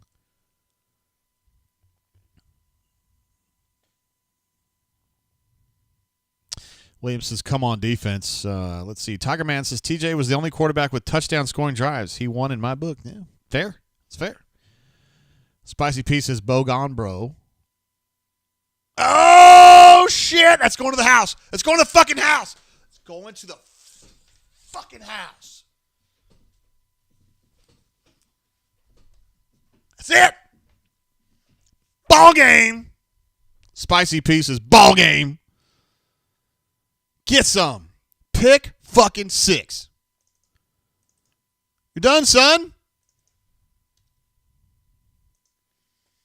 Sorry, I didn't even update the score. I was freaking out so bad over that touchdown throw. All right, it's now 33-24. Putting the Panthers in the rear view. Pulling away from Georgia. State, Solo Tiger says to the house. Christopher Copeland says pick 6. Cam says, everybody play better with Bo out. Yes, sir. Point after is good. That's 34-24. That's a double-digit win. No problem. Double-digit win. No problem at all. Put him away. I know it was a 20-point line coming into the game, but, at some point, you just win by double digits, and, you put him away. No problem. As one of our favorite posters on the bunker says, everything Gucci. We got fucking pick 6, huh? Double-digit win? Denton is in the house. Let me get these lights on, Denton. Hey, if you want to pull that one, it's got, you know what time it is. I don't have you on yet, but I will here in a little bit, all right? Denton is in the house. JM says, later, y'all, good game. Who y'all got? What are y'all doing tonight? Oh, you're off tonight. That's a drinking night for you, JM. Hey, good luck next weekend, bro. We're all pulling for you, believe me on that one. Yes, sir. We got some super chats coming through. James C. was absolutely fired up about that shit. 0% chance Bo Nix remains starter. Interesting. If Coach Hackrins says that Bo is still the starter in the Tuesday presser, you better give him hell, Jay. I'm going to say, Brian, you going to chew ass? Hey, appreciate the super chat, bro. I appreciate your support so much. Jim Bob, my man, jumped in with a super chat last week, and he's back. He says, your reaction, JGT, is worth $5. Man, I knew it all along. I knew they had this all along. Thanks, Jim Bob. Appreciate you, brother, man. Bobo Look says, Georgia State got robbed. David Bless says, we want Bama. Spicy P says, easy work, never in doubt. Of course it wasn't in doubt. Why? Double-digit win. Who cares? PC Rebel says, JG is cheering. I wasn't really cheering. It was just an exciting turn of events. Wow, Nick McCready doesn't cheer. G-Pits is going to be good. Wasn't really cheering, man. I mean, I'm just on stream. That's all. I'm just watching. You don't necessarily see, like, reporters, in the old days. I mean, he couldn't cheer in the press box, but whatever, It's fine. Bubba Look says, Georgia State got robbed again. We're going to go through this again. Mobile alum. One of our favorite posters. They got their own J.J. Pegues right there. They should have gotten him the ball more, number 5. Says, dear God, I thought those days were over. Thoughts on TJ going forward. The more I think about it, the more I think he's going to probably be the starter. And that's going to be a wrap, guys. 34-24, easy double-digit win for the Auburn Tigers. No big deal at all. Ravine says Auburn is not good for your health. Ravine has been with us the whole stream today because he's an absolute legend, mad lad. What a stud. Crystal says ball game. Easy. No problem.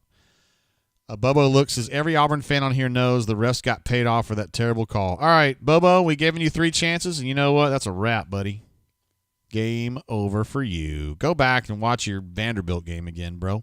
Jim Bob says, to be fair, it was worth more, but don't want to explain to my Bama fan wife. It's okay. I'm married to a Louisville fan. I understand how it goes. James T says the end of this game is going to cover for the fact that Bobo and Mason weren't good enough, or aren't good enough, excuse me. We should never look like we did today. I think that's fair. Raider Davos says, just win, baby. Al said it best. My man, a fellow Raiders fan. Denton knows what I'm talking about. Denton's dad and his mom also are month-long Raiders fans. I don't have you on yet. Month-long Raiders fans. I was thinking about doing a post-game Raiders show called Cuzzo and the Douche, where my man Chris is cousin, Cuzzo, and I'm the douche. But I don't know if we're going to do that or not. I think it'd be funny, though. I wish we could count on you, Raider Davo, to have me on that, if to be on our show or whatever, or just watch it anyway. Daniel P. jumps in as well. Says, big win over Georgia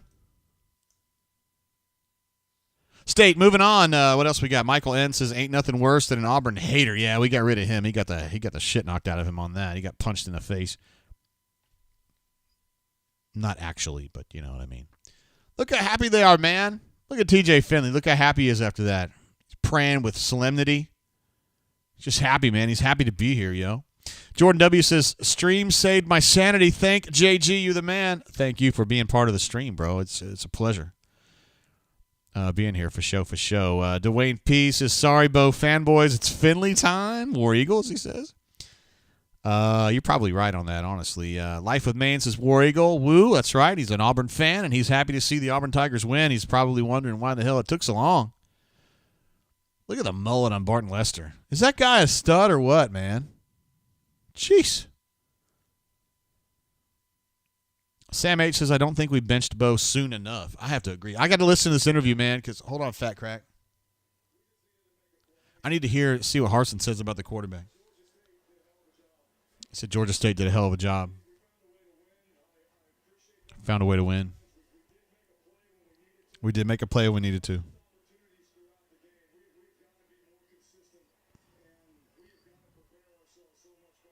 We got to prepare ourselves so much better than we did. They outplayed us in a lot of ways.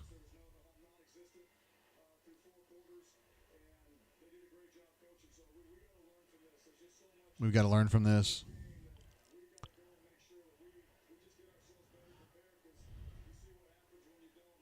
We got to get ourselves more prepared because you see what happens when you don't.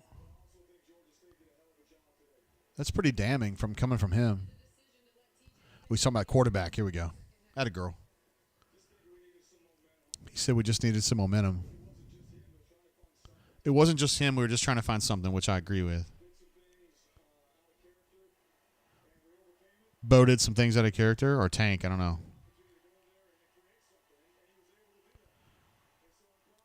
Gave him an opportunity to go in there and create something, and he did that. Bo's played hard. Bo's done a good job. It's just a matter of we need something to happen in this game. We had to make a change, and we did. Atta girl. That's the right question right there. She's asking the right question. Said of TJ, did a great job.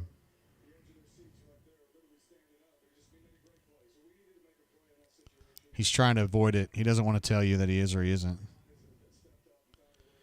He's talking about how he stepped up and found a way to win, which he definitely did that.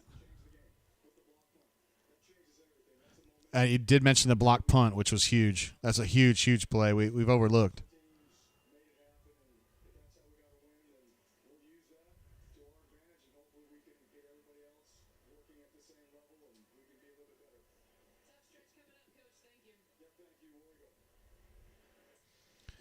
Yeah, that's Cass, by the way. Somebody was asking if that's his wife.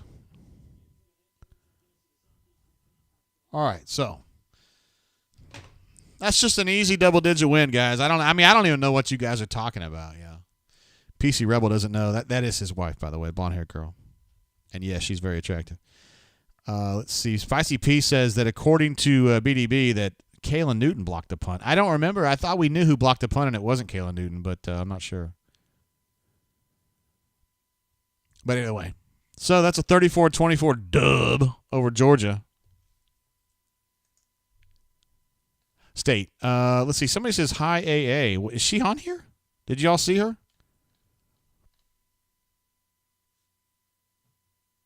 I didn't see her.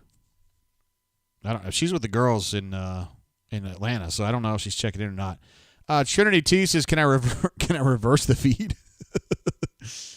William Seals gives us a War Eagle, a hardy War Eagle, a steely War Eagle. S. Period, who's really into the brevity thing, says Georgia State did play well. Luckily, we decided to finally play some too. Indeed, indeed. Dwayne P says, if Doofus Malzahn was still coaching, Bo would have never been pulled. Good riddance. B. Georgia Baller says, Sleepy Eagle. Interesting. Sterling says, hey, Jay. What's up, Sterling? It's good to see you guys. All right, we're going to transition over to our post-game thingy, my bopper, our post-game look, at which point we will Denton is in the house with us tonight. Denton. There he is, my man Denton. Oh, wow, it's really bright now. It's almost too bright, Denton. How have things been going for you, Dentona? Pretty good recently. Oh, shit. I don't hear you. Hold on. Not your fault. Nah, I got you better. Okay. So, pretty good recently. Yeah? Clemson lost, so that's always good. Yeah, well, we love it when Clemson loses. And? Anything else? Not really. Okay, very good. Very good. That's all we need. Though. That's all we needed to know anyway. Okay, so let's see. When I said AA, I meant hi JG Tate, aka you. Thank you, Levi. I'm sad because the administrative assistant is not here.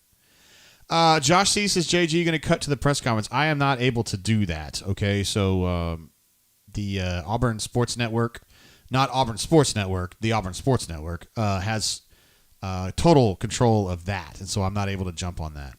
Fat Crack, also, I'm sorry I missed your call earlier, bro. Was kind of going on about the post-game business. So I apologize for that. If you want to call back, I'll definitely pick you up, bro. Add to broadcast. Thank you, Daniel P. A little super chat from him earlier. Big win over Georgia State. I mentioned that earlier.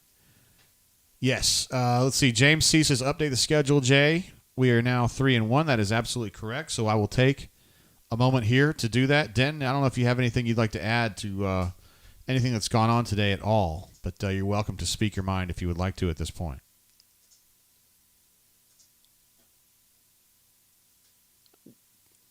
Not really. Can I get some clarification on the call that everyone's referring to?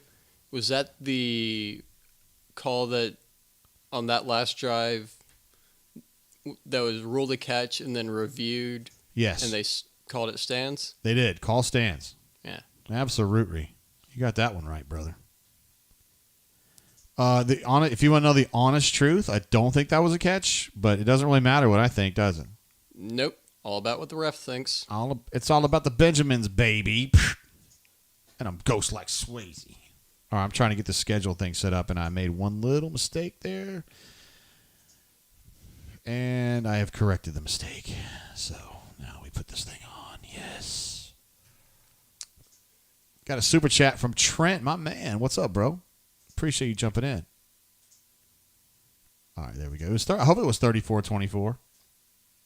You think that's what it was, Denton? It was. So I got that part right. Thank goodness. Now I got to pull this schedule down so that it's under everything else. That's what she said. Well, I do have a question. What the hell's going on with Minnesota? Yeah, they're having trouble with Bowling Green State Falcons, right? They lost to Bowling Green. They did lose to Bowling Green. That's the fighting. Dadgummit, the coach was here. Scott Leffler. All right, so there you go. Auburn is now 3-1 with a no question about it win over Georgia State. I mean, I think they put them away, and I don't think there's really much to say about that game, really, right? I mean, it's just a straightforward double-digit win, no problem. Let's see. Josh C. says, anyone know where I can watch the post-game press conference? Okay, so they're definitely going to stream that on auburntigers.com. I don't have it in front of me. I don't have the link, but yeah, that's definitely something to keep an eye on. Let's see. Oh, is Mike G coming correct? There it is. War Report says, JG, there is hope for the staff yet. They pulled Bo. Hey, it was 5 possessions too late, but they did pull it. So there you go. Did you know that Bo Nix got pulled again? Yes, I did. This is very surprising to me because it takes some gonads, in my opinion. In a game like that, if you're losing and you don't pull the quarterback, yeah, that says either you're dumb or you have a lot of faith in your quarterback. Yeah, that's true. Trying to cut this brightness down just a little bit on you, Denton, because I don't know. For some reason, it looks a lot brighter today. That's great. Everybody clamors for Denton. Everybody loves the Dentern, so it's all good. And it's worth noting that you and I and Cuzzo were without our gals this weekend because my wife and your mom are at the girls' weekend. Yep. So we're unsupervised, and therefore we're uncultured. Relatively speaking, I'm just saying. Uncultured swine. Yes. Yeah, I wasn't going to call you swine, but anyway. It is time for us to take a look at some of these statistical numbers from the game. And, yeah, I don't know if there's any stats that matter except fucking W. But we'll take a look anyway because it's just fun to do that sometimes. And then we can just be ghost like Swayze over this business right here. Oh, I changed this. I forgot about it. All right. Let's take a look at these statistical markers from the game right here. These are the finals, just the basic numbers. You can see Auburn with 419 yards of total offense. Pulled way ahead of Georgia State, obviously. 253 pass yards, no problem at all. Might have given up 267 rush yards, but I mean, it happens sometimes. You never know. 9 of 20 on third down, no problem. 7 of 16 on third down for them. That's horrible for them. I'm just kidding. It should have been under 20%, but, sometimes things happen, the refs and whatnot. I will say this about penalties, though. Were penalties on there? Yes, 6 of 65. I think they were 6 of 65 at halftime. At worst, they had 5 in the first half and may have had 1 in the second half. So it's either 0 or 1. They got that shit cleaned up for sure. I bet you that's something that was we like to say that was a point of emphasis for Coach Brian Harsin at halftime, I think it's fair to say. Not fair to say. But in this game, man, some really crucial moments in this game. You're talking about the block punt that's recovered for a touchdown. Huge play there. And then it's some incredible plays from TJ Finley on that last drive. I mean, 4th and 9 from the 10. Is that right? And he gets pressured out, rolls out to his right, and finds Shed Jackson in the end zone. I mean, I don't think that Bo makes that play. I definitely don't think Bo makes that play, so I don't know, man. What a weird game this was. David P. makes a point, though. He says, seriously, why are we blaming Bo Nix? They gouged us up the middle. 267 yards and 5.7 yards per rush. Folks, we have Tank and Shivers and couldn't move the rock. This is a fair point, Denton. I mean, did you have a chance to see much of this game? Yeah, I got to watch a lot of it. I feel like the biggest thing was the defense. Yeah? Y'all's defense in the second half came out and played. Well, we had our good linebacker back. Yeah. If coaching doesn't work out for Harsin, he'd make a damn good motivational speaker, if that's anything to go by. My name is Matt Foley. I am a motivational speaker. Is that Will Shakespeare I see over there? Sorry, guys. You know who Matt Foley is? I do not. Do you know who Chris Farley is? Yes. Yeah, he was a motivational speaker. Very animated. Yeah, Matt Foley. Let's see. Trent says Bo would have scrambled and would have ran short. It's probably true. He had a lot of chances to do that in the first half and the third quarter, and he was doing a lot of what you said, Trent. Very true. For show. Let's see. Crystal's still with us, as far as I could tell. She said something earlier, but I missed it. Says Alabama takes opening kickoff for 7. Is that true? I don't know. Okay, that's fair enough. Look at Denton. My man Denton's all over it. Of course he is. OSI Intelligence says, yes, Finley did do all that great at first, but he stepped up when it counts. You're saying he didn't do all that great at first. But to be fair, that was his first chance really to jump into a real game where there's real pressure. And it takes a little bit of time to just get used to what it's like to be back in the game. I know he did some of that at LSU, but it's been a while. And anyway, PC Rebel says, I think we just found JG's Halloween costume this year. He's talking about Matt Foley. I am a motivational speaker, and I live in a van down by the river. That's what he said. That was his classic line right there. Oh, yeah. I could actually do a pretty good Matt Foley back. I used to be 315 pounds, PC Reb. And I'm not now, but when I was pretty good at Matt Foley. Quentin Lee, my man. What's up, bro? I haven't seen you in a while. Do any Auburn fans remember the Utah State game? Kind of similar game. That is a great one. Yeah, you're right about that. I don't know why I didn't think about that earlier. Emory Blake rescued Auburn from that loss, or what would have been a loss. Man, that quarterback for Utah State was an absolute maniac. He was so good. TJ Briggs says Denton has clearly never lived in a van down by the river. Probably need to see that sketch. I had heard that referenced before, but I had never seen it. I will definitely say. Josh C. says, anyone know where the website has press conference live? I told you, man. It's at auburntigers.com. You can also check out, I would imagine that Andy's Twitter feed is probably going to have that. Andy Burcham's Twitter feed is probably going to have it on there, too. So that's something to kind of keep an eye on there. Brendan Lowe says, our fan base really sucks. Harsin will build this into a winner. He inherited a mess. Why does the fan base suck? I don't understand. What does this have to do with the fan base? Yeah, everybody was freaking out. I mean, they almost lost to Georgia State. You know? It's tough.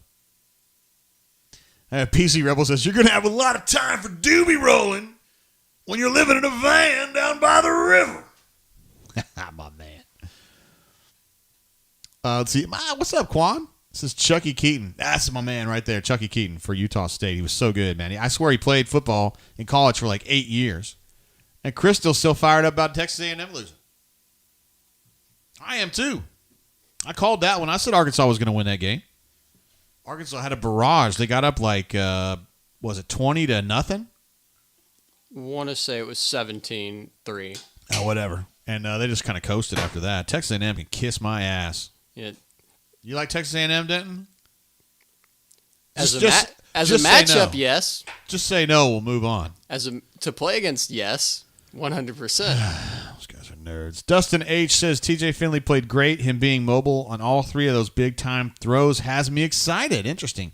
He did make, I'm trying to think, 2 really good plays there where he was kind of running. He wasn't really scrambling wide. He was scrambling up the middle and just kind of dished, and that was great. I don't know as though Bo makes those plays. And, of course, the 4th and 9 play was just insanity. Ravine says, Denton looking like a distinguished gentleman tonight. Denton, can you hear me pretty good? Yeah, I got you. I'm using a new a little mixer over here. I had to reroute it a little bit, so hopefully you can hear me pretty good, bro. Ravine is a big fan of yours, of course. You got some serious fans on this stream, brother. Hey, I do have a question for you. So me and your padre went out for lunch today. We were going to go to a Big Bad Burger Company or whatever, and you backed out. Tell me what was going on there. Well, I ate breakfast at about 9:30, so 2.5 hours earlier, and I had wanted a warm breakfast, so I ate something from the freezer that I had, and it was bagel bites. Yeah. And I had 12 bagel bites, so I just wasn't that hungry. All right, this is the kind of content that you guys are expecting when you come to the Brain Train. Thank you, Denton. Of course, I did ask you about that. I thought you'd want to have a burger with us, but, whatever. Let's see. MWD says, Gus voice. This is exactly what you want out of a game like that. Hats off to Georgia State. Those guys played their hearts out. You find out what you need to work on and get better. Yeah. Good work for our second quarterback. That Harsin interview, I will say, that was a lot of coach speak for. We were not good in the first half. I don't know, man. When he was like, we got to coach better. I was like, attaboy. Put this on you a little bit. I like that. Yeah, outside of that, though, a lot of it, that just sounded like a lot of coach speak for. We weren't good in the first half. PC Rebel says nobody puts Denton in a corner. I like that. That's pretty funny. David P says, hey, can we talk about how much happiness Smoke Monday has brought to the Plains over the years? I don't know about that. I'm not sure that the chat would agree with you on that one. He has he laid some pipe, whatever, metaphorically, there in the fourth quarter, but he's also had some bad busts in the Penn State game, that's for sure. Crystal C says, I want Whataburger. Hopefully, maybe in your area they have one. If you're in Montgomery, they have one now. My man AU Taxman says Dylan Cardwell dancing clip was the best part of the game. He put that on Instagram earlier today. Looked pretty good. Mr. Matzer7 says Gus would have stayed with Bo. Yes, he would have. You're absolutely right about that. One of the things I like about Harsin so far, not afraid to pull the starter. I like that. Yeah, we were talking about that in real time, that in the Florida game 2 years ago. I felt like it was absolutely the right situation. Bo was flatlined for whatever reason, and I thought it was time to go to Joey, and he didn't go to Joey. And I asked Gus about it a couple of times after that game, and I was like, tell me about your thinking on that. And he said, never even considered it. So there was no part of his mind that was like, I'm going to make a change and go to Joey. And sure enough, Bo went out there and laid a fucking egg, which is not necessarily a big deal because he's a true freshman at the time, and it's Florida. And I'm telling you, as someone who's covered a game in every stadium in the SEC except A&M, Florida is the loudest shit I've ever heard in my life. I don't know how they did it. I don't know if it's the angles of the corners or whatever, but it's just so loud there. And it just, I don't know.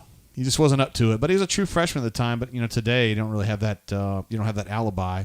Austin D says this will be a 6-7 season. Auburn won't even get past, what is this? Auburn won't even get past Mississippi State, and they looked horrible. Didn't you think Austin might be a Bammer? I think he's just trying to bait the rest of the chat. He's trying to be a chatterbaiter. I get it. Okay. Hey, Abby Travels. Who gave me a thumbs down? I want answers.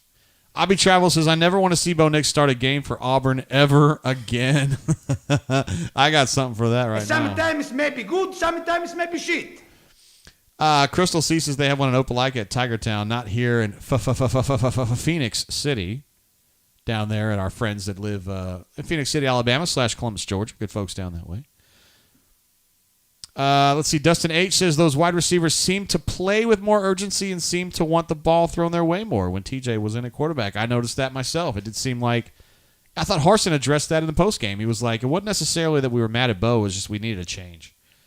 And I tend to agree with you, Dustin. I thought that the wide receivers did play with more urgency. Darren G. says, why is Denton not holding a newspaper? The hostage video 101. Denton. It's not Denton's fault. Hey, listen, this is my studio, so if you're unhappy with the surroundings, Denton's surroundings, it's 100% on me. Just over here helping us out and digging us out a little bit, doing some social media business.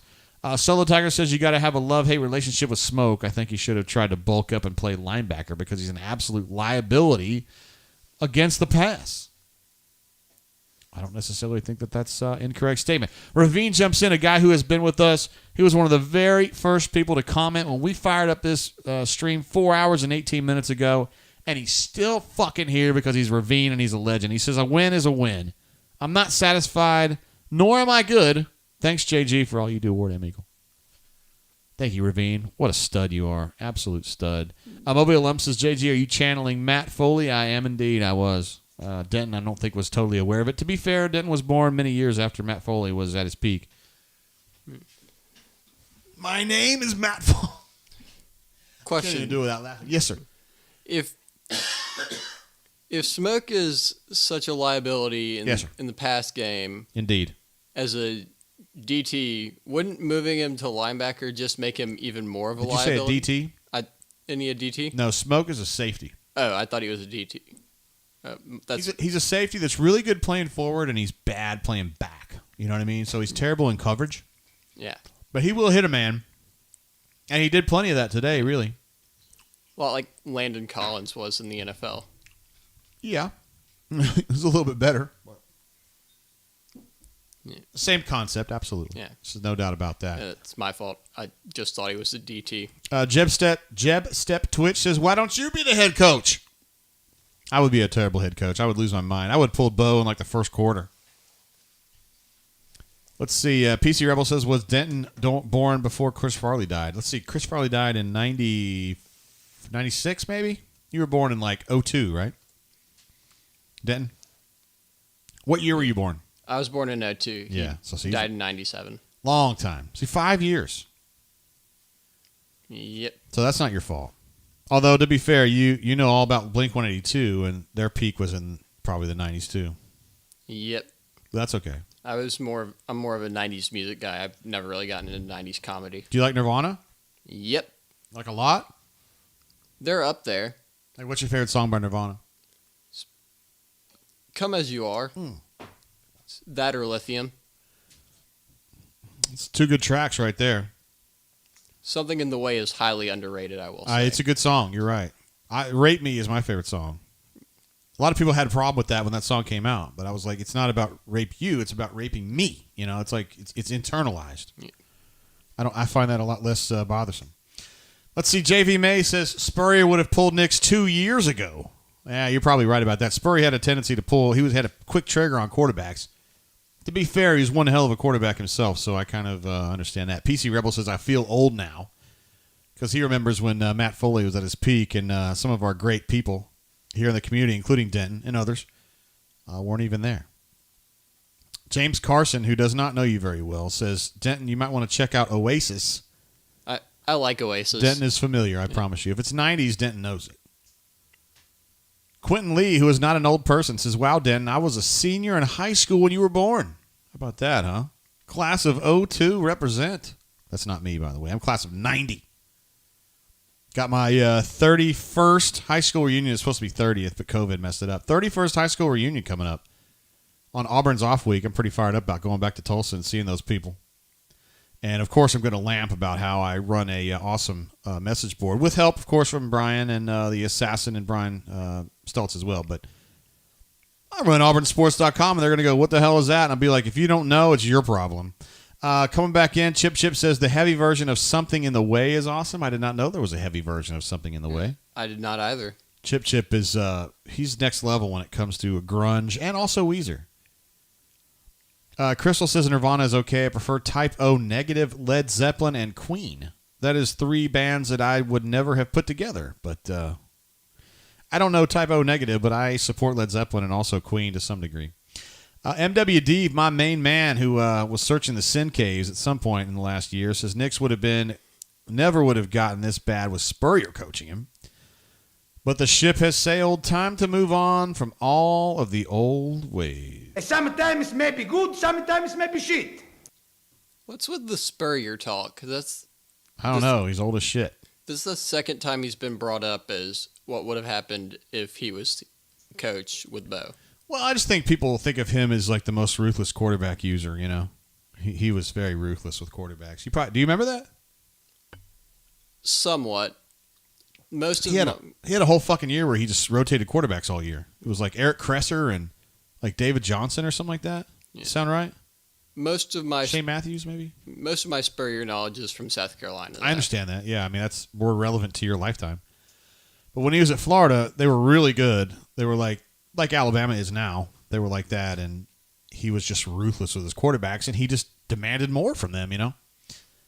Lord Infamous says, Nix got Gus fired, which sounds on face value like a total bullshit statement, but the more you think about it, the more you think Lord Infamous might be right on that one.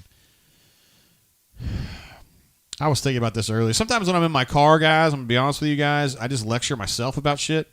And I was lecturing myself earlier today about that. I just still don't understand why Gus kept doing the whole thing. Like, you get Cam Newton and he wins the Heisman, and he's awesome. Whatever. That's one dude. But then you get Nick Marshall and you whoop ass again. Why don't you just keep going that direction? I don't get it. On the phone, we've got Fat Crack on the line. What's up, bro? Man, what's going on, JVT? How you doing, bud? Word. I haven't played you in we haven't been on Warzone lately, bro. I know. We need to get back going. You play a lot of Rebirth, though, don't you? I do, because I don't have the patience for that shit in Verdansk, bro. Man, I hear you. Man, what do you think about the game, man? Well, anytime you beat Georgia State, that's a really big deal, man. You ain't lying. I thought the defense made a good second half adjustments. You got to give Mason credit on that. Either that or McClain just coming back in made that big of a difference, man. Because when he came back into the second half, it was lights out on us. That's absolutely true. And so I don't know if he's just that big of a leader or what. But for him to step back in and do that, I would like to know. You probably have the second half stats of, what they gained in the first half compared to what happened in the second. So you got to give the defense credit for that. And then, of course, Carson making that call to pull Bo Nix and put in Finley was pretty huge. But also, he pulled Tank. Tank had the fumble. I don't think he stepped on the field again the rest of the game. I don't think he did either. I'm pretty sure that happened. I don't think he did either. And so Yeah, and so to have, the announcer said it on the game, but to have Finley and Hunter back in your end zone, a true freshman and the quarterback who's just come in and put the ball in their hands, and of course Hunter hits that 18, 20-yard run. That was big. That's just a massive thing. That was big. And correct me if I'm wrong, we also started seeing more receivers that we haven't been seeing on that last drive as well. So maybe Harson's just letting them know, hey, if you suck, you're going to get pulled. You know what I'm saying? Yeah, I do know what you're saying. It was interesting. Canyon played a bunch in that last drive. Capers was playing a bunch in that last drive. Capers. So maybe and correct me, who was number 16? Is that the guy we've been waiting on that's been hurt? No, that's Malcolm Johnson Jr. He's been playing a good amount. He plays probably 20 or 30 snaps a game. Okay. Yeah. But, I thought they were better in the second half. The receivers were, I thought. But I thought they were better, yes. We Yeah. still had a couple of drops. Hey, you mentioned earlier first half versus second half. Georgia State in the first half had 299 yards. Second half had 85. So, yeah, that's roughly a third. Yeah, that's a massive adjustment right there. It's either from what I'm watching, it seemed like we went a little more man in the second half. I don't know football too well to be able to call out what coverages they were running, but it seems like we ran a little more man, and our D line finally woke up. And number 55, number 55 was it Leota? Yeah, Echo Leota. Back-to-back third down drives, third down sacks. Feel like we need to see him a little more. Or is he just a third down specialist? No, I think I think they're just kind of learning him and letting him kind of work his way into the rotation. I don't think he's a third down specialist at all. I think he's just a guy that plays behind Colby Wooden a lot. So he's just really good. I want to mention one other stat that you brought up, Fat Crack. They had 24 rushes in the first half, 23 rushes in the second half. So it was basically the same. 9.1 yards per carry in the first half, 2.1 in the second half. So yeah, defensive line made a difference. Yeah, and I know you'll be able to see it later on when you start doing your study. But what do you think the adjustment was? Was it McLean, or what happened? Did we shade more? Could you tell or not? Yeah, I saw more stunting and I saw more scraping to eliminate some of those off tackle runs. Is kind of the first thing that jumped out to me. So here's my next question, and I'll get off because I know people want to call in. What keeps us from making that adjustment second quarter? Is it just waiting for because Mason's in the booth, or is it just let's hold on and when we get into the second half, let's make the adjustment? I think it's Jacoby being able to play inside and just kind of bring that administrative ability. Because Steiner did good, but there's a lot of times where he was also out of place. You know what I'm saying? Well, I also think that Chandler works better with Jacoby than it does Steiner because Steiner's kind of taking orders, whereas and Chandler has to give them. Whereas when Jacoby's out there, it's the other way around. I gotcha. I'm just. Well, hey man, a win is a win. I got my celebratory steak on the grill. Hell yeah, you do. Of course you do. You're Fat Crack. Watch that. Hey man, Tennessee just scored to go ahead of Florida too, so that's pretty good. I would hate to see Dan Mullen lose. That would be devastating. That would be terrible. Back-to-back losses would just be sad. So, all right, Fat Crack. Have a good one, man. Worry about it. See you, bro. There he is, Fat Crack, ladies and gentlemen. One of our terrific brain drainers, also a terrific bunker poster, and a solid Warzone player, too. Melee says, anyone know if Mike G survived? Ay. JV May says, Demetrius Davis, what's going on with him? He's very athletic, can make plays from nothing. We don't necessarily know that, JV, but the talk on him is that he is not a good practice player at this point in his career. Now, he's a true freshman, so you're not necessarily surprised to hear that. But at this point in his career, he is more of a lights on kind of guy. When he gets out there with the ball in his hands, with the lights on, he's really good. In practice, he's not so much, and that's kind of hard to engender trust when your practice performance is not necessarily super, super good. And he's also a true freshman, so I don't know. We'll just kind of have to see. At some point, he will have an opportunity to play on that varsity field, and we'll see how it happens. Solo Tiger says, I got Auburn -2.5 at the half. Would have turned out great if I hadn't had to see the game. Hey, now. Let's see. Blake R says Mike G is alive and well at Melee. Good. Glad to hear that, bro. I texted with him a little bit there at halftime, and he was beside himself about what was going on. Listen, man, I tried to tell him, bro, when you're playing Georgia State, it's tough to kind of come through and get that dub, man. The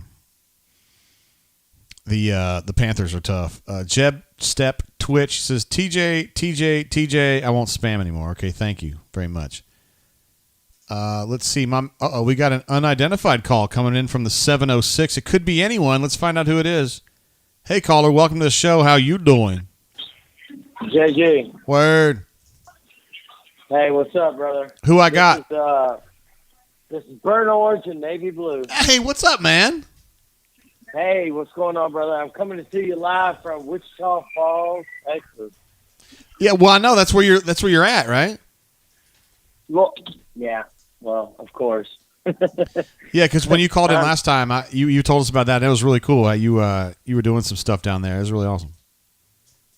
Yeah. I'm still active duty Air Force, and I'm trying to teach students how to, do HVAC down here. But man, this was a hard one. And JG, this is what is really hard for me, because I've got all this stuff, decked out into my office. Let me just tell you what my office kind of looks like. I've got the kick 6 of Chris Davis, autograph where it says Chris Davis kick 6. I've got that on the wall. Yeah. Then I've got, I graduated from Beulah High School, which was 2005. So that was my guy, Cadillac. Yeah, got that on the wall. Then I've got Nick Fairley. I've got, of course, Cam Newton, Dale Murphy, Tom Glavine. So this is kind of what my office looks like. So when the students, they pass by my office, a lot of these guys are like, 17, 18, 19 years old. So when they come by, they're talking a lot of shit. And then they see the whole Pennsylvania, Penn State thing last weekend. Oh, man, I've had a brutal week. You've had to listen to it, man. Man, I've had a tough week over here. But it is what it is, and I've listened to you, B-Matt. I've listened to everybody. I understand, where we're at this point. And I felt pretty good going into this week, right? Of course. And then, holy crap, man. And I'm sitting over here, and I'm looking at this. And then when I see TJ Finley start going under center, and I'm talking about late in the third quarter, I don't know how to – I don't know where to go from here. We're in a bad spot, right? Yeah. Hey, let me just say this.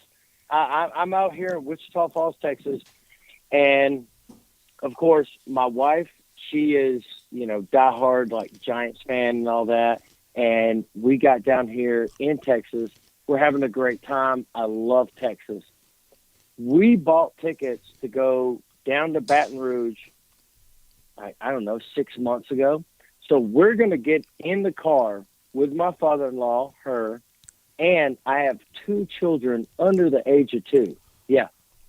Already in a bad spot. And then we're going to drive 8.5 hours down to Baton Rouge next Friday morning. And then all of a sudden it's like, wait a second. The Pirate, I think that pass tipped off on the fucking onside kick. Next thing you know, we're going to go down here, and are we going to beat LSU? Are we going to – no. We're in a bad spot. I am – oh, man, this is just all bad. Hey, listen, man, having been to Baton Rouge a bunch of times for LSU games, an 8 o'clock kick with kids – terrible. Are you going to take your kids to that game? I have a 2-year-old she had turned 2 in June, and I have a 7-month-old. Well, obviously she tried to turn 8 months until October. Yes. Bro, this is not, yes. I'm not sure this is a great idea. I think this is a terrible idea, Jay. I think this is the worst idea I've ever could have come up with. But this is what I was coming up. When I bought the tickets 5 months ago, I looked at the schedule and I was like, okay, well, the only other game that CBS, which is going to be at 3:30 Eastern time, 2:30 time, that could have possibly been on there would be Ole Miss and Alabama. And I was like, there's no way.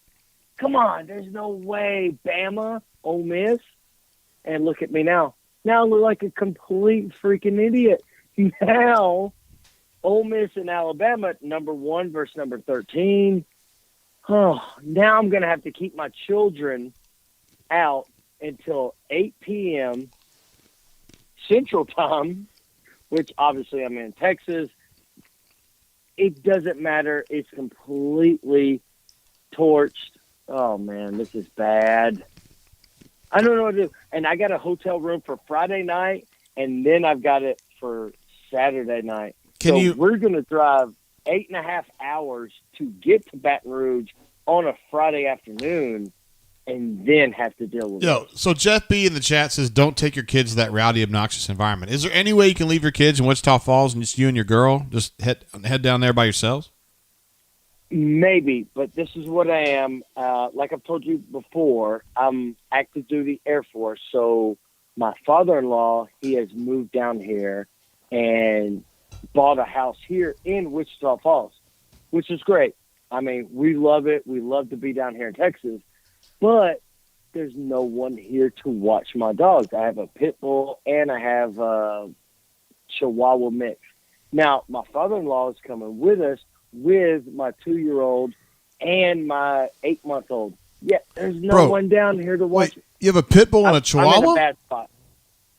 Yes. Are they friends? I'm in a bad spot. Oh, they love each other. Oh, okay. Yes.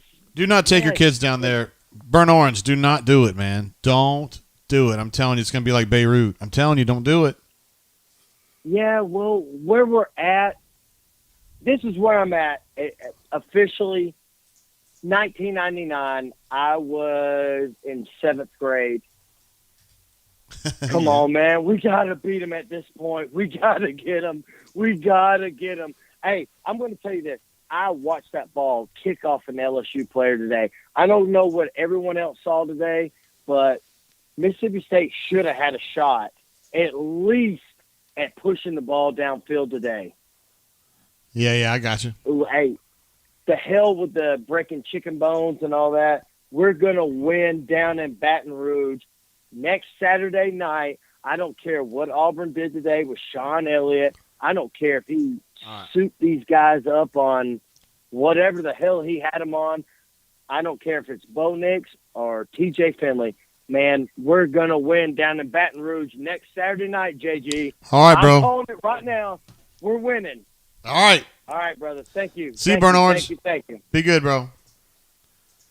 All right, man. He got, first of all, thank you, Burn Orange and Navy Blue, for jumping in. A rare Texas call we got on that one. Christopher C says, caller is clearly drunk. I feel like we know that, right? Denton? Probably. You've seen some drunk people in your life, i.e. me. Yeah, mostly you. Yeah, mostly me. Jeff B says, is there a fast forward function? Now that is something that I'm just not sure. That's not very nice. That's not very nice. We appreciate you calling in, though, Burn Orange and Navy Blue. That's not his first caller, by the way. That's not his first time calling in. We love him, of course. And MenWD says it's time to fine bomb this caller. What does that mean? Basically tell them to wrap it up, if I'm not mistaken. It's been a few years since I've watched Fine Bomb. Or listen to Fine Bomb. Yeah, I'm so old I remember when Fine Bomb was on the radio, bro. I do too. I jumped on his show one time. He had me on, and he said my name was Jay Montgomery. Nice. I was Jay Tate from Montgomery, Alabama. I don't know. He didn't seem bothered by that. Yeah. Keith M says JGT's face when he said Chihuahua was priceless. So funny. I just he goes, I've got a pit bull and I've got a Chihuahua. I was like, what? I mean, they're both types of dogs are pricks. So. Oh snap! Look at you. I don't think pit bulls are pricks. I do think the Chihuahuas are. At times, pit bulls can be. That might just be them having a bad rap, though. To me, that's like saying, okay, I got 2 girls I'm dating. One girl's about 6'3", 250. Bench press is 425.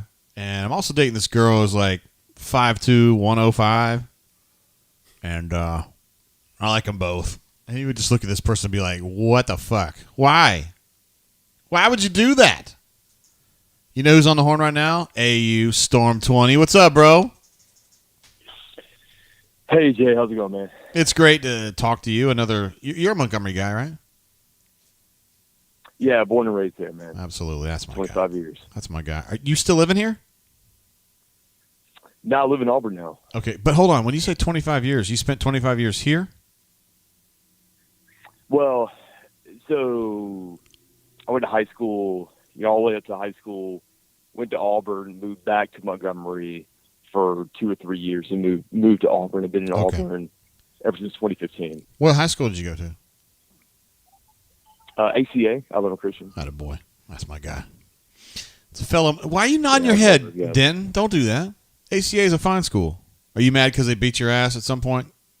Probably. I don't know. Denton went to St. James once upon a time, so that's the problem there. AU Storm 20, thoughts? Go ahead. We owned St. James when I went there. But anyways, go ahead. Saying he beat that ass, Denton. I'm sorry you're upset about it. AU Storm 20, what can we take from this game? I mean, I don't know. It's a double-digit win, of course, but at the same time, hey. Yeah, I really like Bo Nix a lot. But my gosh, if they would have had him in the whole game, we would have lost that game. I don't really know what you can take of that game. Like you said, I mean, the play calling, the offense, everything was just so vanilla. I mean, half the stuff we ran last week wasn't even a factor in this week. With the route combinations, run concepts, anything, it was just so vanilla. I mean, it was just like a Gus game back 2 years ago. It was very, very disappointing from that aspect. And, it just didn't look like they cared at all until halftime, and they probably got their ass chewed, and they were back in it the second half, especially on defense. I mean, look, I'm a bet man. I bet Auburn wins next weekend just with the storyline of TJ Finley going back to LSU, and he's going to be fired up, and that's all going to happen. But, man, it was ugly. I really don't know what you can take out of that game. Are you just assuming that TJ is going to start that game down there? I mean, you can't not start him after that, right? Well, I think that I think there's a situation where they start Bo Nix. Where they say, hey, man, Bo was injured, and he came out because of an injury, and we're going to go with him again. I don't know, man. I think if it was the last staff, he plays. But I think it's a different situation, and I think TJ's going to play next game. I mean, I'd like to see it. I'd be interested to see it. And that would be a great story. I'd be very interested to see it. And the storyline really leads up to it, right? I mean, good grief, the guy left LSU to come down here. He was terrible at LSU, and he might be terrible still, and got, lucky on those last couple of drives. But, I mean, the storyline's there for him to go out there and ball. But first off, the wide receivers have got to get open. The offensive line's got to protect him. But the storyline's there for him to go out there and win in that situation. But, I mean, even when Bo was in there, even if he's hurt or not, he just couldn't hit any open receivers. I mean, it was – I'm a big Bo guy. We know him personally. I just don't know if he's the right fit right now. MWD in the chat says Harson's comments made it obvious to me that Bo was not pulled for an injury. So if that's the case, you're right. It's going to be Finley starting down there. That's a lot of pressure. Yeah, man. That'd be interesting. I mean, like in baseball, relievers have a different mindset than a starter. I don't know if you'd be able to replicate that as a starter, but I mean, you might as well give it a shot, right? You might as well give it a shot. And look, the team, when he scored and after the game, I mean, they were so pumped for him. That was really cool to see. And, they were really rallying for him. Everybody was excited for him. And he might do some great things. And he had a little bit more pocket mobility than I thought. I mean, some of those plays on that drive were pretty good, rolling up in the pocket and moving a little bit. I thought he was going to be a statue back there, and he's moving a little bit. But I don't know what you can take out of that. Maybe it was a fluke game like Mercer a few years ago in 2017, and they were looking ahead, but I have no idea. Yeah. This is a really weird game, man. I don't know what to take from this. Auburn should have won this game by a lot more, you would have thought, but they had to fight their ass off to get where they were, Yeah, I mean, look, the defensive line wasn't ready the first half. It was brutal. We'll see what happens moving forward, but I mean, look, as long as they got the win and they can fight back from this, I thought they were going to be a little better than what they were at Penn State, and that was not the case. Maybe they were focusing a little more on their mistakes, but yeah, it was brutal. Yeah. Hey, I wanted to shout out real quick. I went to Penn State last weekend, and I tailgated with Why Not AU, and that guy is a boss. He took care of us. We had a group of 8 guys, and it was an incredible tailgate. And I just want to shout out Why Not AU. I mean, he was a man. I told him I'd shout him out on the brain journey. You must have been hanging out with Duff Diber, a.k.a. Elite Gus, because he said he was at that tailgate all day, too, and he had the same exact scouting report for Why Not AU, that the guy was an absolute beast. Yep, I was there with him. Met all the guys.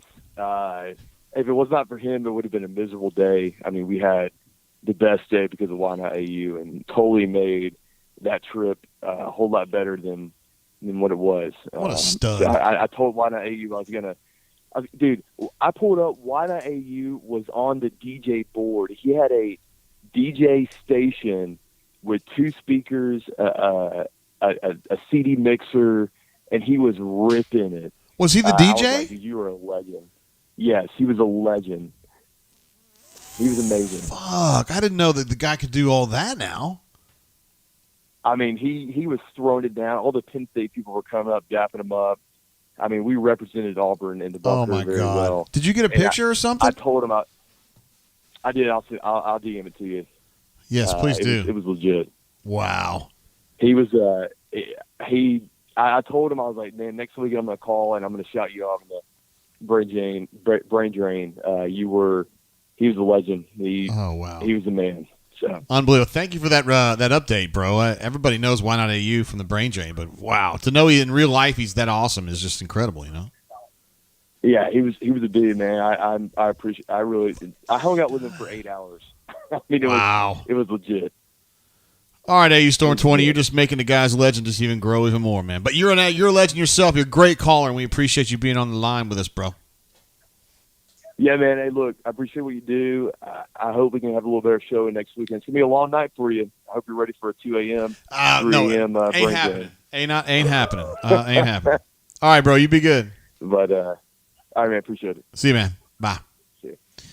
All right, while we are on the horn with Super Stud, AU Storm 20, we got some Super Chats I want to shout out. First of all, Cleve.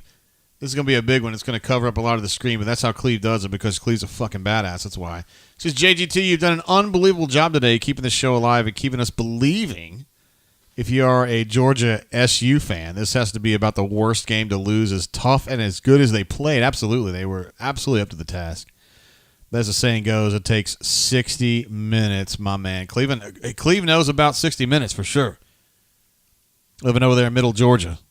Because I used to listen to those dog fans woof, woof, woofing all the time, and I'm sure every damn minute around them feels like 60 minutes. Cleve, appreciate you, bro. You're one of the true studs here, and I was shouting you out privately the other day for some of the cool shit you've done through the years. On the brain drain and the bunker, too. You're an absolute stud. There's no arguing that. Fat Crack jumped in with another super chat because he's Fat Crack and he's a badass. Says, JGT, if Finley takes over, will Nick's transfer? Interesting idea. Also, will Hunter eventually take over Tank's spot? I still think Tank is a stud. I just think Harsin loses his mind over stupid shit like fumbles. And honestly, if I was a head coach, I would do the same thing. I don't think Tank's done with. And I think that Tank is still a better tailback than Jarquez right now. Although Jarquez has been incredible for what he is. But let's not get ahead of ourselves here just a little bit. He had a bad fumble, potentially game-changing fumble there. And they were just trying to bring it home that as the leader on this offense, he can't do stuff like that. Quan jumping in earlier with Montgomery Bunker Meetup Fund contribution. Isn't it crazy that, like, I'm here in Montgomery and y'all are in Montgomery and I haven't had a meetup with you guys yet? It's crazy. I did have a chance to hang out with some Bunker members. Let's see, I hung out with Bring the Barn. Sometime recently, I was partying with Denton's mom, Becky, and I would say that me and Becky were partying the most. Cousin was there as well. My administrative assistant was there as well, but I had a chance to meet Bring the Barn and his friend, whose name escapes me, but I don't think he was on the Bunker. If you're watching the show, Bring the Barnes Friend, you need to sign up for the bunker because the place is insane. Absolutely. We were throwing down a little bit at the tipping point, which is a great place to hang out and party if you guys are out this way. AU Taxman said all the weird kids went to ACA, and then I think that made Denton chuckle a little bit. Denton, of course, former St. James kid. But you're not denigrating all ACA kids, right? Not. Andrew was chill. I don't remember where AU Taxman went to school, but obviously it wasn't ACA. I just forgotten who it was. But Cleve, man, appreciate you so much, man. You're absolute. What a legend. And it's so awesome to hear that Why Not AU, who, as you guys know, is one of the all-time great brain drainers. Him and Stephen P. and Cleve are just like up there in the Hall of Fame. Stu Pup is. There's so many. But to know that Why Not AU calls in with the great calls, he's the greatest super chatter. You know what an absolute legend that way goes. He's a great poster on the bunker. He's a very sensible poster. To know that, like in real life, he invited everyone. Seriously, Denton, listen to this. He invited every Auburn fan to his tailgate. He put the coordinates to the tailgating spot on the fucking bunker, and he said, "Come thirsty." Had tons of bourbon. Your dad and I would have been jealous of the amount of bourbon he had. Everybody shows up. Dude's partying. He's a fucking DJ at his own party. He is the DJ. He brings all this shit for everybody to drink, and everybody's like, the guy's an absolute legend. It's unbelievable. MWD, I'm going to you on the phone right now. MWD, what up, bro? Hey, JG, what's up, man? You're not calling from the Sin Caves, are you? I'm actually calling from Black Road, so I'm closer to you this time around. Is this your... Definitely not a sin cave here. Is this your home base? No, my parents live down here. Oh, okay, word. Actually, the first time since... in 2 years, I got to watch a game with my parents, so that was pretty cool. I'm not trying to get like too personal, but where's your basic home? Like, I'm not saying like your address. Atlanta. Right? Oh, okay, word. Atlanta, yeah. I think that's the kind of game that, you know, a coach is going to say, well, we figured out what we need to work on today, and the answer to that is everything. But you gutted it out and you came away with a win. So, in kind of unbelievable fashion. I mean, I know everybody, like, we look at the bunker and some of the calls on here, it's like, oh, you know, we want to fire this coordinator or that. But you got to remember, this is a first-year staff. Don't have the most talented group to work with. Have some talent in some positions, but not a lot of depth to compete at the level they want to. And it's less right now about the scores of games and even the outcome as it is trying to figure out who your team is and trying to figure out where you build on. Yeah. And were you worried they were going to lose that one? Yeah, I was worried. I mean, I couldn't help but be worried, but you kind of felt. I mean, you felt like I probably really got worried when the ball went down at the 2-yard line. At that point, before that, I was thinking, well, we're still going to get another possession. We're going to have a shot, and I didn't really think that TJ was going to be able to, you know, lead us down the field. Me neither. He did. A couple times it got real close, but he got us there. Yeah. But I think, you know, looking at the whole team, defensively, I tried to look it up this week and I couldn't find it. But do you remember, wasn't there a game under Kevin Steele, the defense tried to play zone? I think it may have been the Washington game. It was a season opener. Interesting. And I think they tried to play zone in the first half, and I want to say he literally took his play chart and threw it in the trash can on the way to the locker room. That sounds like him. So, Derek Mason, I think, has been trying to stick to getting these guys to adjust to that, but some of it may just be these are kids that have never really played a base zone team.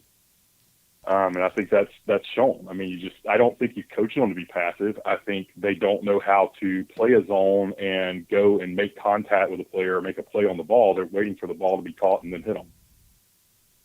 And that's been a problem at Auburn before. Well, I know there was a reporter, one of the younger reporters asked Harsin on the teleconference the other day, like, are you guys playing too passive on defense? And I mean, dude was going to recoil. I don't know if he saw that, but he was like, what do you mean passive? Like, that's the wrong question to ask a guy like Harsin. Yeah. You don't want to hear that. But yeah, I mean, I think it's not the scheme, it's the individual players, just they've never played that way and they don't know how to, you know, read and react as quick as they should. And the exception of that is clearly Jacoby. I mean, he gets back in the game and he's just aggressive all over the ball for the first 3 plays. And I think that just changed the whole demeanor of the defense. They definitely played a whole lot better in the second half. Sorry, I didn't mean to cut you off. No, you're fine. If you get Coach Hunter on, one thing I really want you to ask him about is what Georgia State was doing defensively that messed with our run attack. someone on the bunker posted they were doing a lot of slants, and it did seem like they were sort of slanting the whole defense into the play. So I don't know what they were reading there. That reminds me of that Georgia Tech game in 2003, does it not you? Yeah. The whole game actually kind of reminded me of that game, except for us coming back and winning it. But yeah, I mean, it was. I know everybody. I was going to call. I didn't get a chance to call in last week because I was at Happy Valley and coming back from the game. But I mean, I know everybody wanted to harp on the fourth down call and everything, but I actually think the schemes and the play calling are great. The talent's just not a level to execute. The real question for me after watching the first half of the day was, does this coaching staff not realize to win games they're going to have to adjust to what their talent can do? And I think they did in the second half. I mean, part of that's personnel, putting a different quarterback in. And I thought Bo had been hurt since last week, but Harson's post-game comments definitely made it sound like he said they made the switch just to try and get some momentum. He didn't refer to Bo being banged up or anything. Yeah. So, we'll see what happens with that. I don't think you can go in. Yeah, I don't think you can go into Baton Rouge, though, and not play Finley right now. I mean, the team, there definitely was a positive reaction from the wide receivers and other players, on really the whole team, defense too, to when Finley got in there and got a couple of first downs. I think it kind of, at some point, it doesn't matter how you feel about your quarterback. If he's not, getting it done, you lost the game last week and you're on the verge of losing to a Georgia State, you got to change something up. Yeah. I agree with it. I was calling for it for, I think, 4 or 5 possessions before it happened that I thought they needed to make a change. So, well, I think he did what it's been a while since we say logical coach, but what a logical coach does, go into halftime, see if the guy comes out and wakes up in the second half, and if he doesn't, then you change him. Yeah. And I think that's the way most coaches at that level are going to do. I'm not getting into a lot of people were just wanting to hammer on the coaching staff. I think they're just still trying to figure this team out, and I don't love everything they're doing, but part of it is you got to make the team grow up, and you're not going to do that by just constantly scaling down and adjusting to, well, we can't run a zone defense, so we have to run zone man every play. Kevin Steele would have done that and had success, but I think Derek Mason is like, you guys are going to learn my defense, period. Hey, you jumped in earlier when Burnt Orange and Navy Blue was saying that he was going to take 2 young kids into Baton Rouge. You've had some experience with that, and you were going to advise him to not do that, correct? No, I was a kid who went to football games as like my mom was actually, when Bo went over the top, she was 7.5 months pregnant, and I was born premature 2 weeks later. So, I mean, I was going to pretty much every game from the day I was born. Yeah. But there is no way I would take less than a 15-year-old to Baton Rouge. And I probably wouldn't take a 15-year-old because they'd be more likely to get in a fight. But, yeah, we're on the same team here. That's just like, and I'm one that says LSU fans aren't as bad as people make them out to be. I wouldn't take a toddler and an infant to Auburn, and that's a home game. I mean, that's just me. I know some people do, but it's a lot different now than it was, 30 years ago. Yeah. It's just, you get stuck in a crowd, the kid has an issue, whatever, and I just don't think it's a good environment. But, everybody makes their own decisions. There we go. MW Dave, what a stud you are. We're so glad to have you here, and, I'm so glad you're feeling good now, too. I'll let you know more about my cave spelunking activities later on. Oh, believe me, we want pictures, for sure, or video. All right. See you, man. Bye. See you. There's MW Dave. The guy's a stud. What a stud. You remember the Sin Cave thing? Yep. Yeah. That was like week 1 or 2 that I was on. Oh, yeah, he does. DFY jumps in with a super chat, says, my girl is a dog, woof woof, capital D, and has a crush on your tips, JG. Thank you, and Ward M. Eagle. She likes the hair, Den. She likes the tip. A lot of guys, a lot of straight guys, I should say, which I am one, would be afraid to color their hair the way that I do, Den. Notice that your dad does not color his hair. Yeah, he doesn't. And I don't know. I don't think your mom colors her hair. I don't know if she does or she doesn't. She hasn't really committed one way or another. But I do not recall. Absolutely, good answer. Good answer. But that's awesome to hear. Oh, you know who we've got calling in? This may be the real. Oh shit. Hey, who the guy who was calling in right then? Call me back. I'm going to answer the phone. I'm sorry I missed that. I was talking to Denton. I think it was one of our favorite people from Madison, Alabama. But and we have a bunch. We have a lot of fans in Madison, Alabama, including D. Lucky is up that way. Fat Crack is from up that way. I don't want to call people back. I don't want to call people. Like, that's too much. There he is. There's my guy calling back in. Yes, is this one of our favorite callers from Madison? It is Easterwood. Easterwood, the real Easterwood or the fake one? The real one. I don't know if you know this. The better one, the older one. Your bro was on here the other day and was trying to say that you're the fake one. Well, I'm older and better, so. I do want to give you. just- Hey, now I've told you to your face this, but I want to say it on the show. I appreciate what you did for us at the Trash Pandas game like 3 or 4 weeks ago, taking care of everybody. You're a freaking legend. What a stud. I appreciate it. Thanks for the glass. Limited edition number 2. Well, me and Chip for sure, bro. Yep. So first of all, I'd like to thank Stutzman23. He got me hooked me up for a ticket. I came down for a meeting unexpectedly, and he hooked me up with a ticket. So thank you, Stutzman23. Word. What a stud. So, Stutsy Poo's a stud. Yep. So thoughts on the game. McLean was pretty much the difference on defense when it comes to alignments and getting people in the right play. I thought Steiner overran a lot of things and was misaligned a lot for that type of offense. Yeah. But McLean really made the difference when it came to line everyone up and run fitting better. And I don't even know how many yards they had in the second half, but it had to be less than 100. Yeah, I think it was 85. 85. Okay. Yeah, so, McLean really set the defense. I think he should be the player of the game. Just the half impact he made. Interesting, okay. But Bo, I don't know if anybody's made a comment of this. Bo's sideline demeanor after he got benched was very standoffish. I don't know if he's normally a standoffish person. Kind of is. But he was standing 40 yards away from the offense. A couple players will come up to him every once in a while and kind of pat him on the back. But I didn't know if that's kind of how he is or not. It's something I noticed. That's an interesting observation, Easterwood. That's something that I wouldn't have normally seen.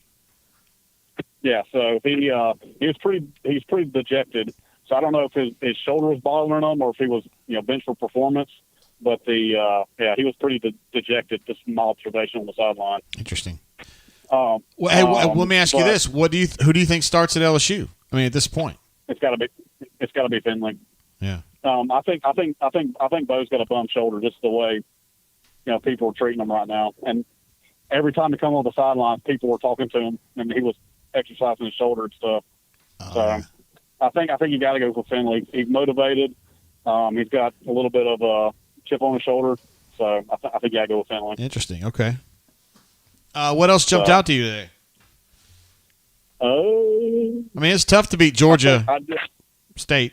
I don't see. We beat the real Georgia. I think the thing that stood out to me. I don't think Demetrius Robertson played a single snap. I think you're right. I didn't think about that. I don't know if he's hurt or banged up, or if he was, they were making a point to play Capers and Canyon more, but I don't think he played a single snap. He was announced as the starting punt returner, but he didn't play. Yeah, he didn't catch a ball, so that's interesting. He's our best wideout. Yeah, so I don't know if he's hurt or if they're making a point to play other folks or what the deal was, but trying to think anything else that stood out. Well, that's all I really got. Yeah, all right. But yeah, you're happy with the way TJ played. I know that. Yeah, it's better than a loss. Yeah, and it was pretty damn close, man. So anyway, all right. Well, I appreciate it. Good to see you a couple weeks ago, and hope to talk to you soon. All right, bro. Be good. See ya. Yeah.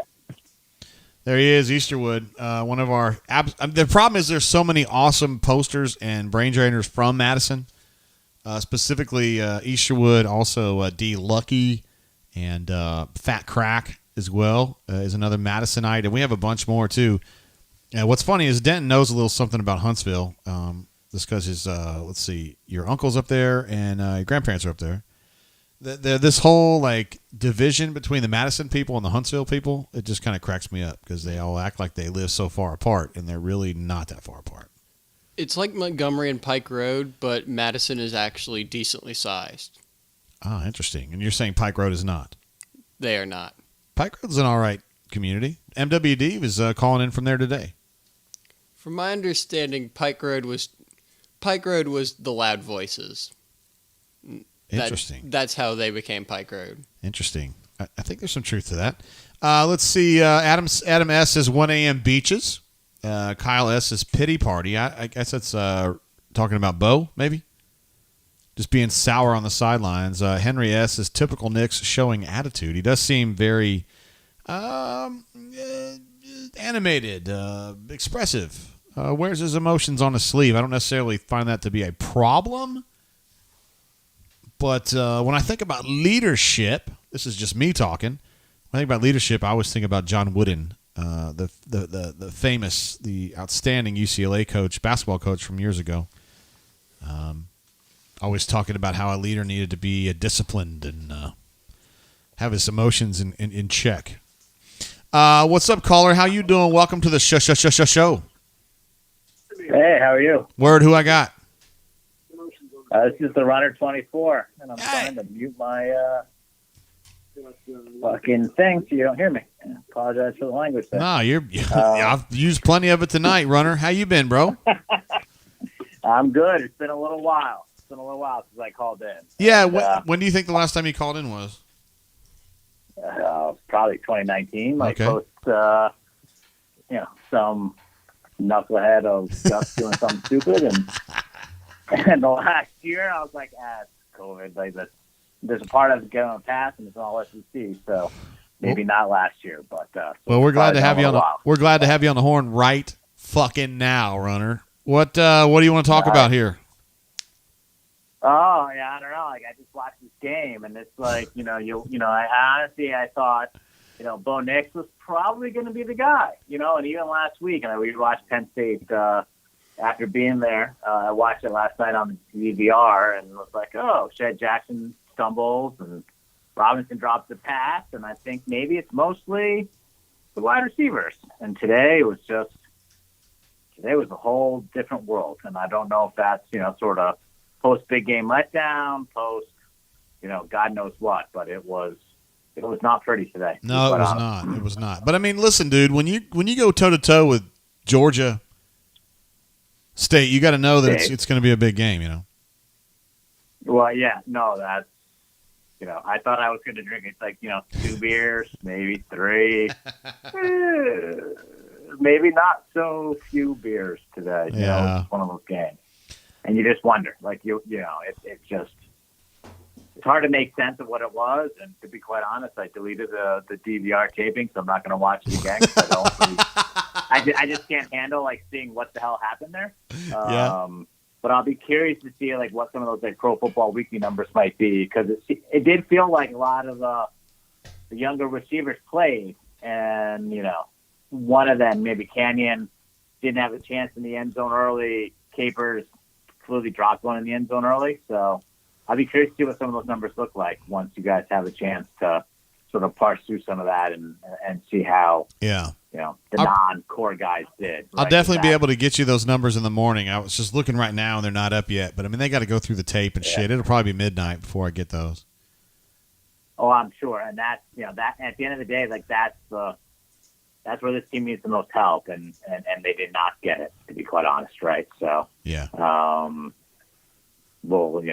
Hey, listen, had they lost this game, Runner, do you think this would have been the worst Auburn loss of your lifetime?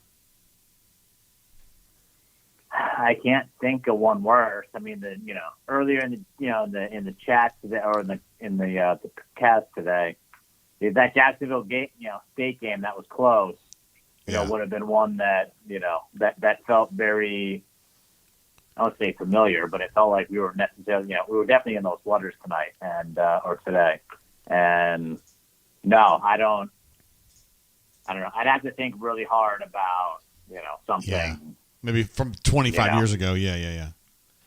Yeah, I'm not quite. Well, I guess maybe I am quite that old, but it's one of those games where, like, some of the games that really, rubbed me the wrong way was like 2003, like USC, the opening game, just smashing Auburn and sort of taking that whole season and turning it sideways.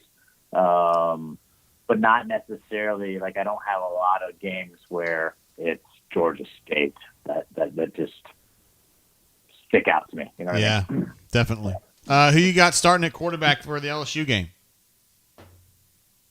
I don't know. Like, I never thought there was a chance, and listen to like the bunker all fall, spring season that Bo Nix would lose that job. But I don't know. Today was different. Like there's a chance, I'd go 60-40 TJ Finley. And that's not a lot of confidence. It's not, I'm not putting a mortgage on it, but perhaps.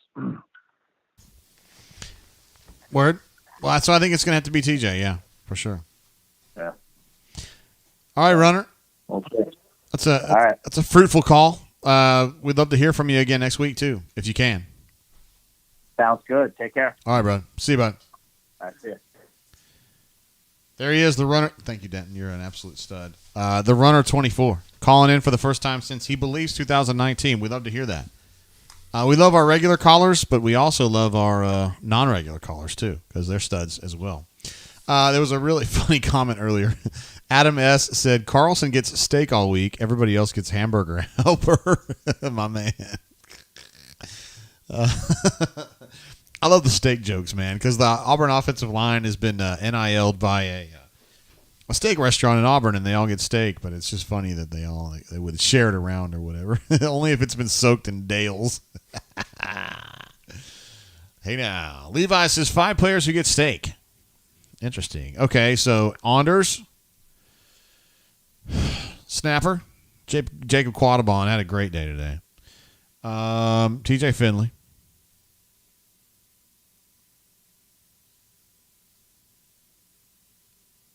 Oscar Chapman. He was great today. He's my favorite Australian, no doubt about it. And who's going to be that last one, man? Who gets the last one? Who else would get steak? Would you give it to Zacoby? Yeah, boy, he made a big difference. That's definitely a nominee. And the punt returns from Nehemiah Pritchett were really big. Number 18, excuse me. Let's see. Ebro. Shit, my bad, bro. If that's Ebro, who I think it is. I miss you, bro, if it's who I think it is. Keith says Kobe. Keith says Zacoby. Yeah, I think I'd have to go with Keith on this one. No offense. I think it's Zacoby. I think it makes a big difference there in the second half when he comes back in. It seemed like the defense is more hard-hitting. And proof's in the pudding, bro. I mean, Georgia State had 299 yards in the first half, 85 in the second half. I know some of that goes to Derek Mason for making some adjustments to stuff, but the players ultimately do what they got to do. So to me, that's what it would be. Reynolds W, whose opinion we care about a lot, says Barton Lester gets the steak. Barton Lester, of course, recovers the punt block in the end zone for a touchdown, which is a crucial play that we haven't talked about enough. I don't remember who blocked that, but Barton was Johnny on the spot to get that ball. That's something certainly to think about there. According to broadcast, it was Kalen Newton. Kalen Newton, number 25. Because they originally gave it to the other 25, who I do not know. Colby Wooden, probably. Yeah. Let me ask you this, Dan. You know who Kalen Newton is? Cam's younger brother. He is Cam's younger brother. And what are your thoughts about Cam Newton? I'd rather not get attacked, so I do not recall. You don't recall. Do you recall Cam leading the camp back inside that stadium up in Tuscaloosa? I remember being there. I do not remember much of it. Yeah. You were probably 8 at the time. 8. I don't know if you remember this, but Alabama decided to play Take the Money and Run. It was a song by Steve Miller Band that they played. I do. Why are you smiling? Don't know. It's not funny. Hey, we got Power Man on the line. Power Man, what up, bro? What you doing, Jay? It is great to have you on the line, one of our absolute favorite bunker posters. What up, man? Oh, nothing. I'm just leaving Auburn. Another double-digit win in the books. No big deal. Yeah, not big. Hey, the most important thing about that game is not losing. Like, nobody cares if you win it. You just can't lose it. So nobody will remember it, which is incredibly important. You just can't lose it. It can't become a Jack State. You can't become UT losing to these teams. So it's incredibly important to win. Well, yeah. I mean, a loss would have been – Power Man, do you think this would have been one of the worst losses you've ever seen? Of course. I mean, would it have been the worst? The fat white kid was a walk-on that was ran all over us in the first half. Yeah, Mike Allstott Jr. Yeah, I got you. A walk-on at Georgia State or whoever that was. So He says whoever that was. My man. What are they going to do next week at quarterback? Is Bo hurt at all? Yeah, definitely. His shoulder's messed up a little bit. Yeah, I mean, I don't think it's injured. I think it's just hurt. So when his last play, he went down. It was a third down. He was scrambling around, kind of got his legs taken out from under him, and hit hard on the ground. He did. Do you think he was hurt at all? Like, was injury a factor in being pulled, or do you think it was just momentum and the time of the game and all that kind of stuff? I think I think the head coach discussed this, but I wasn't able to keep up with it because I'm kind of trying to run the show and also look at the tweets. I don't know if anybody in the chat was able to pick that up. I don't know what Harsin said about this. I'm sorry. But if you're asking me my opinion, I think they're going to run Bo out there in Death Valley. I think they are. Now the bunker and the brain drain thinks it's going to be TJ Finley, but I just think it's going to be Bo. I do. I think it's smart to run Bo out there. I mean, I think my kind of formula, and I've told some other bunker posters this. I hadn't put it on the bunker, but it's like I expect Bo to struggle at LSU. Everybody's going to struggle against Georgia, and I expected TJ to get second half snaps against Georgia, and then meaningful snaps against Arkansas, and potentially become the starter at Ole Miss after the off week. I don't know. That could have been accelerated tonight, but I would not start TJ at LSU next weekend. I just think there's too much emotion on the line. He ought to be on the sideline to just kind of soak that in for a little bit. It's kind of what I'm thinking. But this is not a formidable LSU defense either. So I mean that Harsin's got to be thinking about that too. That it's not a real good, it's not a very good team. But you don't. I think you could really you can always go back to TJ if you start this whole carousel thing. It makes it real hard to go back to Bo and then go back to TJ and all that kind of stuff. I would start Bo. I think I would too, man. That's just me. I know the bunker's not going to think that, but that's just my opinion. Yeah. Well, hey, we really appreciate your support for Kick COVID. We gave out a bunch of shots today. Yeah, so a good number. Yeah, a lot of first doses too. So, and we have a ton of uploads to the website. So that's fantastic. That's awesome. Yeah, we got about 1 million reporters looking for numbers, so I'll text them to you. But yeah, we need to get a good count first. But yeah, it was people. The neat thing was people are really appreciative of the program. They think it's a cool deal. Well, that's what I'm talking about, man. I love to see some positivity out there, bro. Yep, we're trying to rise above politics, try to normalize the vaccine, and do it through college football. Attaboy. That's what I like to hear. All right, Power Man. All right, see you, bro. Bye. See you. Bye. Best Power Man, absolute legend. You guys know that, of course. And he's got he's very interested in this Kick COVID campaign for sure, which I feel like I can divorce myself politically from the concept of people getting vaccinated because I just feel like my dad was a physician. He was a radiologist. He was not an immunologist, but I don't know. I'm kind of a medicine guy, and I got the vaccine. I signed up for it the first day I was eligible. I got it the second day I was eligible. And when the booster comes along, I will get it the first day that I can. That's just kind of how I am. But anyway, as Jacoby says in the spike that we have run for ADPH, maybe I will go ahead and run that again one more time. But as Jacoby says, if you're comfortable with it, get vaccinated. That's kind of how I feel about it. I think there's a lot of people out there that I have talked to, not necessarily friends of mine, but just people I've talked to through my wife's job, who are kind of like, I'm not against the vaccine, I just haven't gotten it yet, and I just kind of like, hey, this might be a good time to do it. I mean, I don't know, I'm just thinking out loud here. So anyway, that's a situation there. And Power Man, obviously what a stud. The good news, I have good news. The good news is that Hunter is interested in we were able to get Hunter at this point, so we would definitely want to get Coach Hunter. I know there were some requests for him earlier. You guys love Coach Hunter.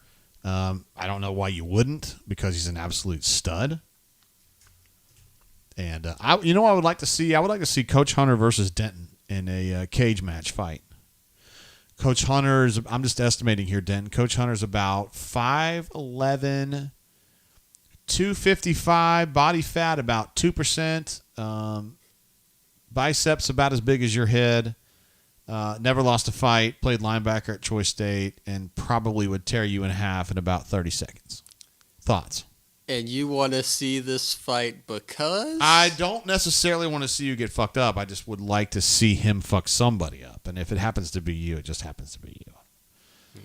I don't know if the people who listen to Coach Hunter know how much of a badass he is in real life, but he is an absolute fucking badass, like in real life. Yeah.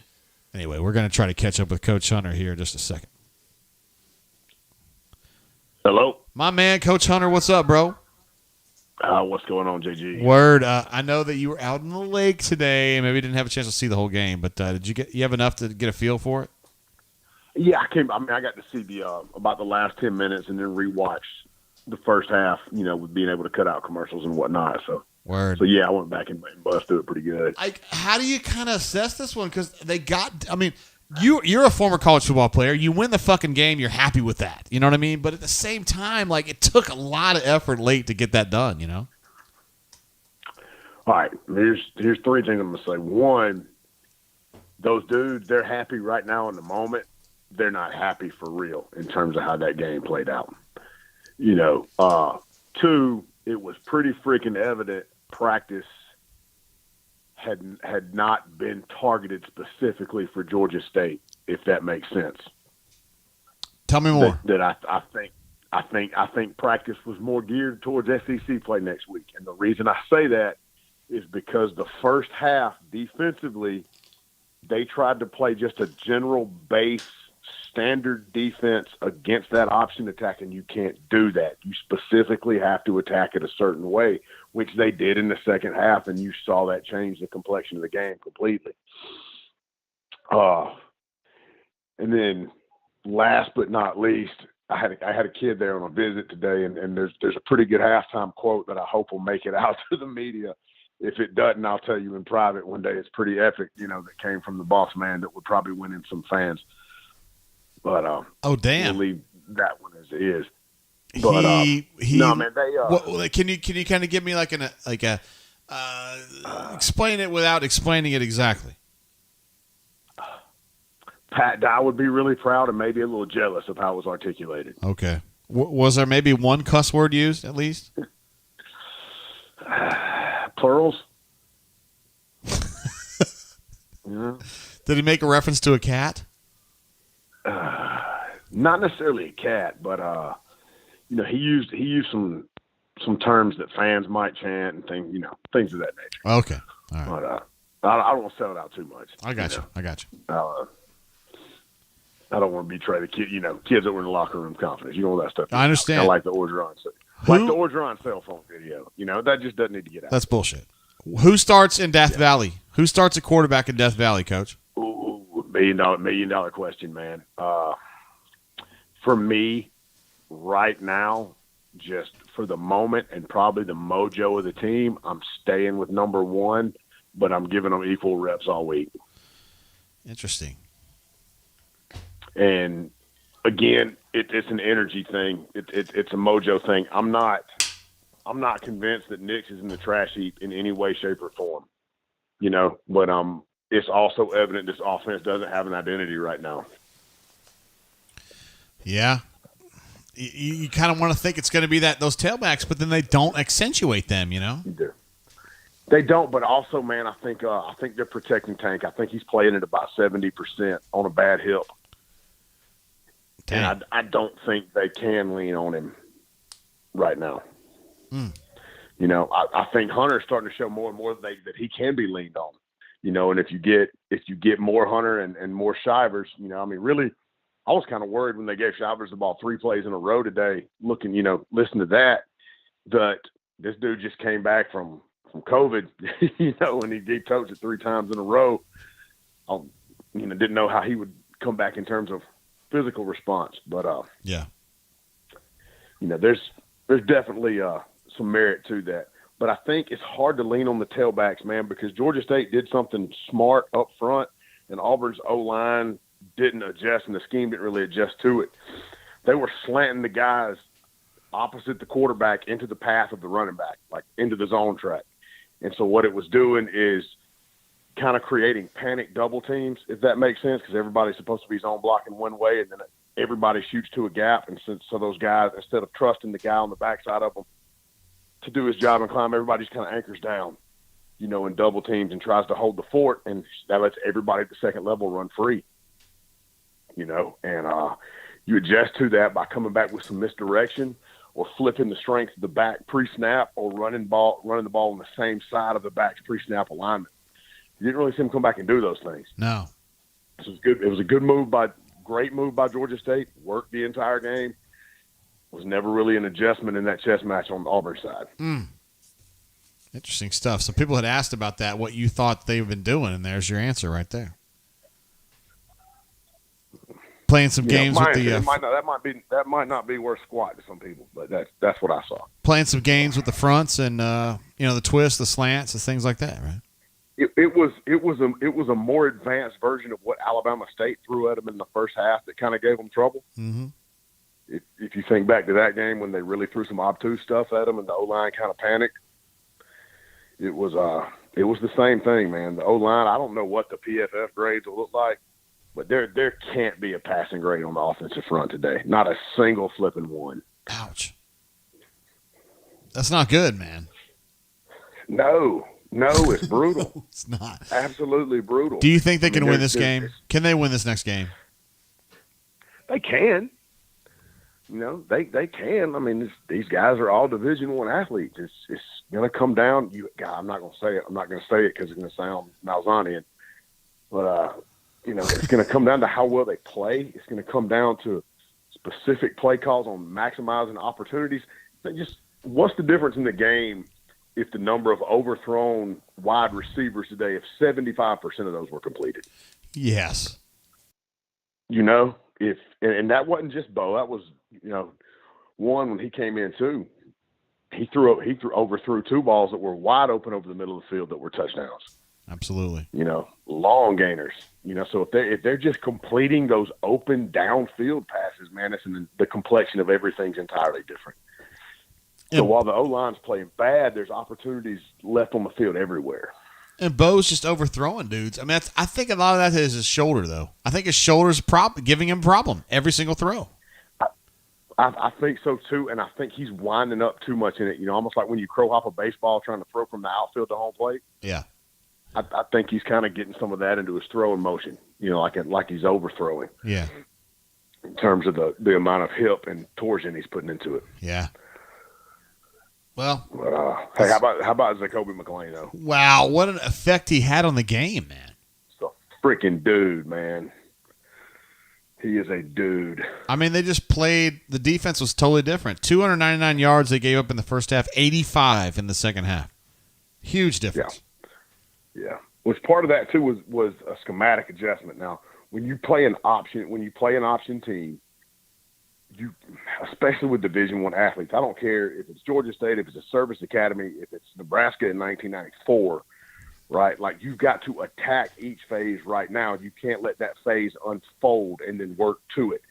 And in the first half, Auburn was sitting, slow playing, and then trying to react to the decision that Georgia State made instead of dictating where the ball had to go. When you dictate, the dive's taken away. Now you've got the quarterback, his first option is taken away, and he's 3 yards deep in the backfield not having to make a decision. If it's speed option, if you attack the quarterback now and he's got to pitch it, he's pitching it 6-7 yards deep in the backfield. You've got way more time to rally at the next level. You've got to aggressively dictate where the ball goes in an option offense. And they did it the second half, especially with McLean in there, saw a big difference. Yeah, number 9, he absolutely can play. And they're going to need number 0 for this game next week, though. Oh, without question. Yeah. Without question. Got to have him. So I hope he heals up, and I hope that, holding him out this week was a precautionary measure to make sure he's well for that trip. I think that's the exact truth. Yeah. All right, Coach Hunter, what an absolute stud you are. You do the Know the Enemy for us on Friday mornings, and of course you call in. Even though you and I had a huge snafu this week, man. Many apologies to the readers of that. I mean, I should have done a better job of finishing that thing up, but my bad, bro. Well, I shouldn't live out in the wilderness and have spotty internet that doesn't save drafts. So, dude, Elmore County's been good to you your whole life. You're good, man. It has. I'm just patronizing myself, I guess. You're an absolute fucking stud, and everybody here loves you. So we appreciate you calling in, man. Hey, man, have a good night, Jay. All right, see you, Hunter. Bye. See you, brother. There he is, Hunter. No bones about it, dude is living the lake life for sure. Because he's like, yeah. Anyway, he had a great Know the Enemy this week, and had a lot of good information about it, talking about how they were going to run the football and they were going to be put Auburn in some difficult situations in the run game, and they did that probably to a level that was above and beyond what he thought, what I thought, what you guys thought. Jeff C in the house, my man. What's up, bro? Jeff Cheney, of course, he's posting as himself here. One of our favorite all-time brain drainers. What's up, bro? Quite an accomplished musician, Jeff C is. We love having Coach Hunter on there to explain some of the X's and O's, talking about how they kind of defensively pushed on that speed option a little bit there in the second half, and it changed the tenor of the game from a defensive perspective. Mr. RT says, do we have 4 wins left on the schedule? I don't know. Let's take a look here. At LSU, I think Auburn can win that football game. You guys are saying, Jesus, man, they barely beat Georgia State. How in the world could you? First of all, it's a double-digit win. I don't know if you guys know that. Second of all, LSU's not super good. And third of all, LSU's not super good. So I think Auburn should wear some sissy blue uniforms and see how that goes down. I think they can beat LSU. Denton, I don't know how you feel about this, but I don't know if Auburn can beat Georgia. It's going to be close. Georgia's going to – you're very nice. Georgia's going to be a tough one. At Arkansas as a game, Arkansas beat Texas A&M today, obviously, in Dallas, a game that I picked correctly, by the way. And I think that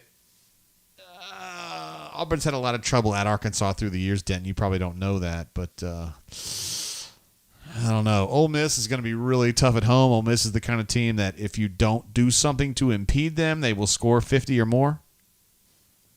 Alabama's playing at home. They're playing host to LSU next weekend, and that is going to be a very interesting game. In fact, how's Alabama doing against Southern Miss right now? Do you know that, Denton? I've got it on here. I believe Alabama just scored to go up 42-7. You said 14-7? 42. 42. Okay. All right. So any hopes of an upset in that game were probably squashed in the first quarter, is what you're telling me. Yep. Where are we at? Are we in the second quarter? 15 seconds left in the second. Okay. It's not great.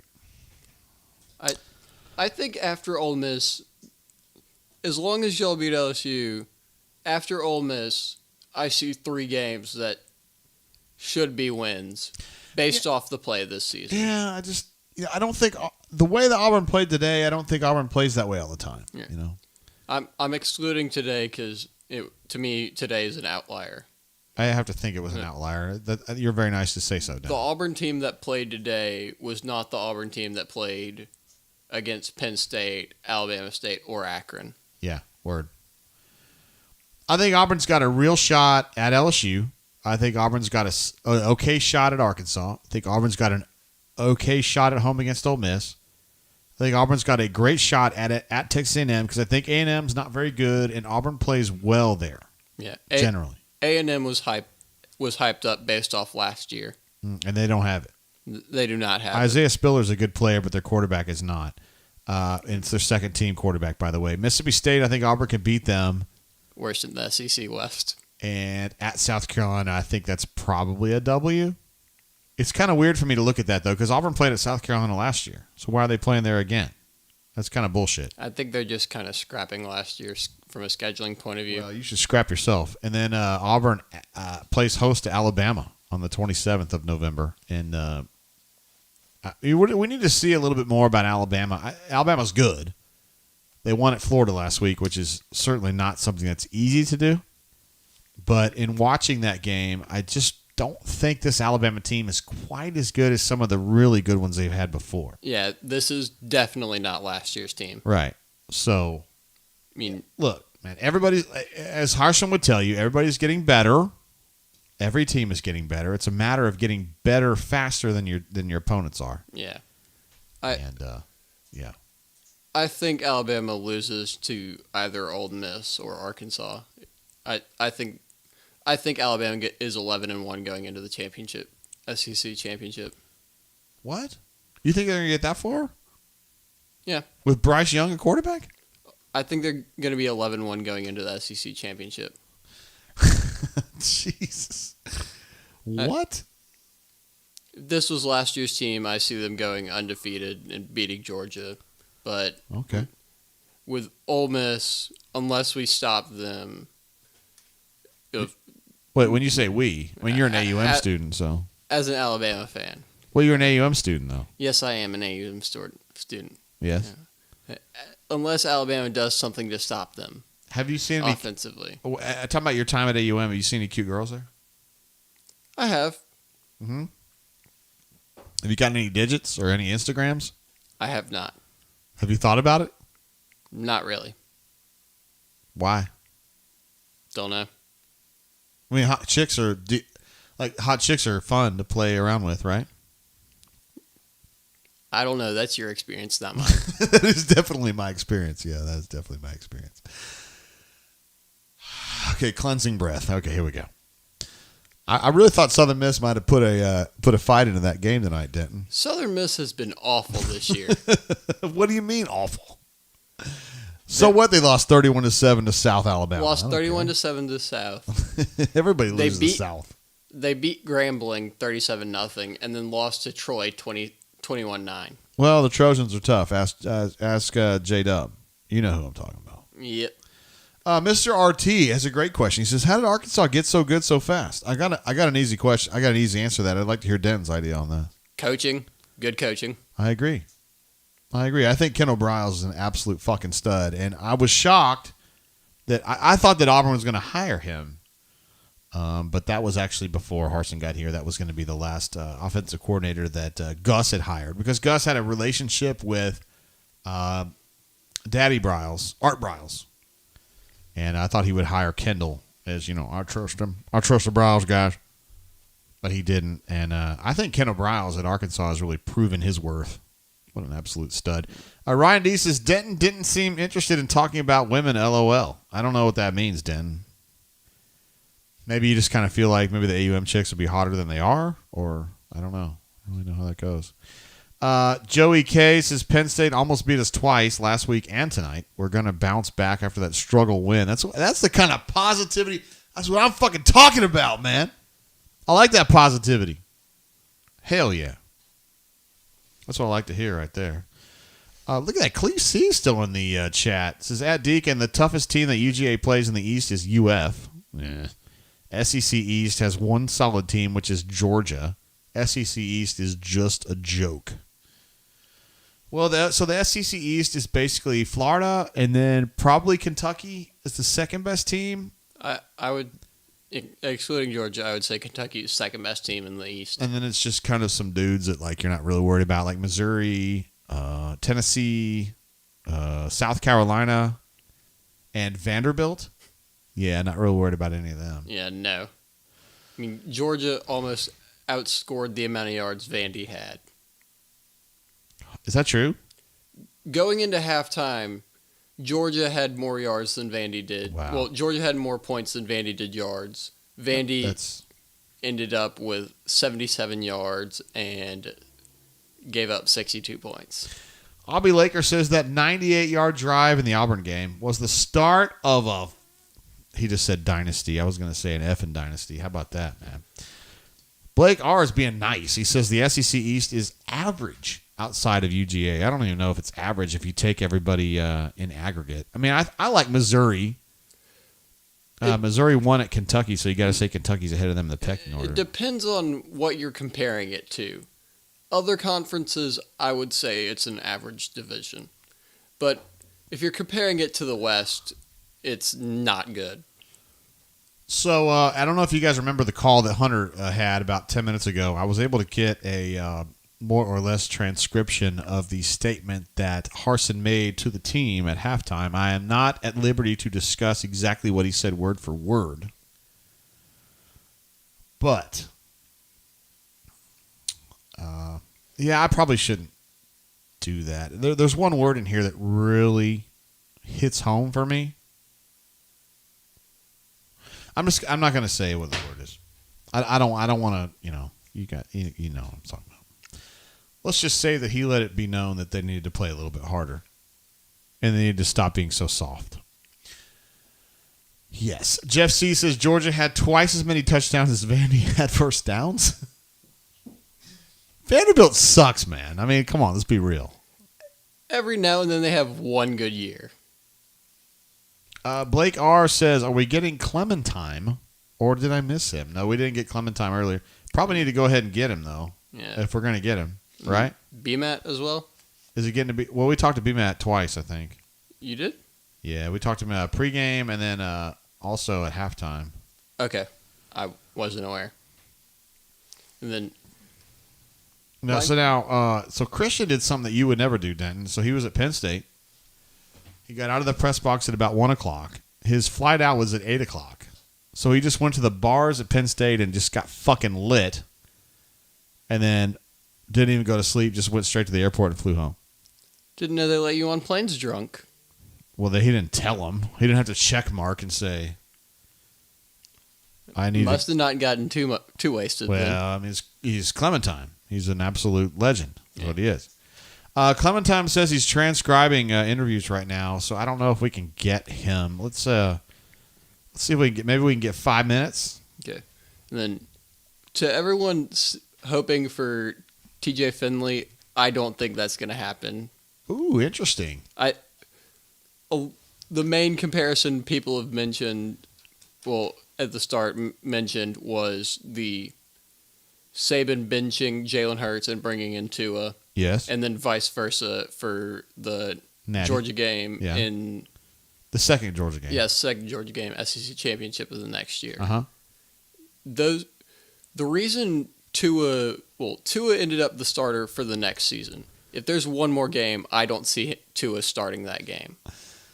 And then, as an example, I give you the Georgia game in the SEC championship that next season. Tua was the starter in the playoff game. Well, yeah. I mean, we came in at least and made that big throw to Devontae, right? Tua came and made that in the second half of the national championship game. I was very bothered by that. By the way, Tua's injured. I don't know if you know that. Yeah, I saw. And he's facing the Raiders. Raiders? Our Raiders. Not yours, but our. Yeah. Me and your dad and your mom and my wife are big fans. We've been fans for weeks now. Why are you laughing, bro? It's not funny. I mean, y'all are doing better than my team. Yeah, your team sucks. Yes, they do. Yes, they do. Denton is he's a Falcons fan. All right, so we're going to get Clementine on the horn. Blake was pushing for it. Others were as well, so we're just going to call him. I know he's working right now, but we love Clementine. We got to have him, so I mean, that's just the way it's going to be. I mean, we got to have him.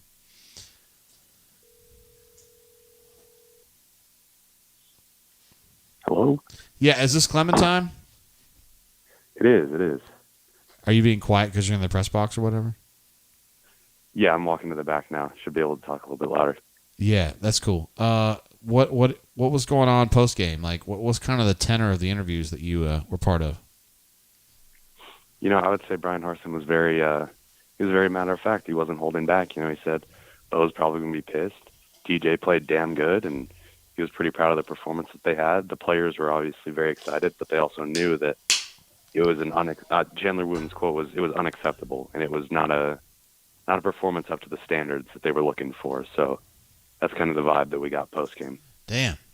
I had a feeling he was going to be that way. He's kind of a matter-of-fact dude, you know?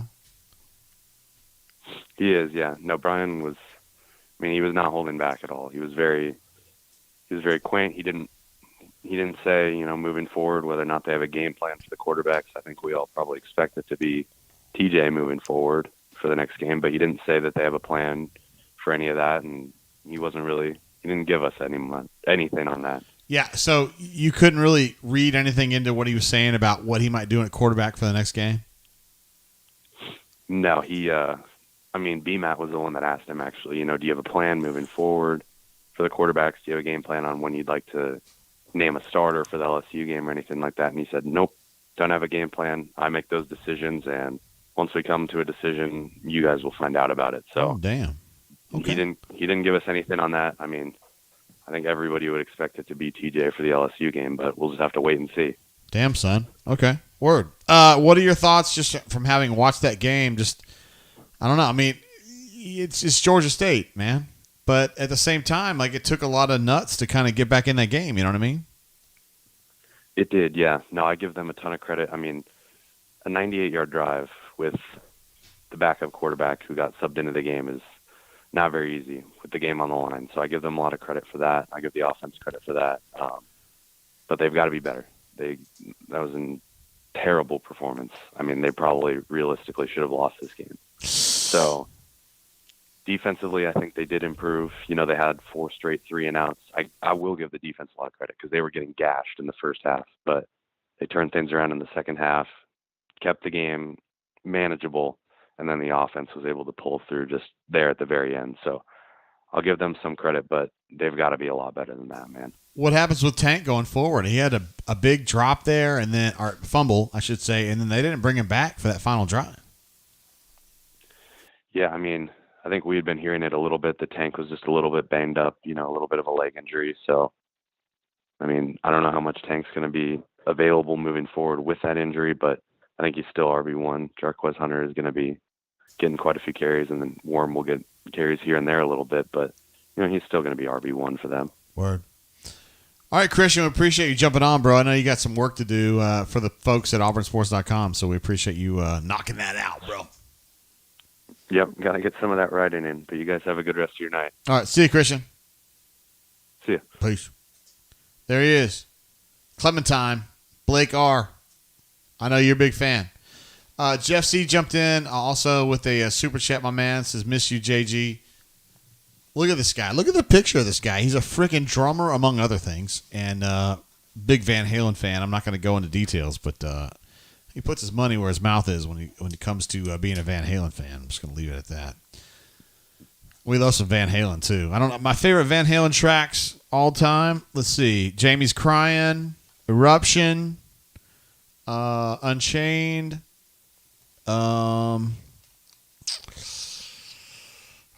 man, let's see. Little Guitars, big song for me, and let's say I'll Wait. It's probably not a big. Not a lot of people are big I'll Wait fans, but I am. Denton, your favorite Van Halen song? Very basic, but Jump. Jump, also a very catchy tune from the 1984 album. Yep, but that's also partially due to the fact that it's the opening to one of my favorite recent movies that I've seen. Which is? Ready Player One. Ready Player One. I watched it recently. First time. It's an interesting one. My wife, the administrative assistant, did not get into that at all. Yeah. She's probably not as cool as you and I are, Dan. It doesn't seem like her style of movie. No, she loves Steel Magnolias. Yeah. So, it's kind of what it is. Jeff C. says, yes, all great selections. He knows his Van Halen. I'm not a Van Hagar guy. I don't have a problem with Sammy Hagar, but he loves Cradle Will Rock, which is a great song as well. And we had some great callers in here. We had Cristiano. That's what I call him. Cristiano Hunter, 48. Power Man. The Runner, 24. What an absolute stud. Easterwood, the real Easterwood, I should say. MW Deeve. AU Storm 20, who went crazy about Why Not AU? Because Why Not AU is a stud, right? He was the DJ at his own fucking party. How many... You have to have balls the size that need to be carted around in a wheelbarrow to be able to do that. And do it right, you know what I mean? To have Penn State people come up and be like, yo, man, I love you. Burnt Orange and Navy Blue as well. And Fat Crack as well, kicking things off for us. And we also had a... I don't think I actually shouted him out when it occurred, but Warrek, I did post his super chat up here. I didn't actually call it out, which I should have done. But Warrek, who I know personally, having met him at the Bunker Shindig in Birmingham twice, is an absolute mad lad. Let's see. Jeanette wants to know what's in the cup, JG. The answer is the Early Times Bottled in Bond. I got this today at the ABC allocation. I actually went up there with my man Cuzzo, who is Denton's dad, and we got some different stuff at the allocation. If you live in Georgia, Tennessee, Mississippi, probably anywhere else but Alabama, this is not an allocation bourbon at all. But for us, it is, and it's been good. It's been really good to me today. Again, 100 proof because it's bottled in bond. That always means it's 100 proof. And it tastes pretty good. I'm happy with that. Jeff C says, my son is cracking up at you, JG. He's loving the Van Halen references. All right, I will continue going in. My next Van Halen, my favorite Van Halen references. I don't want to get into too many details, but Jeff puts his money where his mouth is when it comes to his fandom for Van Halen. Okay, Denton, I'll be honest with you. He probably named his son after Van Halen. I'm not going into that too much detail. All right. So Van Halen 1. One of your favorite records, I know that. Released in 78. Got Jamie's Crying, Running with the Devil, Eruption. What else we got on there? No, you don't Google it. You're good. And then we got Unchained from Women and Children First. Van Halen 2 was kind of a shitty album. Then we got Diver Down, which I thought was really, really awesome at the time, but a lot of them are covers and shit like that. But Ice Cream Man, Where Have the Good Times Gone? And then 84, a lot of people felt conflicted about 1984. You know, because you got Jump, which is very poppy, right? Yep. And then you got Panama, which is a good song, but I always sang it as Padded Bra because at the time when that song came out in 84, I was 12 or 13 years old, and the girls had a lot of padded bras. That seems like something you would sing. So I would sing. say, Padded Bra, you know what I mean? And then you got I'll Wait. That's good stuff. Atomic Punk is another song from a Van Halen 1. Attaboy, that's what I'm talking about. Jeff knows his shit. I'm telling you about that. Brad Easterwood says Schmedding pulled it out.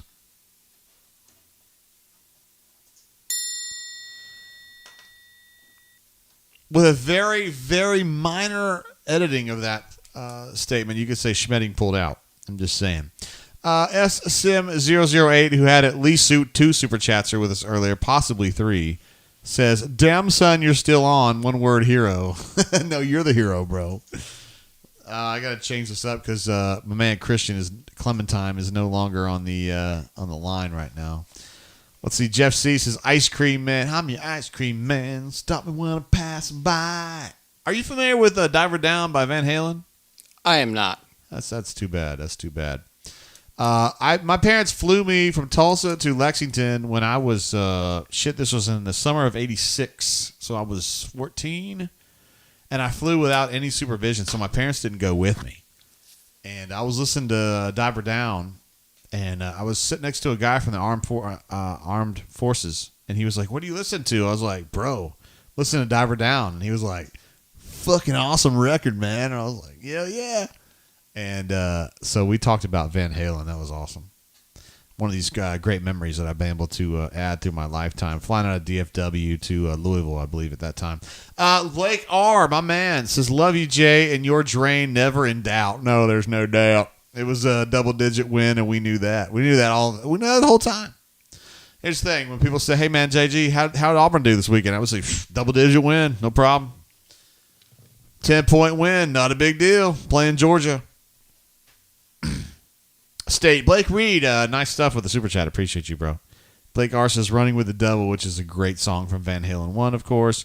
Crystal says, hell, I was 10 years old and listening to Pink Floyd. It depends on what Pink Floyd record you were listening to. I bet you were listening to Delicate Sound of Thunder or something like that, considering your age, because you're a little bit younger. Cleve C jumps in and says, that block punt for TD, absolutely game changer. But did also take 98 yards with a 4th and 9 almost sacked quarterback TD pass. Wardam Eagle to JGT and brain drain bunkers. That is my man Cleve C right there, who's one of the all-time greats. Man, what an absolute legend that guy is. I don't know if you know this, but he's from Macon, Georgia. And Yeah, I mentioned this a few times on the drain. Of course, we've been live for 5 hours and 55 minutes at this point, but you probably haven't heard that. But he probably hasn't heard some woofs in his life. You know what I mean, Denton? Yep. Georgia fans suck. I was defending Alabama fans earlier, by the way. It just so happens that Cuzzo and Bex, two of my really good friends, and happen to be Denton's parents, are Bammers, but they graduated from Alabama. So to me, that makes them fully legitimate. It's just one person's opinion. Yes. And they're not annoying at all. Like, they're not annoying about it.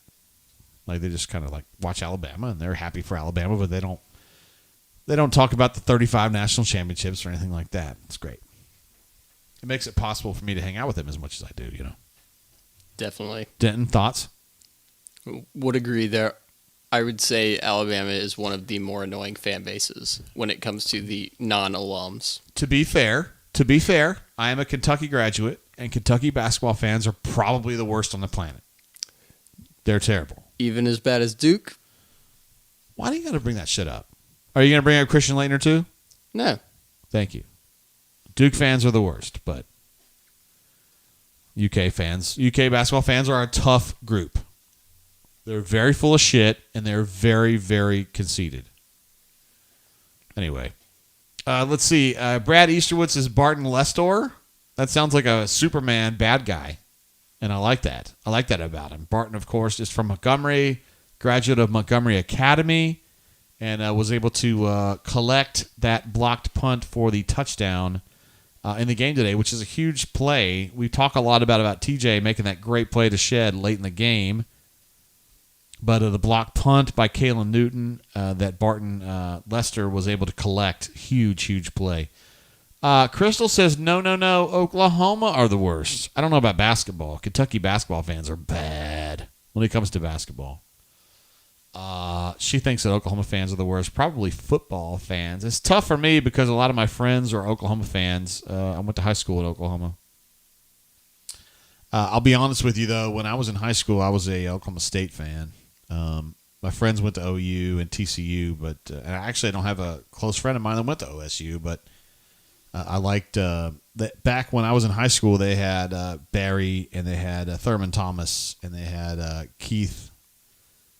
I forgot his name. Keith Limerick or something like that. And Mike Gundy, who was the coach at Oklahoma State, now was the quarterback at Oklahoma State back in those days. So that's tells you how long ago it's been. Anyway, Cleve, what an absolute legend. I love you, bro. You know that. Fat Crack jumps in again with another super chat. This guy, what is that? 5 super chats? What a stud, Fat Crack. Says, did I miss BMAT this evening? Anyways, great show as always, JGT. You are a legend, sir. Wardam Eagle. Appreciate you, Fat Crack. We have not talked to BMAT here after the game. We talked to him pregame. We talked to him at halftime, and I just felt like at this point I know he's writing. There's nothing he loves more than coming through for the subscribers at auburnsports.com with written content, from the game, and then also his Monday musings and Christian's busting his ass. Now, some of you, 2 of you, might be wondering, and Denton might be one of these people wondering where Stoltze is. Stoltze's at a wedding today. So Stoltze had told us ahead of time that he was not going to be available today due to wedding.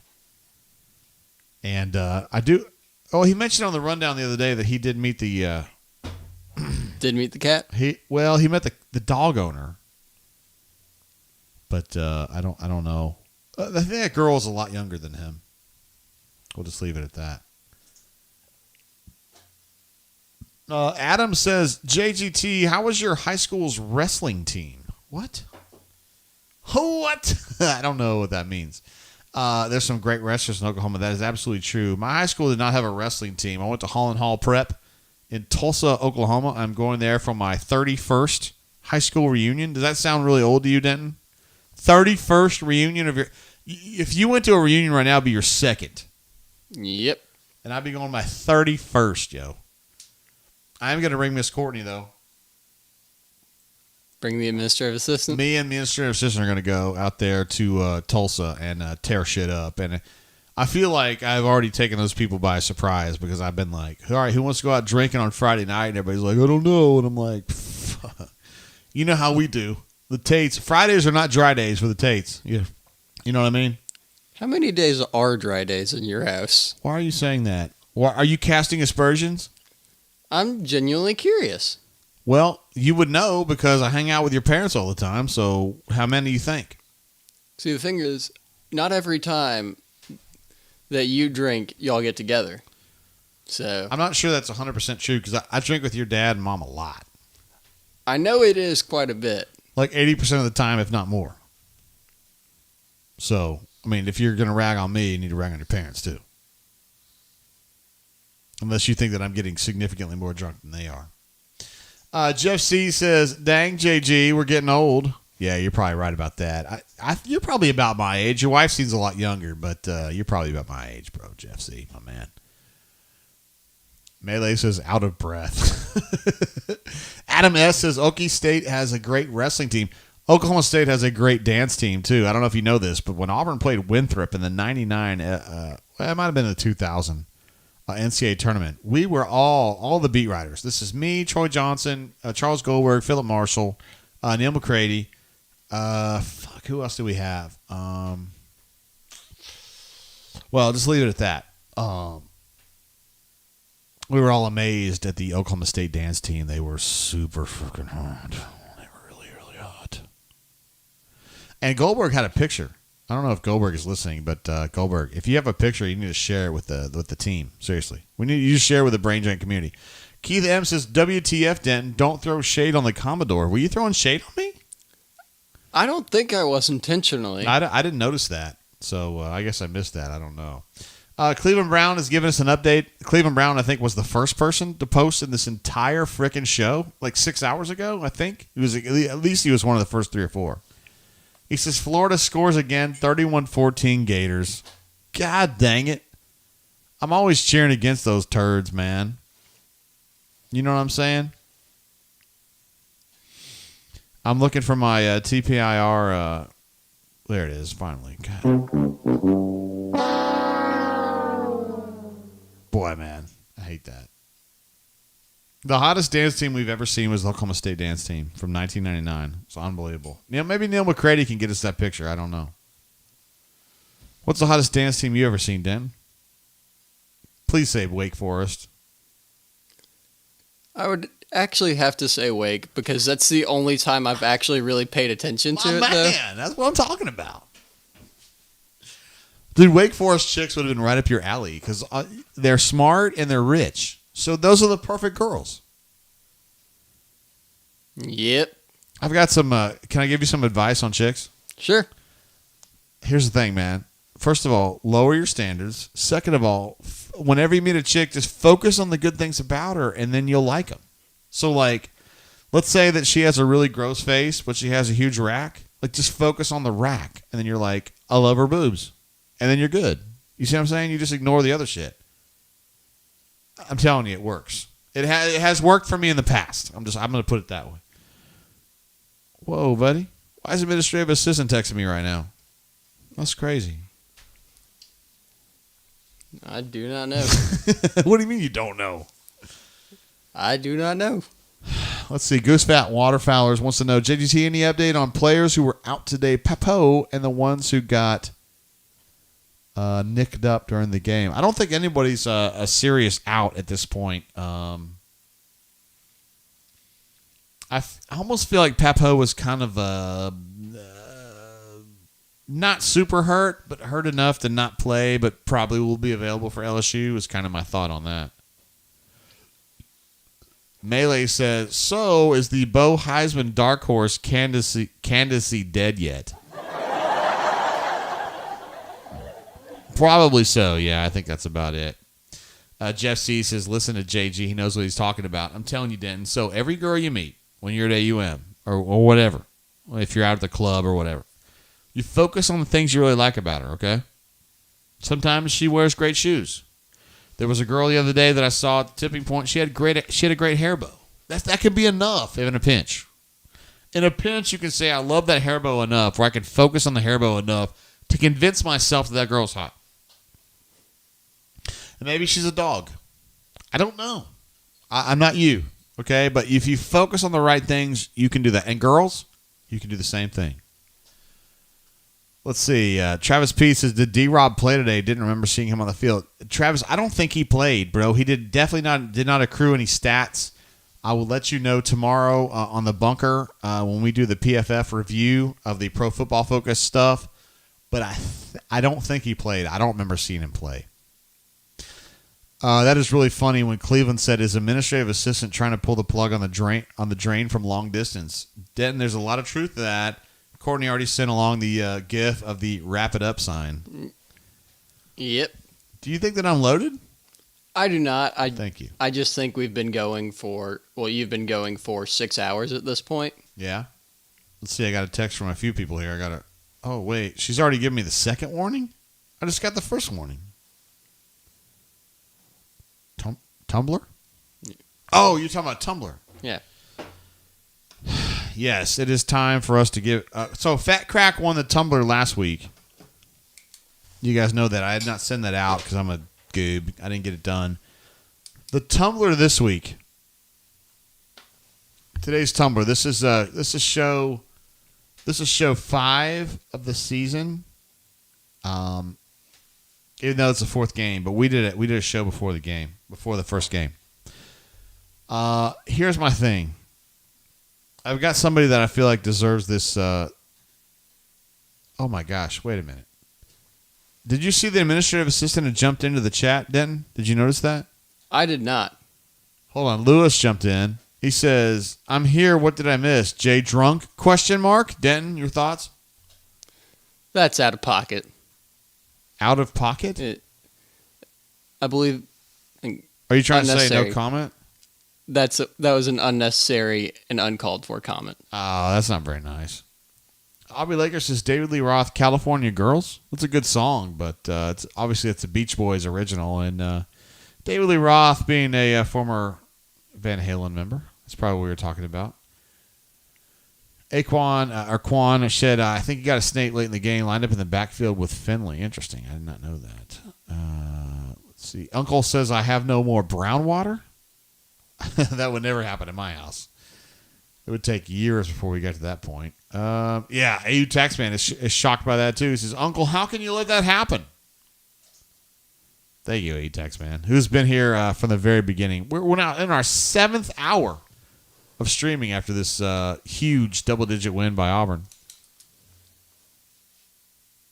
Locked On says we didn't play good enough. Locked On says we didn't play good enough for a giveaway. No participation trophies. You're right about that, bro. Locked On is my man, bro. I play Warzone with him, and I'm gonna leave it at that. His wife's. He did good. He did good. The Crystal says, oh, good grief. Denton, find someone you enjoy being with and you have something in common with. And this is coming from a grandmother of 2. How about that? Somebody you have something in common with and you enjoy being with. Which to me means she has huge rack and she's really cute. And she has a nice smile and she has great hair. I mean, to me, that's really what it comes down to, right? Yep.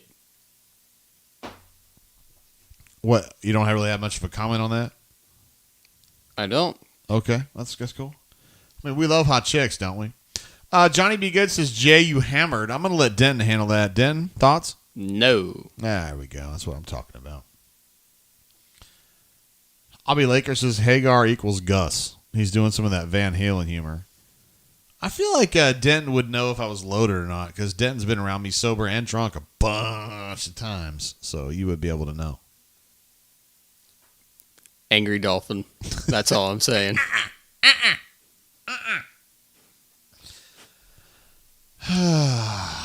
Crystal says, OMG, head hits desk. Here's the thing about Denton. Denton's kind of stuck. So his dad is very chill, and I'm crazy, as you guys know. And I try to give him ideas. And, Chris, Cuzzo, he probably has better advice for you than I do. You kind of look at me as like your crazy uncle in a way. In a way. I mean, you have a real uncle, but I'm just saying, like. I would say all of them are crazy in a way. Your real uncle's not that crazy, really. Depends wait, on hold on. You have two. You have one that's kind of crazy and one 3. that's not. Oh, you have 3. My bad. Who's the third? Oh no, you do. I know the other guy. Yeah. He's not crazy. But I gamed him. I gamed Chip. Oh yeah, you know what I'm talking about, bro. Years ago on Guitar Hero. Yeah, it's on Guitar Hero. His other uncle Chip. He was like, I was playing Guitar Hero with him, and he didn't know who I was. He was like, "You don't play Guitar Hero?" I was like, "Fuck yeah, of course I do." I play Guitar Hero. This is back 10 years ago. I played a lot. He was like, "All right, let's play some Guitar Hero." So I played dumb. I played all the time. And he goes, "All right, man. So here's the guitar, and if you want to play it, you can give it a shot. We'll play it on easy." I said, "Fuck that. Let's do it on expert." He was like, "I don't think that's going to work." And I said, "Let's give it a shot. Fuck it." He said, "Okay. What song do you want to play?" I said, "Poison." What song does that play? What's that song called? I do not know. It was a Poison song, and yeah. I got like 98% on expert because I had played it a bunch of times, and Chip was just like, "Holy shit!" Totally game that kid. I wish I had gotten him for some money. I said $100 if I can get through this song. He'd have been like, "Bro, I'm on." I would have got $100 out of that. Wait a minute. What does this mean? Lewis 3882 says, "Does Denton wear the same clothes each week? Is it a luck thing?" Denton, what? Is there some truth to that? There is not. Word, you got a bunch of like Oxford polos, right? Yeah. Word. Solo Tiger says, "Kickstart My Heart." I know that one. That's a Motley Crue song. That's not Van Halen. We were talking about Van Halen earlier. Uh-oh. I got my third. All right, guys, I've got my third warning from an administrative assistant. I got a "that's all, folks" on that one. That's probably a wrap up there. Yeah. Blake Robinson says to "talk dirty to me." Is it not? It's not "talk dirty to me," is it? It might have been. I don't know. I don't remember which one it is. Nope. Jeff C says it is. Jeff C would absolutely know. Blake, no disrespect, bro. You know I love you, bro. You're probably right. Max B says, "You've told the story before." I'm sorry, Max. I let it go. Pretend I never told you. Blake R says, "Denton is a dapper Dan man." Do you know what that means? I do not. It's from the movie "Oh Brother, Where Art Thou?" Do you know that? Do you know that movie? I saw it like 5 years ago. You should see it more recently because it's a great film. I will look into watching it again. I would. I bet your parents like that one. Soggy Bottom Boys. I Am a Man of Constant Sorrow. Yep. I don't know where to go with this. Let's see. Brighter Redneck Idea says, "I used to listen to VH Van Halen before football games in my playing days. Pour some sugar on me." He's fucking with me. That's a Def Leppard song, bro. I know you're messing with me, though. Cass DL says, "Jay, what is the bourbon tonight? I'm a few hours behind." A few? You're like 6 hours behind, but it's cool, bro. We love you. Early Times Bottled and Bond. I got this at the ABC allocation this morning. This cost me $24.99, and it's really tasty. I gotta admit, it's kind of neutral. I mean, the taste is not like, it's not gonna blow you away, but it's good. You know, I mean, it's good. And I've had Dan, what do you think? About 40% of that bottle, 35% of that bottle? I'd say about 30. Yeah, not too bad. Did you say 30? Yeah, 30 to 35. Thank you. Round it up. God dang it. I got that Early Times Bottled and Bond. It's pretty tasty, no doubt. No doubt. Scotty P says, "I picked up some Four Roses small batch select at the allocation." I don't want to break any news here, Scotty P, but I may have gotten some for the LSU game, but I'm not going to name any names. It is delicious. I've had it before, and it's really good. AU Taxman says, "Denton, do not seek the treasure." Do you know what that means, Denton? I do not. I don't either. Lewis says it's a good story. Good stories never die. Thank you very much. Max B says, "Never heard it. It just stoked. I got a response." I bet you have heard it before, but I don't care, man. I don't really care. You haven't heard, I don't think I've told that story in the drain. I haven't told that story much. Your mom loves to tell that story, but I don't tell that story that much. Yeah. She tells it just when it, because it helps me or whatever. Let's see. Crystal says water break.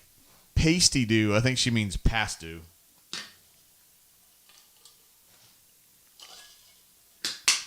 I'm going to tell you what's going to happen, Denton. Administrative assistant's going to get mad at you. For And your letting me- dad. And your dad for letting me stay on the air this long. Yeah. Because she's going to think that I was too late, that I was too drunk or whatever. Lewis says, we sucked today when Jay took a half liter down. I wish I took a half liter down. I got a liter earlier of the Buffalo Trace. Me and Cuzzo went to the ABC allocation and hooked it up. Sheet Child 96 says, went through damn near a fifth of Hennessy watching that damn game. Way to go, AU. My man, that's what I'm talking about. Absolutely. Lewis says, Crystal has pasties on. Wait, what? I wasn't going there. Crystal's awesome. She tells me when to drink. Like, drink water, so that's good. All right, here's the situation, okay? So, Administrative Assistant has given me 3 warnings. We have been streaming for 6 hours and 16 minutes. Solo Tiger says, you're not even approaching Ole Miss levels. You are right. Wait a minute, bro. I don't know about that. Let's see if I got a soundbite for that one. How big a boy are you? Well, it don't make no difference. Just bring her on down. You're tough as hell on this phone. Did you hear that one, Denton? I did. Oh, man. I got some sounds I don't even get to play very much. I like this one, too. Do you know what this is from, Denton?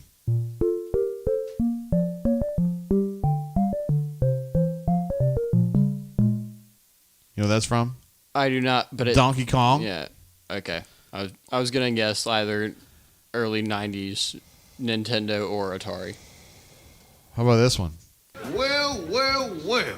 The most diabolical haters this side of the Mississippi.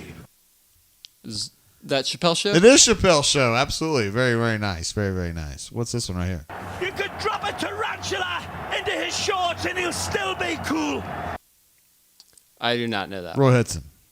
Okay. The La Liga commentator. Yeah. How about this one right here? What in the fuck is this game? That is definitely a COD clip. No, it's a FIFA clip. Oh, it was one of the two. That's a Nick 28. Yeah. Yeah, absolutely. It was one of the two. Do you know who this is right here? Yeah, on Monday, I won't make it on Monday because I got someone calls on Monday. I do not. That's Beetlejuice from Stern Show. How about this one right here? I want to wrestle you so freaking bad. I know you used that recently, but I do not know. That's the Chris Hansen from To Catch a Predator. Here he goes. I'm Chris Hansen with Dateline NBC. And Dateline NBC. Oh, Chip says, who won the glass? I have somebody that I would like to give the glass to. We need to go ahead and jump this out, right? Yeah, go ahead and jump out. The glass today, this is glass number 005. He's going to go to Spicy P. Spicy Penguin is the winner, yo. Spicy P is the absolute winner. He's a stud. I don't think he's here right now, but he was here for a big swath of that show today. He is. Let's see. Andrew Lee says, Denton on camera right now is the post-AU game mood 100%. What does that mean? I'm not sure. Denton, your thoughts? Probably bored is my guess. Or looking bored. Johnny B. Good says, put a fork in it, Jay. You're done. Emoji. Cleveland Brown says, do you have Rod B on your soundboard? I don't think I do. I just have the Jim Fife. Though Auburn hadn't scored a touchdown lately. Anyway, Spicy P. Oh, he says, let's go. Spicy P is still here, my man. You're the winner, bro. So here's what I need you to do. Send me a DM on the bunker, or I will send it to you, and I will get you and a Fat Cracks glasses sent out to you guys this week. I'm sorry that I fell behind, Fat Crack. You know I love you, bro. Let's see. Crystal says, congrats, Spicy. Jeff C says, Spicy B, congrats. What a badass. Blake P, Blake Bauer as well. Wow, that's unbelievable. And Jeff C says, Denton, go out this week and get some. Hey now. Is that possible? Anything's possible. Anything's possible, Dan. That's right. You're going to meet some hot chicks at AUM and do what you got to do. All right, for real, we're going to shut this thing down. We have been streaming for 6 hours and 20 minutes. The Auburn Tigers were victorious, 34-24, double-digit win over the hated Panthers of Georgia State. I don't know why you're laughing, Denton. It's not funny. Those guys it's Georgia State. Thank you for listening to the brain drain here on the YouTubes. Of course, I am the publisher and Commodore at auburnsports.com. We have a great community called The Bunker, which is on a message board, and everybody's awesome. And most of the people who you see in the chat with all these hilarious takes are from The Bunker, including Solo Tiger and Blake R., among others. I am Bailey 5 says, make sure to wear a raincoat, Denton. What does that mean? A raincoat? I'm guessing it means that... Because it might rain? I think it's going to be sunny the next few days. It's going to be wet.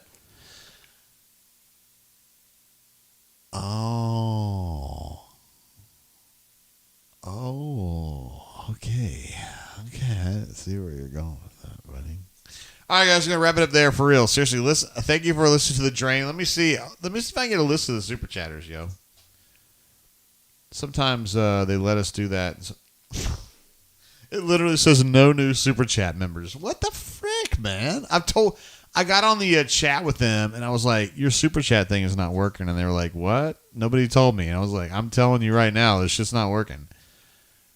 Anyway, super chatters, you know who you are. You're absolute studs, and we love you. There's no doubt about that. So we're going to... I am Bailey 5 says I'm going to be wet. Blake R says, yes, Denton. Emoji. Quan says, Denton. Attaboy Denton. Hello, nurse. I don't know what that means, but it's awesome. Anyway, guys, I'm going to wrap it up there. I appreciate you guys. Those of you who stay with me all day long, I mean, you know who you are, but for real, like AU Taxman, if you're here, Cleveland Brown, who have been here all day long. Who am I missing? Yeah, Crystal's been here like damn near the whole day. Spicy P. I appreciate you guys so much for just hanging out. Fat Crack as well, just hanging out. Oh, the administrative assistant jumped in. What did she say earlier, bro? Did you see it? She had jumped in at one point. What did she say? Something bad? Not too bad. She told me to shut my ass? That's what she usually tells me, to shut the fuck up. My man Jazzy Joe gets the last super chat of the show. Jazzy says, what's up, peeps? Man. Jazzy Joe sends me random texts like from day to day, and he'll just send me like where he's from, he and his girl. He was at the All-Star game, and he sent me one not too long ago from somewhere else. It was like really badass. I was like, what? This guy's he's such a legend. Jazzy Joe, we love you, bro. Even if you're hanging out with a Bammer, that's fine. It's no big deal. It's cool. Batty says, have sweet schmedding dreams, everyone.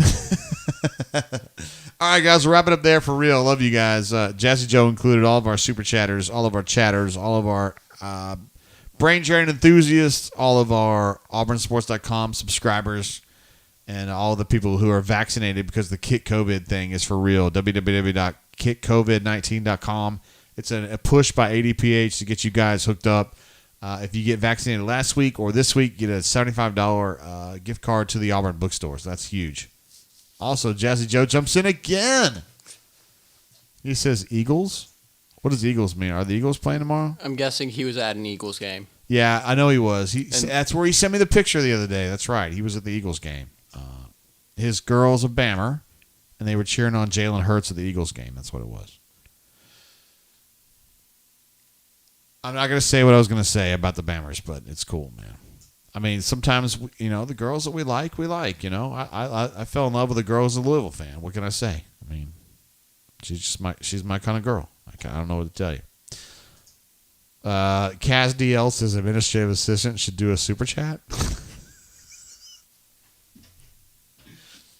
Yeah, Courtney, why don't you do a super chat? Snowburn says, love you, Jay. I love you, Snowburn. I gave you a shout out the other day. It was a great post you made on the bunker. It's hilarious. Anyway, guys, I'm going to wrap it up there, guys. We will check you guys out. We're going to do a rundown on Tuesday, of course. There at Voodoo around 11:30, unless there's some kind of weird interview situation. And then we'll be back, obviously, on Saturday night, a week from today, covering the Auburn LSU game, which is going to be a fucking showdown.